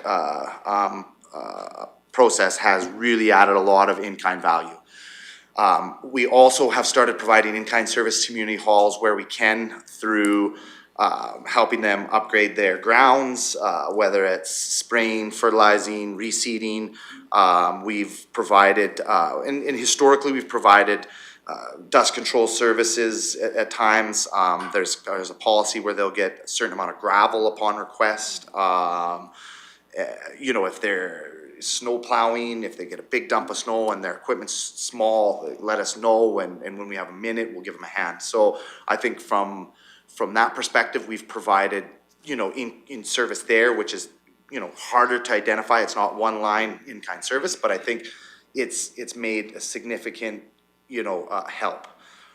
Third thrust is major capital funding for major upgrades to halls that have fallen in. And this, I would lump Caroline Arena into this as well. That is where we started along with Dovercourt. And that has by far been the largest investment aside from Farrier's rebuild. And so we've provided that, and there is no policy for that. Council has made these decisions case by case. Based on delegations or presentations from administration. And so we are we've gained made significant steps in the Caroline Arena. We have a design now. We're very close to tendering the final work for that project alongside the the Carolina Ag Society to finish that. We expect that to be finished in 2025. They will be funding the rest of their work out of their surplus from our operational funding. Dovercourt Hall is in kind of the same position. They're tendering the final work for their upgrade as well as renovations they've wanted to do in conjunction. We've completed the initial inspections in conjunction with our engineer and our fire service for Condor, Leslieville, and Nordig. Condor has a couple little things to do, a door here, some bump hardware there, so that's the best news as far as one of our major halls goes so far. We needed a win after, major upgrades in Dovercourt, even more major upgrades in Leslieville, and fairly important, but minor when it comes to a dollar figure for Caroline. Nordig, they need some work done, but they are in a little bit of the same boat as Ferrier when it comes to end of life and outgrowing and facility that may not be worth salvaging. So we are working with a plan, a short to midterm plan, a 5-year plan with them to, things like bump hardware have to be done, but major upgrades can maybe be deferred until we have a larger consideration of what the future of a facility would be in Nordig. And then we have a couple, Everdale had just went through some major renovations. We believe they're in fairly good shape. So the final major hall that we will be evaluating will be Evergreen. And then we hope, and Evergreen is the most recent built hall, late 80s, early 90s, I believe. Until Ferrier comes along, Evergreen will be our newest hall. So that's sort of where we are. Once we get done the majors, our plan was always then to go and start doing evaluations on some of the smaller halls. Their criteria or their requirements are a little less just because their occupancy is a little bit less. And so also, as far as where we would go to weddings and major events in our communities, they tend to be more of the Dovercourts, Leslieville's, Condors, Everdales, Evergreens. So that is sort of the, and then of course we have Ferrier, which is in the middle of a build. The inflation has not been their friend. The raging construction inflation, COVID has, significantly increased the cost of what that build looked like. No community group often has all the money secured before they start. If you do that, you may never start. And so they are still, short of funding. Even if council approves the $200,000 in our budget, they'll still be someplace between $80,000 and $160,000 short of finishing. And that is a big range because, again, community halls often get donations that are hard for our engineers to factor into an estimate. And so, but what they lack in funds in Ferrier, they certainly make up for in passion and gumption. And so we expect them to soldier on. They've done considerably well up until this point with the factors that I mentioned, the construction inflation and COVID and things of that nature. So, that's sort of the Coles notes of the community hall efforts. Certainly if we want to get, deeper and diving into that, we'd be happy to do a community hall workshop in 2025 if that would be helpful or whatever we can do to help council better understand where we're at. Happy to do so. Okay, thank you for that. I just, we've been kind of, like I say, been going along now for a while. It's nice to get a bit of an update before we, appreciate the fact that, and I think the halls appreciate the fact, especially the larger ones, that we are doing what we can to ensure that they stay sustainable and in that, and totally appreciate your departments and all the in-kind service that you guys do. It's fantastic. And I feel there's a revitalization of these halls now. There's a generation of young families now that are coming and they're using them again, which is fantastic. So I think it's better to have the lights on with feet running around in there than just to have the furnace running and it being dark. So thank you for the update. That's what I was looking for, because if there's been barriers or there's been something stuck, like we need to talk about that now. Deputy Reeve Melhoff. Thank you, Reeve. I think you already answered my question, but I was gonna ask if we have like a viability review process where we can go, okay, is this even worth fixing? And I know that removing a community hall from any community is a hard decision to make, but I think that needs to be part of the conversation, because there is some halls in this community, or in this county, that actually probably don't get used very much, if at all, and yet are still community halls. And then do we put some of this upgrading funding towards them if they're actually not being utilized? And so I'm hoping that is a part of the conversation. It sounds like it is, because you're already using something like that in the Nordic process, but. Yeah, you know, I mean, that's not an easy discussion to have. That's part of why we proposed, and, you know, I think council agreed that one of the attributes or reasons why we went after the majors first. We know those are viable. We look at their usage logs, which is part of the criteria every year that we ask for the grant funding, is they provide us a list of everything that goes on in the hall. You know, it's not an appropriate place to start naming names, but there is 1 to 3 halls that, you know, may not fall on that side of the line, you know, and that's part of the process. And you know, obviously that's not gonna be an administrative decision. You guys don't get easy decisions ever. There's no easy day in this room, and that will be a hard day, but it will have to be a discussion that we have to have. When we have that discussion, we'll really, in my opinion, or my recommendation will be when we are at a point with the major halls that we start getting into the minor halls. We have kind of worked so far, and it's worked out okay on a hand-up scenario at who gets the next inspection.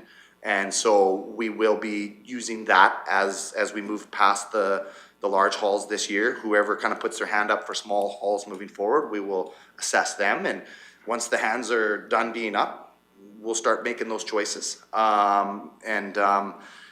know, you're right, that there is gonna be some tough decisions, and there's gonna be some, you know, that may not be salvageable, they may not have the usage, they may not have the volunteers, they may not have the board to do it. And Reeve Swanson, Chairman Swanson is absolutely correct. These last year and a half, 2 years, 3 years since COVID, we've seen a tremendous amount of young folks. We've seen halls, you know, that weren't having AGMs that all of a sudden are, and they're, you know, went from having boards that were average in age of 70, 80 to now, you know, half that. Fabulous. That's great. That may not be enough to save some, but I think it may be, you know, enough to save others. And a hall is typically only as good as its volunteers and its board. And so, but no, you're absolutely right. And you know, it's gonna be a tough discussion, but the taxpayer expects us to do that. And you know, and I think we're up for it. And we may not look forward to it, but we will do that. Okay, perfect, thank you. Councillor Cermak. The status of all the halls that we donate money to or give money to, do we make sure that they're all up to date, their status is there, and all of the bookwork has been done, and that the money is being used for what it's being used, should be used for? We do, yeah. We've got what we believe to be a fairly robust process. We've worked with our folks in finance and to help us evaluate their financial statements. We check to see under all of our halls are expected to be registered under the Societies Act. They could be registered under the provincial or the federal not-for-profit act. Nobody is, so either or. And we check that quite frequently. We have caught halls that have been either orphaned or partially orphaned as far as losing their status. We've helped them get their status back. We check their logs to make sure that they're available. You can't, you know, be a community hall and not rent to the community. That's not gonna work. So we check on that. We make sure that, you know, those T's are crossed, I's are dotted, and, you know, we have a team that does that, and they reach out to the subject matter experts within our organization, like finance and fire and things of that nature. So yeah, there is strings attached to the funding, and not just for community halls, for every group that we give money to, from highway cleanup to, you know, millions of dollars to, you know, other groups. So we do make sure that the taxpayer money is going for what this council wants it to go to. And if it's not, we will have discussions or, and that usually resolves it. If not, we would come straight in here at the next meeting. We'd recommend to council that you direct us not to provide that funding or that we ask for it back. Haven't had to do that, fortunately, in my time responsible for this, but same thing. If we had to do it, we would do it. Wouldn't be an easy day, but it would be a day. Great to hear that you got the checks and balances in place. Yep. Thank you. Deputy Reeve Melloff. Thank you, Reeve. And if there's no more questions about community halls, I do have some general budget questions that I'd like to ask before we adjourn for the day. What is the projected budgeted surplus that is within this budget? Because every year we budget a surplus. What is that number? It's that 17 million, number that's at the bottom of the 4-year, Okay. plan. I'll just.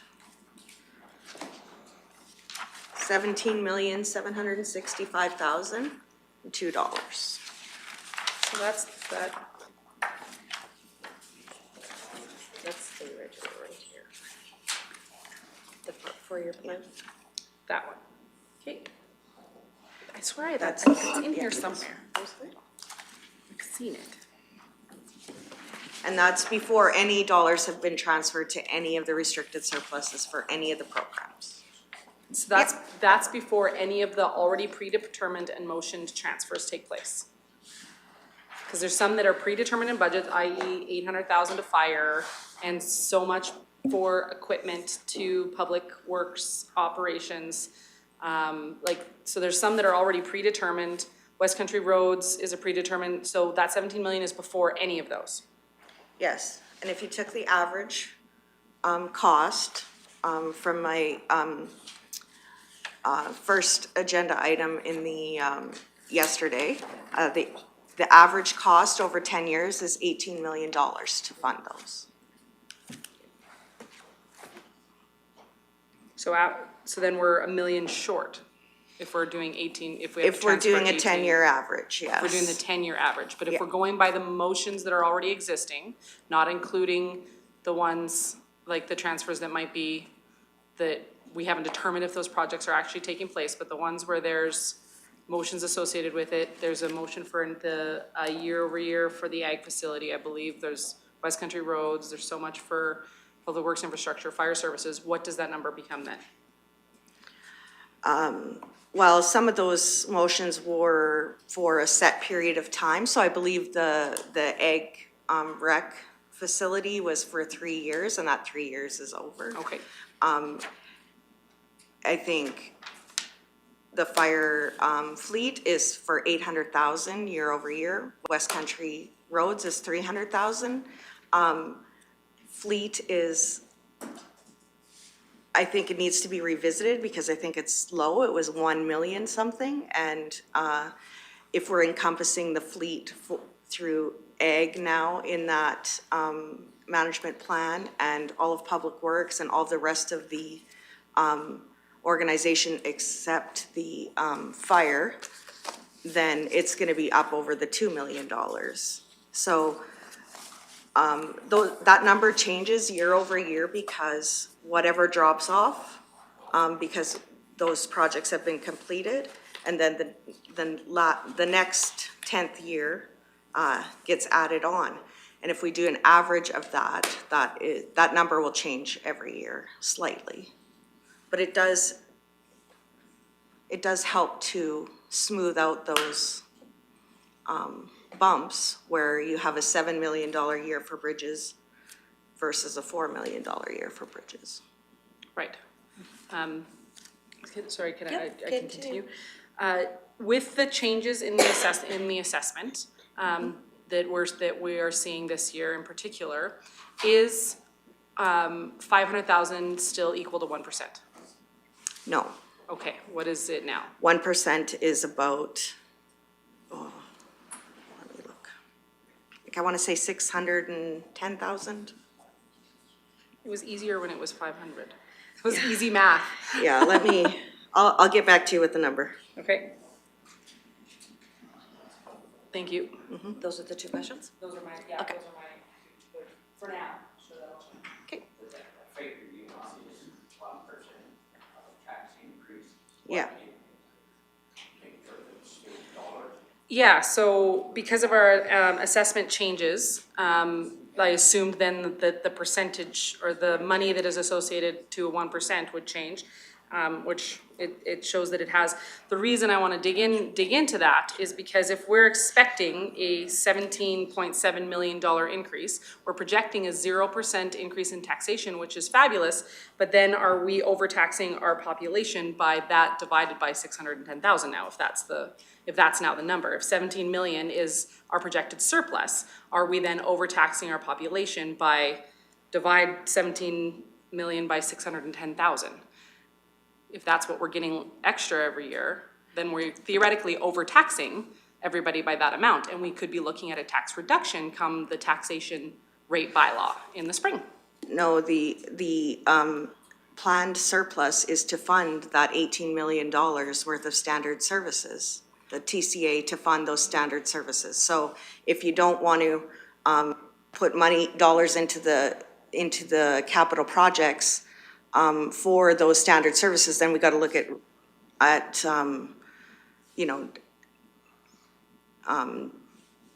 deleting services or declining services. Because we're short $1 million now, it should be 18 million, we're only at 70. But that's if we're averaging all of the projects that are potentially being planned for the next 10 years. In your standard services, that's not even including the transfer station, the facilities, the Nordegg development. That's just your standard services. That's just the blue Yep. line one? Yep. Okay. Okay, thank you. Yep. Counselor Lougheed? I hate to even fling this one in, but it's a complex, everything's very complex. So if we were to include amortization, would we be above or below that zero mark? Are we investing enough back in our community to replace that which is being used up or evaporating, however you want to think? I mean, we provide the service and some of it just disappears in order to produce that. The amortization for 2024 is going to be over $23 million. So no, we're not. Right. And that's at the cost that's used to purchase or construct those assets. And some of those assets are 50 years old. So if we were to replace those assets, it's going to cost much more than the amortization. Director Hagan? Thank you, Madam Chair, and perhaps if I can just add to that. We've left amortization out of the equation for now. It is a little difficult to get your head around at times because it doesn't involve cash. It involved cash when we first bought the asset. Now what we're recognizing is the decrease in value of that asset over time through amortization or depreciation. So the fact of the matter is, if we factor amortization into the expenses here, it's going to show that we're in a deficit situation. But then, because we will have collected revenue through tax funds, there is cash available to put into restricted surplus now. So it's almost an in and out. Certainly when we finalize the budget, amortization will be in there, but then this summary will also be updated with another line to show that add back for the non-cash item. We collect cash in, but there's no cash going out directly. Instead, we take that cash and transfer it over into restricted surplus. So that amortization, the funding of the amortization becomes your main component of how you fund restricted surplus going forward. So because it's essentially a collect, put it aside, we've taken it out of the equation here and said, without that in, you still got the same challenge here, with or without it. Thank you for that. Yep, go ahead. The things I thought there's, it helps with some of that explanation of that you were concerned with, that it appears as though we're overtaxing the ratepayers to be able to do that, but that it's actually going into to maintain the infrastructure that provides the service level that is being used. For sure. Difficult concept. That's why he's the accountant. That's, yeah, no, And that's, she's the accountant. Go ahead. that's Mr. why An- they tear their hair out. 1% would be 640,000. Okay, thank you. Okay. Excellent. So looking at the time, oh, did you want to have one more comment here? Just one closing comment, and maybe Absolutely. mostly for the benefit of the viewing audience. For sure. Just to clarify again, and we talk about this quite often, the concept of a balanced budget in an organization this complex, it really is, considering all the services that this organization provides. It's more than revenue minus expense. Because if it was that simple, we would have been done about 10 o'clock yesterday. The fact of the matter is you have to consider those other things. You have to consider, is there principal repayment on debt? Well, the money's got to come from somewhere. So you need a surplus, which would be the difference between the revenue and the expense, in order to fund that debt repayment. Do you have capital equipment to buy that isn't covered through grants or other funding? Well, now you need to bring in the funds for that, so you need to increase that surplus. So a surplus is not a surprise.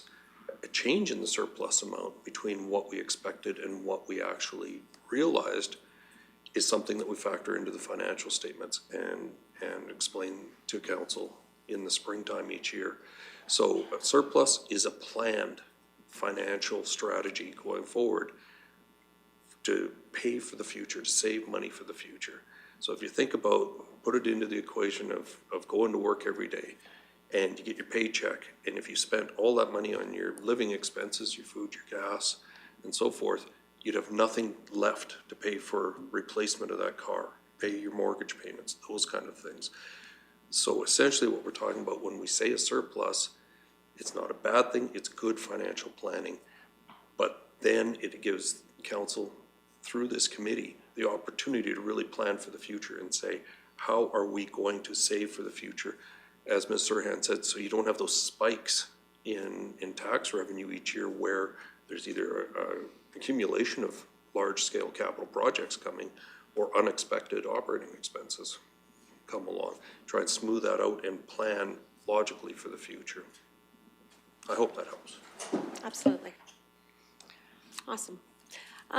So I see it's 4:30, so I'm not making a motion, I'm recessing. So I'll recess for the day, and we will return to maybe Are 5. we needed tomorrow? I'm, Do we need tomorrow? there's still some, is there, what, 2 conversations still on that board? Or 1 conversation? Yeah, it's up to this committee, what they want to, I guess, accomplish by the end of these budget deliberations. And that is, do you want to look forward and choose priorities based on the 10-year capital plan? Because there are those projects in the Nordegg plan that are not funded. So they've been coming out of the due to, due from, and the lot revenue will not cover that in the future. So if all of the projects go forward in 2025, then their other priorities automatically won't be funded, because all the additional funding will have to go to finish funding those projects into the future. Does that make sense? Yep. So that's So- tomorrow then? There will be a discussion about Allegheny. If this committee is happy with moving forward with the 2025 work plan and making those priority choices later, we can do that. But then it risks the, some projects being spent money or getting started and then not being completed. Right. If they aren't chosen as a priority. Do you want to add anything? Director Hagan. I don't think anything specific. I think it's just that, I think the committee is, we've had an opportunity to go through and explain all of the facts and figures behind the numbers that you see in this draft budget for 2025 and the preliminary numbers for the next 3 years after that. I suggest that the committee take the time, and I don't know that it's gonna take all day tomorrow, that's up to you guys, but I think you take the time to make sure that you're comfortable with everything that's been explained and provided, explore some options, but I do think we need to finish the equation. As Ms. Serhan said, we can take that $17 million figure, identify that as what's being transferred to restricted surplus, and essentially our budget is balanced for 2025, and that's what we can present to you for final approval on December 20th. But I think there is an opportunity here, should you want to take it, to explore it a little further and fine tune this a little bit so it's a document you're comfortable with when it's presented for final approval. Okay.